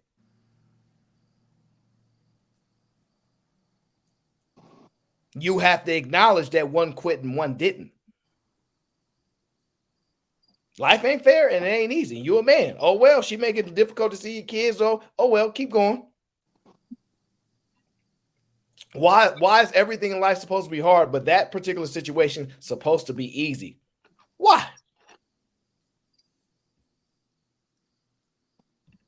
You don't really have a reason for that. Like, it sounds good. We would like it to be that way, but life is hard and men know that. So now that we accept that life is hard and men know that, we can't use that excuse that why is it so hard? We have to tell the truth. And the truth is some guys just give up. Wouldn't you say, Kobe Jordan? Yeah, I would attest to that. I would say that some dudes give up because they see that they're fighting against, them, the government, and everything else. So it's not, it's not a fair fight per se. But yeah, I would agree to that. Also, I mean, when it comes to your kids, does fair matter to you? Or well, like for example, are you saying like when it comes to your kids, hey, yo, if she giving me trouble from seeing my kids, the system is giving me trouble, I just give up. Is that what you're telling me gonna happen? No, I'm saying by default, men do give up because of the probability of them winning their kids is very low. The chances of them winning in a court versus their so-called other significant other is very low. That's all I'm saying.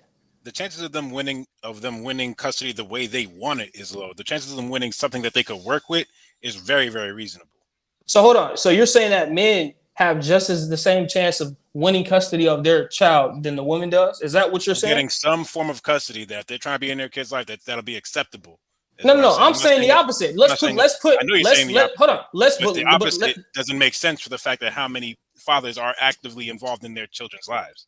There are fathers who are not with women that are involved in their children's lives.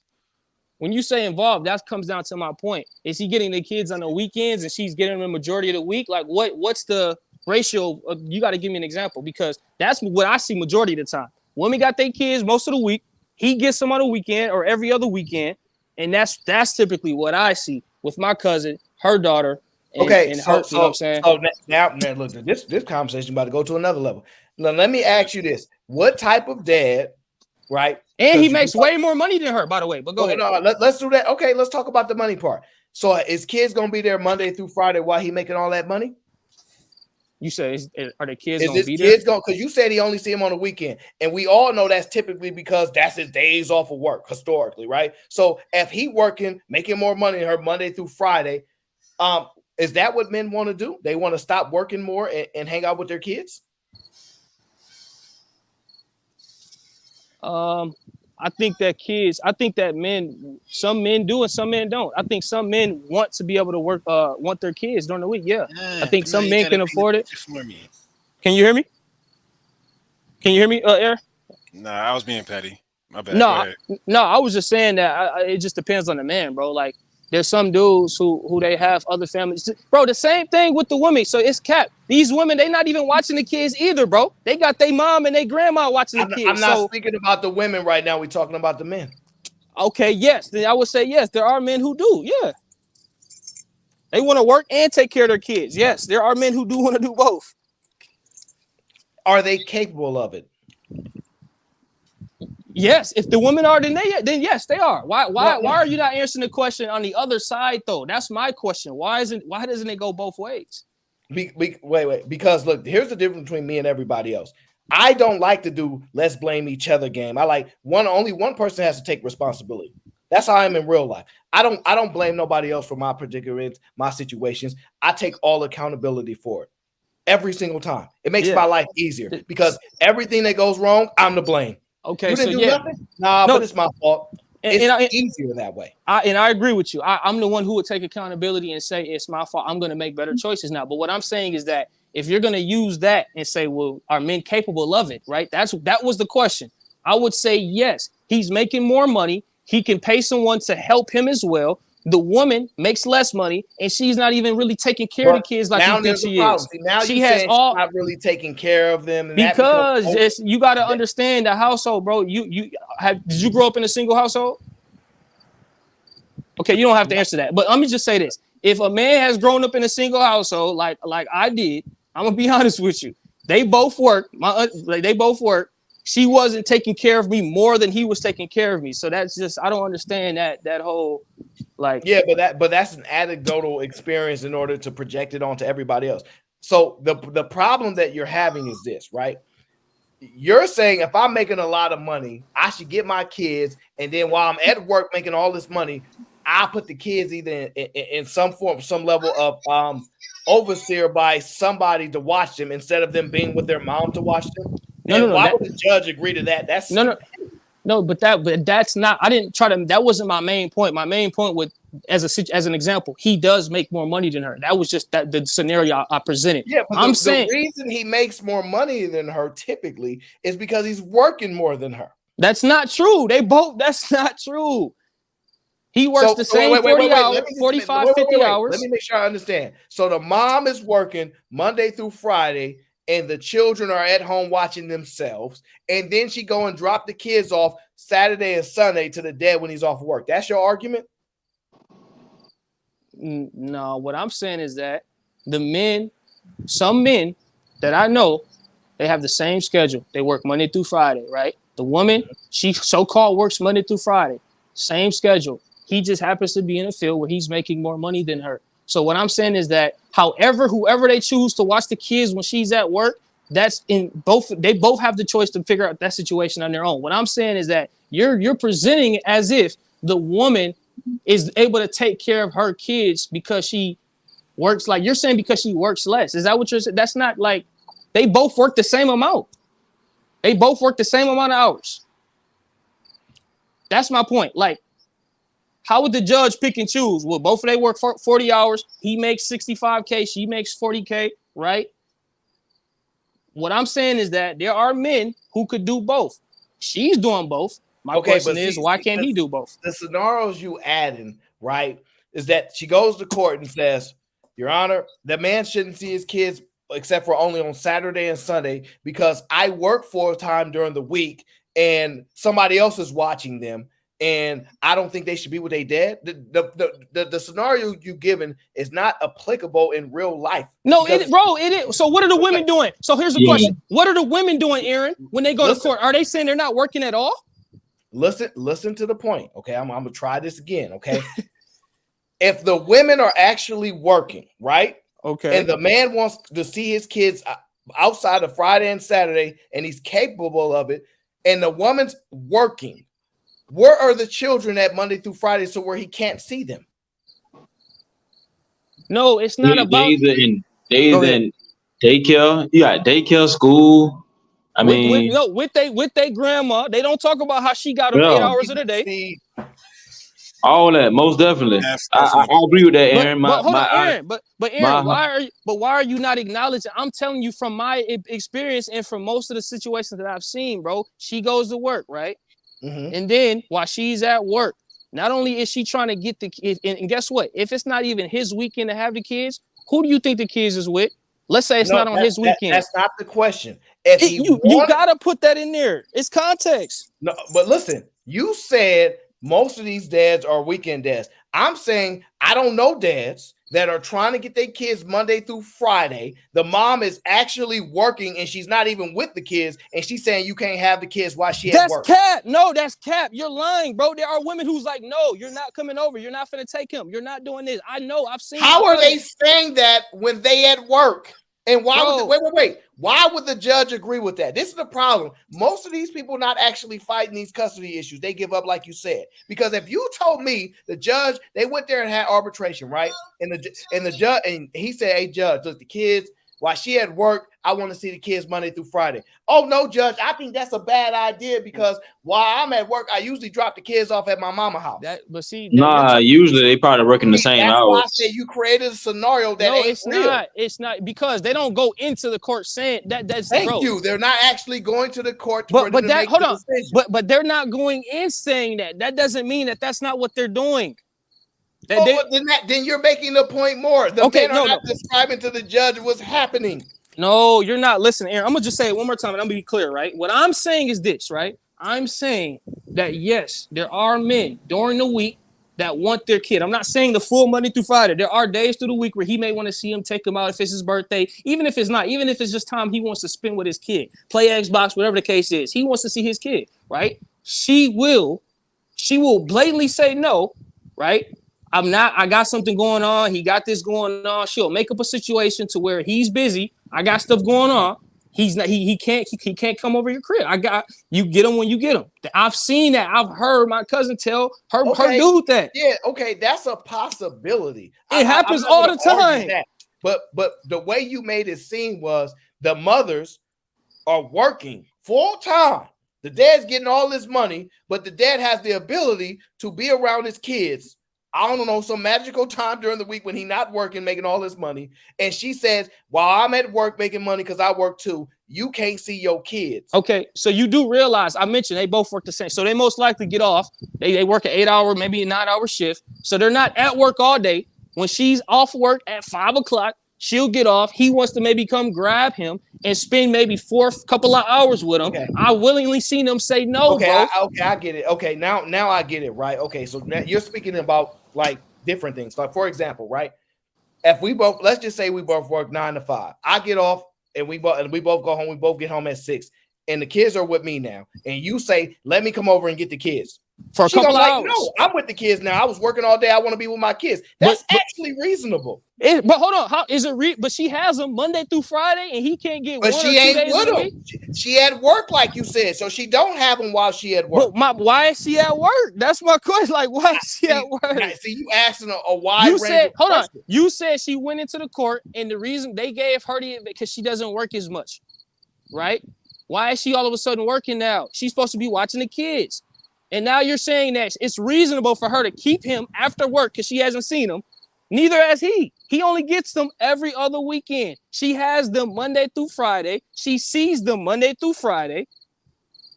It's not reasonable for him to want to come pick them up for a few hours, twice a week, a couple of times a week. That's not reasonable, Aaron?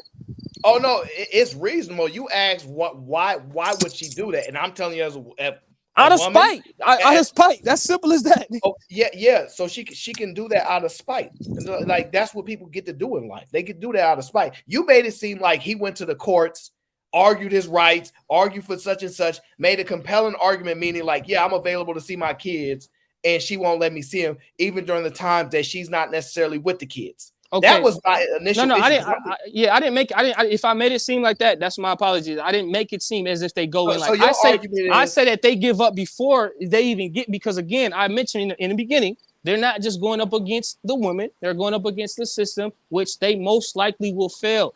They're not those guys that come out of the full custody. That's a very, very small percentage, bro. Very small. Yeah, the guys that I know, the guys growing up, I know didn't want to go to the courts, didn't want to fight or argue. See, like this new thing that these dads are actually fighting and going to courts is a new age thing. They haven't been doing it for that long. So like it's almost like what's the conviction rate? Like 97% or something like that. Like you choose to go to Supreme Court. What's the conviction rate? Like 97%. That's the odds, pretty much. That's your plan. Yeah, but that's not the argument, right? So I'm not disputing that. That's that's not the dispute. What I'm saying is, initially you made it seem like she's working full time and she's not letting them see the kids while she's at work. Now you're saying no, they both get off at the same time, and so when she gets home, she want her kids to herself. No, okay. So obviously, if she's at work, her motivation is for him not to see the kids. That's what I'm saying. Not that she actually wants the kids. That's what I'm saying. And for you to say that while she's at work, why would no? They're both at work. I'm saying non-working hours, right? Once they both get off work and he wants to come pick them up and take them wherever, to Chuck E. Cheese for couple of hours, or go to the crib and you know what I'm saying, spend some quality time with him, she will say out of spite, no. That's what I'm saying. And you're saying, why would she say that? It's simple. Out of spite. The relationship didn't go how she wanted. He got somebody else, whatever the case may be. I'm just saying it does happen way more often than you think. And for you to say it's reasonable for her to spend time with him after work, well, she already has them Monday through Friday, right? He gets them every other weekend. So I'm just saying, for me, I know guys who do that. Now, there are some dudes who don't want nothing to do with their kid. I get them dudes. I understand that. But I'm saying I know personally some dudes in my personal circle who are in the predicament I brought up earlier. So yeah, I definitely can vouch for that, where the moms is, like you say, out of spite, keeping the kids away from the dad as much as possible. Yes. And I have one friend, he just made a bad choice in woman. His child's mother, he pretty much got full custody, you know what I'm saying? She ended up getting on drugs, all type of stuff. He ended up getting full custody. And actually a few months ago, she just passed away because she just really was a druggie, or really got into drugs real bad. But yeah, he has full custody of his child. But it took for her to be in a bad situation for him to get full custody. Yeah, I mean that doesn't sound abnormal, right? Most people in sound mind believe young children under 1 year old, 2 years old, etc., should be with their mom more than the father. Like that's like, it ain't a popular thing to say, but that's more of what women going to specialize over men.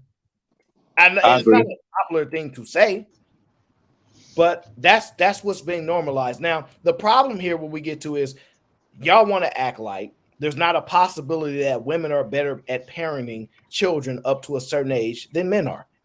Shit. I say up to 3. I would agree. And part of it is, and obviously it's in a vacuum, it's not in totality, because there are no men don't necessarily like repeating themselves as much as women do.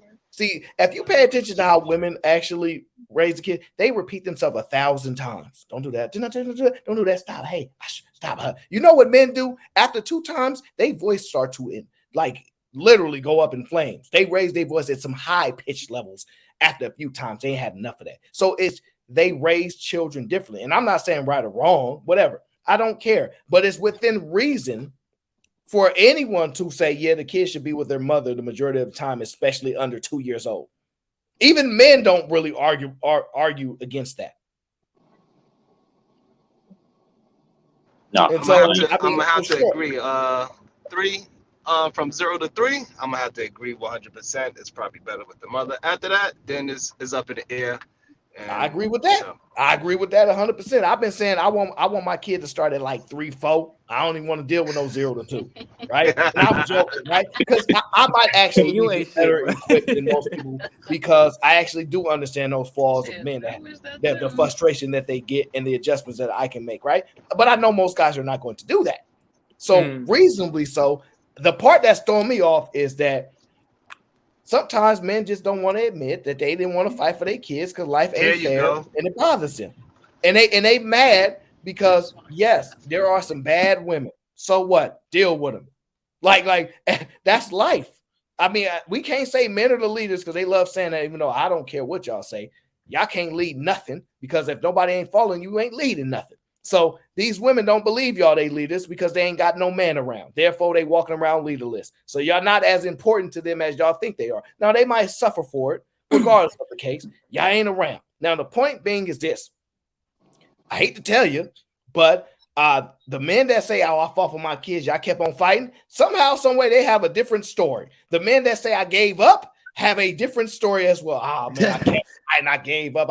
It costing me too much money. And then you know what that sounds like?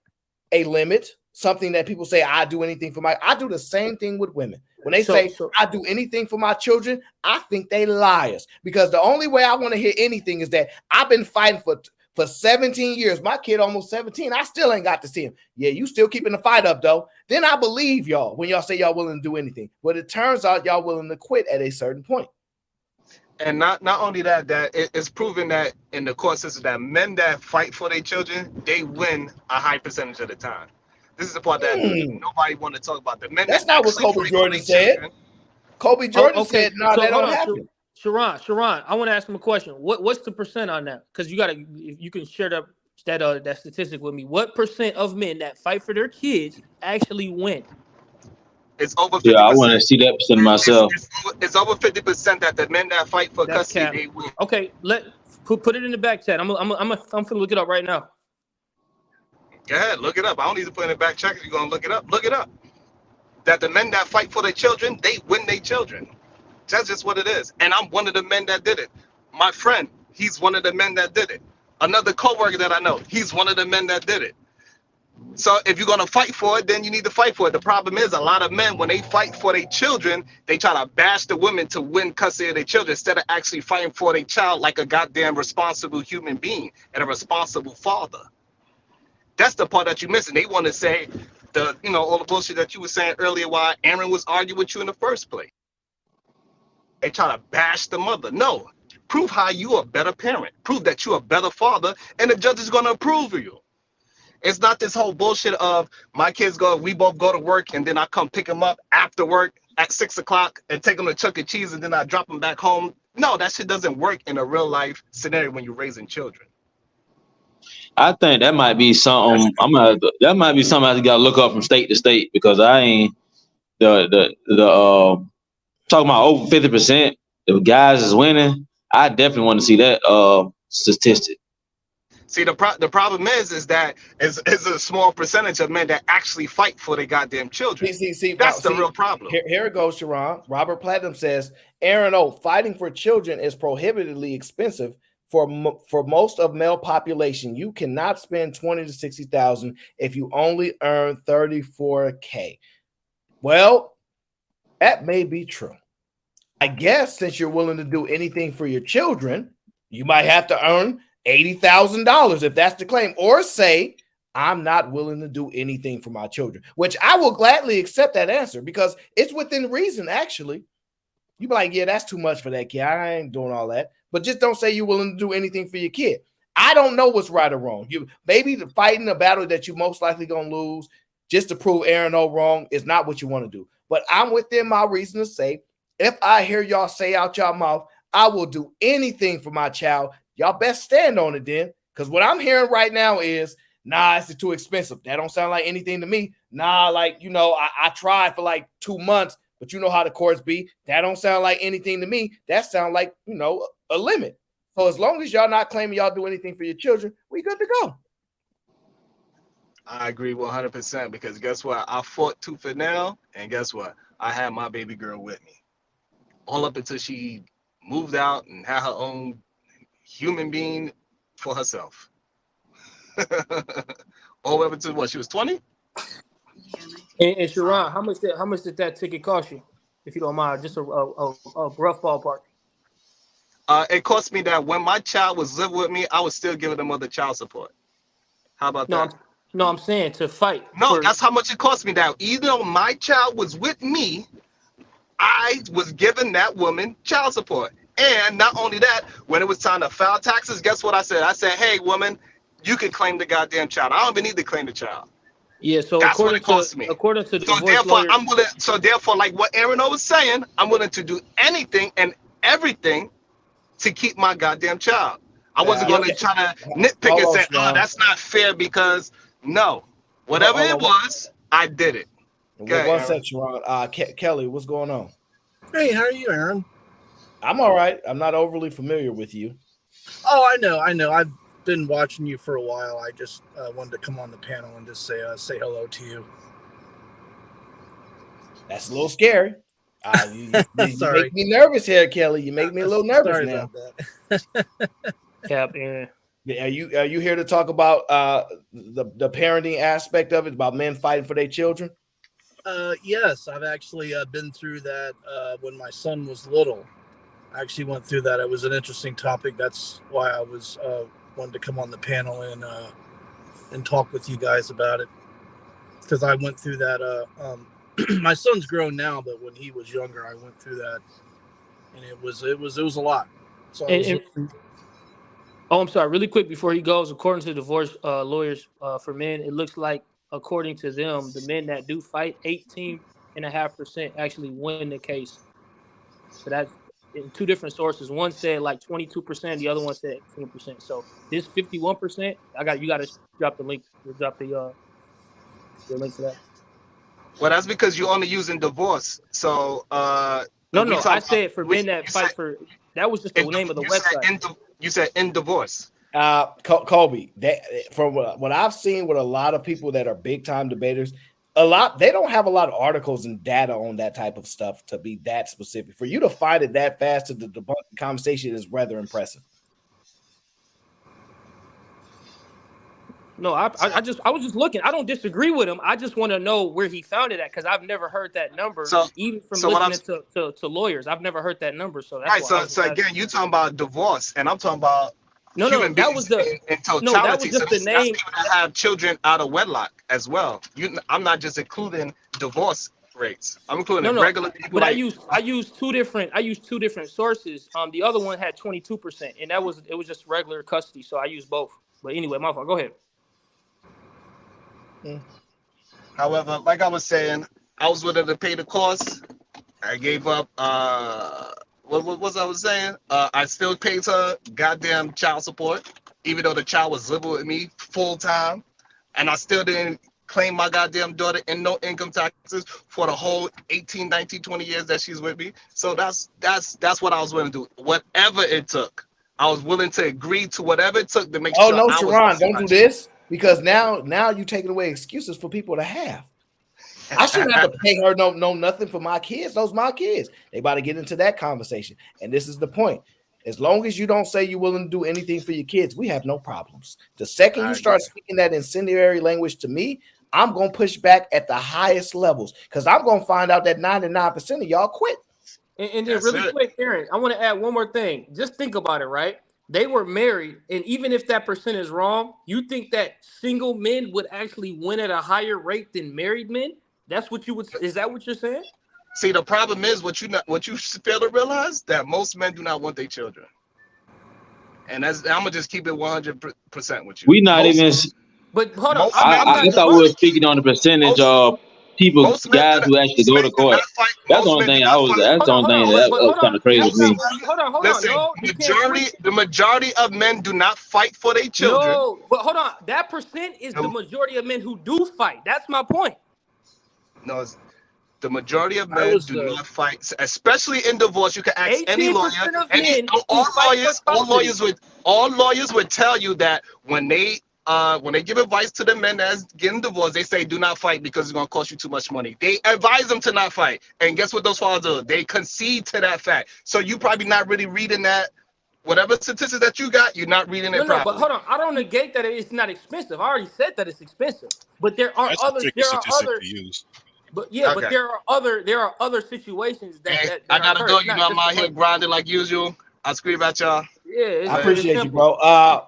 Donnell Hawkins says if black men came together as a whole against gangster rap and gang violence, the woman wouldn't have to get or be involved. Well, that ain't gonna happen. Aaron, did you see the story about the man who was put in jail for spending too much time with his son outside of the court order visitation? Yes, you probably shouldn't have done that. You should probably gone back to court and restructured the visitation guidelines.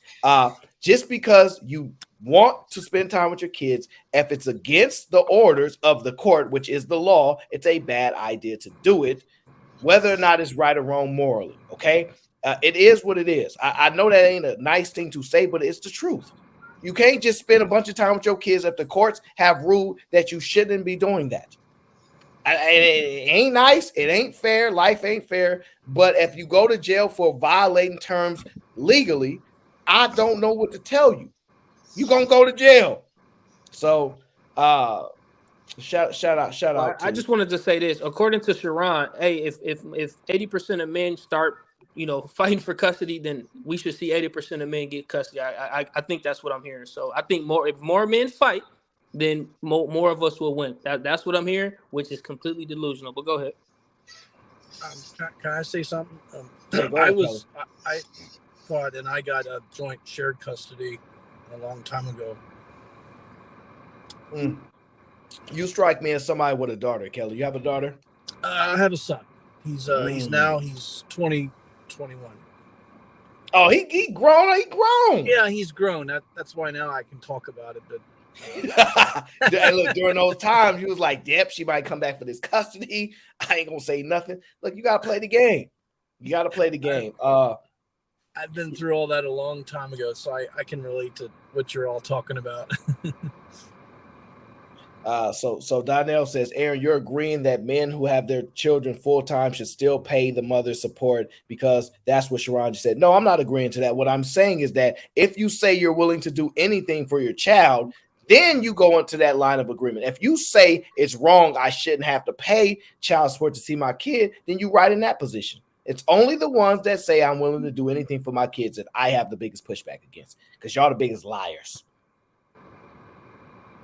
That's where my pushback continues to derive from. Now, this custody stuff really get people rolled up because the truth hurts. The truth hurts, and it's not a fun thing to talk about because men in a unique situation who always get on women about anecdotal things will revert to that when it comes to this particular conversation. They will be like, yeah, no, that's not fair. My friend Bob, yeah, the way she did him with his kid, no, that's just what be happening to the men. Like, that ain't what really be happening to the men. Where's the data say, right? They omit the data when it comes to this emotional pull. So it's always quite interesting. And I'm just saying, listen, do y'all believe that most dads fight for their kids? The answer is no. You don't believe they do. Yeah, clearly no. But at the same time, I want to see the stats for the dads who do fight for their kids. I want to see those stats. Sharon said it was So 50%. especially when Sharon said over 50%, if he ever, I want to hear him say that he's seen this stat, and somebody can at least quote it. Somebody, anybody in the chat, anybody. You know what I'm saying? Let me like ask we Kelly always come up on these panels and we be quoting stats, but I never heard a stat like that. Kelly, can I ask you a question? So let me ask you. You said you've been through this situation. What percent of men that do fight do you think wins? Like, if you just had to guess, what percent of men that fight, that do actually fight the whole way through, actually win? What percent? As long as you're doing right and you're not doing nothing wrong and you can prove your case, you should be able to win. No, I'm just saying percent wise. Like, are you saying 50%, 80%? I mean, Oh, of the time that they actually win. And what type of custody are y'all talking about? I would say it's a half and half thing because I watch a lot of that stuff. It is a very serious thing. It ain't Like, no are y'all half and talking half about thing. custodial custody? Like you want to be the custodial parent? Like it's you who are the primary like person I that think has they the are legal arguing. time? Okay. Or are you guys saying like 50? Are you guys saying some I type of was saying mediation where full. you I can was have? saying full custody. Oh, But that's what I was saying. full is gonna be Oh, okay, yeah, challenging. you're just trying to take the position that the woman is in by default. Then yeah, you asked out. But that doesn't mean that you want to be in your kid's life if that's the thing that you're looking for realistically. I mean, I have that to sounds more find like you out want to keep during these the mom out of the life. conversations what somebody's relationship with their mother is, because I find a lot of guys that have bad relationships with their mother believe that the dad should get full custody. That I don't know if that's the case. That sounds like a good point, but like it does sound like that's the case for Kobe, just for the fact that every time he makes the argument, it's because of what the woman did. So it's like once he says, "Oh, it's for full custody," it's like it sounds like it has to do with the fact that because the mom is not as good of a mom as you would want her to be, she shouldn't have custody, which is exactly what the women are doing to the men. Yeah. So it's like you're just playing fire with fire, but at that rate, the kid burns, and it makes sense how you wouldn't end up with custody if a judge sees you playing that game. Right. So I don't know how you guys came to that conclusion. So I know you specifically said me. When I was going in and out, that was my mom calling me. I talk to my mom twice a day, every day. I barely talk to my dad. Me and my dad are cordial, but I talk to her way more than I do my dad. So I don't know if you had a good relationship. I didn't say your name because I wasn't talking about you. Oh no, I was just saying as an example. I was saying why it sounded like you from your argument. You probably love your mom. But no, I got your you. example, what you were saying earlier, the train of thought, if you were going to bring that train of thought to a judge, I can understand how a judge who can see the mom, who he's going to give the preference to by default, okay, with the mom, because the early infant years, we get that. So it just automatically defaults to the mom for that reason. It's not a bad reason. It's not the best reason, but it's not a bad reason to default to the mom. Now, if you're coming up saying, well, she shouldn't have 100% custody, I should have 100% custody, instead of trying to mediate it to where you have some sort of split thing, a judge looking at you will be like, oh, well, you're crazy as a dude. No, I don't know how much I even want you around this kid if you're looking at an infant and saying even like what, and you don't recognize the importance of the mother to this child, even if you can do all the things financially for it, you're not looking at the value of the mother, which the judge has a mother. Like no matter how unfair we think that the courts are, the judge has a mother too. So they're not looking at I completely understand. It's a part of bias that you can't remove from the situation. That if you're saying you're going for full custody, it makes sense how you end up with less custody. Well, no, listen, I understand your point. I'm not saying either parent is less or more important. I was just speaking to the fact that the men who definitely want to fight and do fight, they still don't win at the same percent as women do. And I guess my question to you is, what were those factors? That I missed you. I was going in and out. But what was the default reason that the women win over the men if both are qualified, right? Let's say they both want custody, not full custody, but let's just say they both want joint custody. What I'm saying is, like, how do women, what is the default on why they win over the men, right? Like outside of I don't know the defaults for the men. The only thing I paid attention to for this conversation in particular, I'm not gonna act like I was tuned in the whole time. I got my nephew here, but the part that I heard was, even though I disagree with the way Sharon made the point with the 51% statistic, I do think that what he did in his case to win 100% custody was accurate. That sounded like about what it takes. You have to be willing to pay child support, take custody, and not claim the child on the taxes, so that woman gets whatever financial incentive. You basically get to pay the baby moms to not be a parent. So I have it on good authority that most men lose their custody battles. Somebody just told me that. They sent me a message. They said most men lose their court battles no matter how much they fight. Now, my argument has always been you got to keep fighting forever, right? I appreciate you getting the information in, Aaron. Though. Right, and I appreciate that too, see, Aaron. the thing is, I never sit here and say that I believe men are winning these cases, because that's never going to be my argument. My argument is, do they keep fighting or give up? Because all I want to fight is the point of, will I do anything for my child? because that is a ticking. Not a lot of stuff tick with me, right? But when I hear that verbiage, it ticks me off because I see people say, I'm not doing this. Now, I ain't about to do all that. And at the same breath, I do anything for my kids. They my world. My mind just goes bad. So let me say this really quick. So I just want to I want to speak on a personal standpoint for myself. Don't As y'all know in, that Callie Bev is here and she's supposed to go first because ladies first. Where's y'all level of decorum when it comes to dealing with women? What's going on here? Oh, my fault. Go ahead, Hello. Callie Bev. Hello, this is just going to be a drive-by because, I'm not staying. But I already know it's on me. I'm finna get hit up. But go ahead. No, it's not on you per se, but I just wanted to say that other things are taken into account when custody is decided, like where the child goes to school at. That is definitely taken into consideration. Where the parents are going to live at, whether or not one parent is outside of that school district or not, is taken into consideration as well. And I also wanted to say that most custody battles are resolved in mediation, and they don't go all the way to court where you got a judge and all of that stuff either. So those are my little 2 pennies. Carry on, niggas.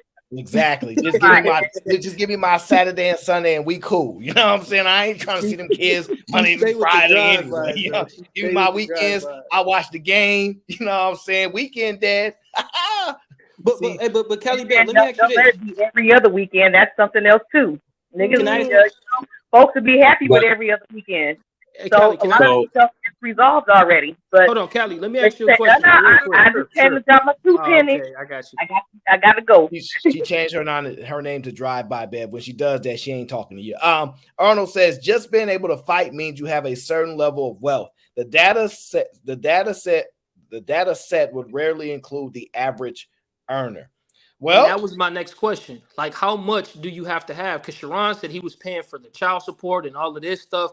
How much does that cost? That's why I asked him for the estimate, but he couldn't give a number. So, well, Sharon say, well, he probably don't remember him. Man, kid's like 20-something years old now. That's a long time ago. I got you. But I don't want to speak for him. He might remember. I think that Arnold, that's a good point. I'm not disputing that. My argument is consistent. Just don't say you're willing to do everything and anything for your child. Say within limitations, and then you win every argument for me there. Man, I don't believe men are winning these cases in volumes over women. Yeah, of course. I believe the judge get there. Nah. Nope. We're going to keep it the way it is. Nope. I believe that happens a lot. As long as you don't say you're willing to do anything and everything, we good. Because I understand that stuff that happens. The problem is y'all lie and say that y'all are. And that's my issue. Just don't lie about it. Just say, children, look at your son, look at your daughter and say, look, I want to do stuff, but there's some limits that even I don't want to do. And it is what it is. Don't be coming here on the show, be like, yeah, Aaron, no, I've been fighting for my kid for the last 15 years, and she still won't let me see him. Well, let that be the argument. And I'm going to keep fighting. I'm going into year 16. Then you know what? That's admirable. I can respect that because you said you're going to keep doing whatever. But as long as you got limitations, we can't have the same conversation. We just can't. And Kelly, I thought that was a car seat in the back. I'm like, what is that little blue? Oh yeah, because I do that for my work. My wife's employer has a daughter, and I run her to school. That's why. Are you a stay-at-home dad? No, I'm not. Darn it, I'm trying to get my hands on a stay-at-home dad. That can be a good role too. I mean, I want that role. Let me be clear. So, ladies, it's a lot of women getting money these days. Let me just tell y'all something about me. I am low cost. I don't have shopping fetishes or things like that. I'm not an extravagant spender because I ain't got no money anyway. Just listen, put me on your credit card, leave the kids home with me. I have the level of patience that it requires to deal with children, whining, complaining, repeating myself. I do it all the time. So if anybody should be a stay-at-home dad, I deserve it. I deserve it, okay? But we don't never talk about the things that men deserve. I deserve to be a stay-at-home dad, okay? I think it's more than fair, seeing as I deal with these crazy people all the time, okay? You know, and I've been changing. I've been changing the diapers. Now the only thing is I might have to get a bottle because I don't have the nipple. I can't do the nipple thing, but I get the bottle. Come on, man. I know how to warm it up to the perfect temperature. I'm just telling you.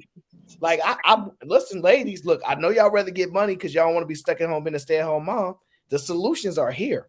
There are a lot of men that want to be with their kid, like Kobe Jordan said, that don't just want to see their kid on Saturday and Sunday. I want to see them Monday through Sunday. See, that's my goal. The more time you spend with them, the better. Because when they grow up, they appreciate you more. Right, that's a fact, man. And that's why I say, Aaron, I wasn't just going off. I've actually seen that in my real life. Like that's why I was mentioning, like just craziness, man. That you know what I'm saying? If you haven't seen it or experienced it, bro. Oh no.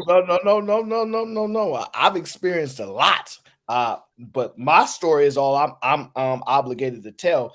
But other people have to tell their own story. It's not right of me to come on the internet and speak about other people's life stories. So I'm very cautious about that. But I'm from the hood like everybody else. I'm not that much different. I'm very, very familiar with the dads that wanted to see their kids and the dads that didn't. And we ain't gotta sit up here and play these games. Yeah, I can. Yeah. So I can say I ran into. I don't know if I can say I ran into good luck or whatever, but I never had those problems. So I do have kids. I can see them whenever I want to. I can go pick them up out of school. Everything. So it's not a problem for me. But I have plenty of friends, plenty of people I know that don't have that same situation.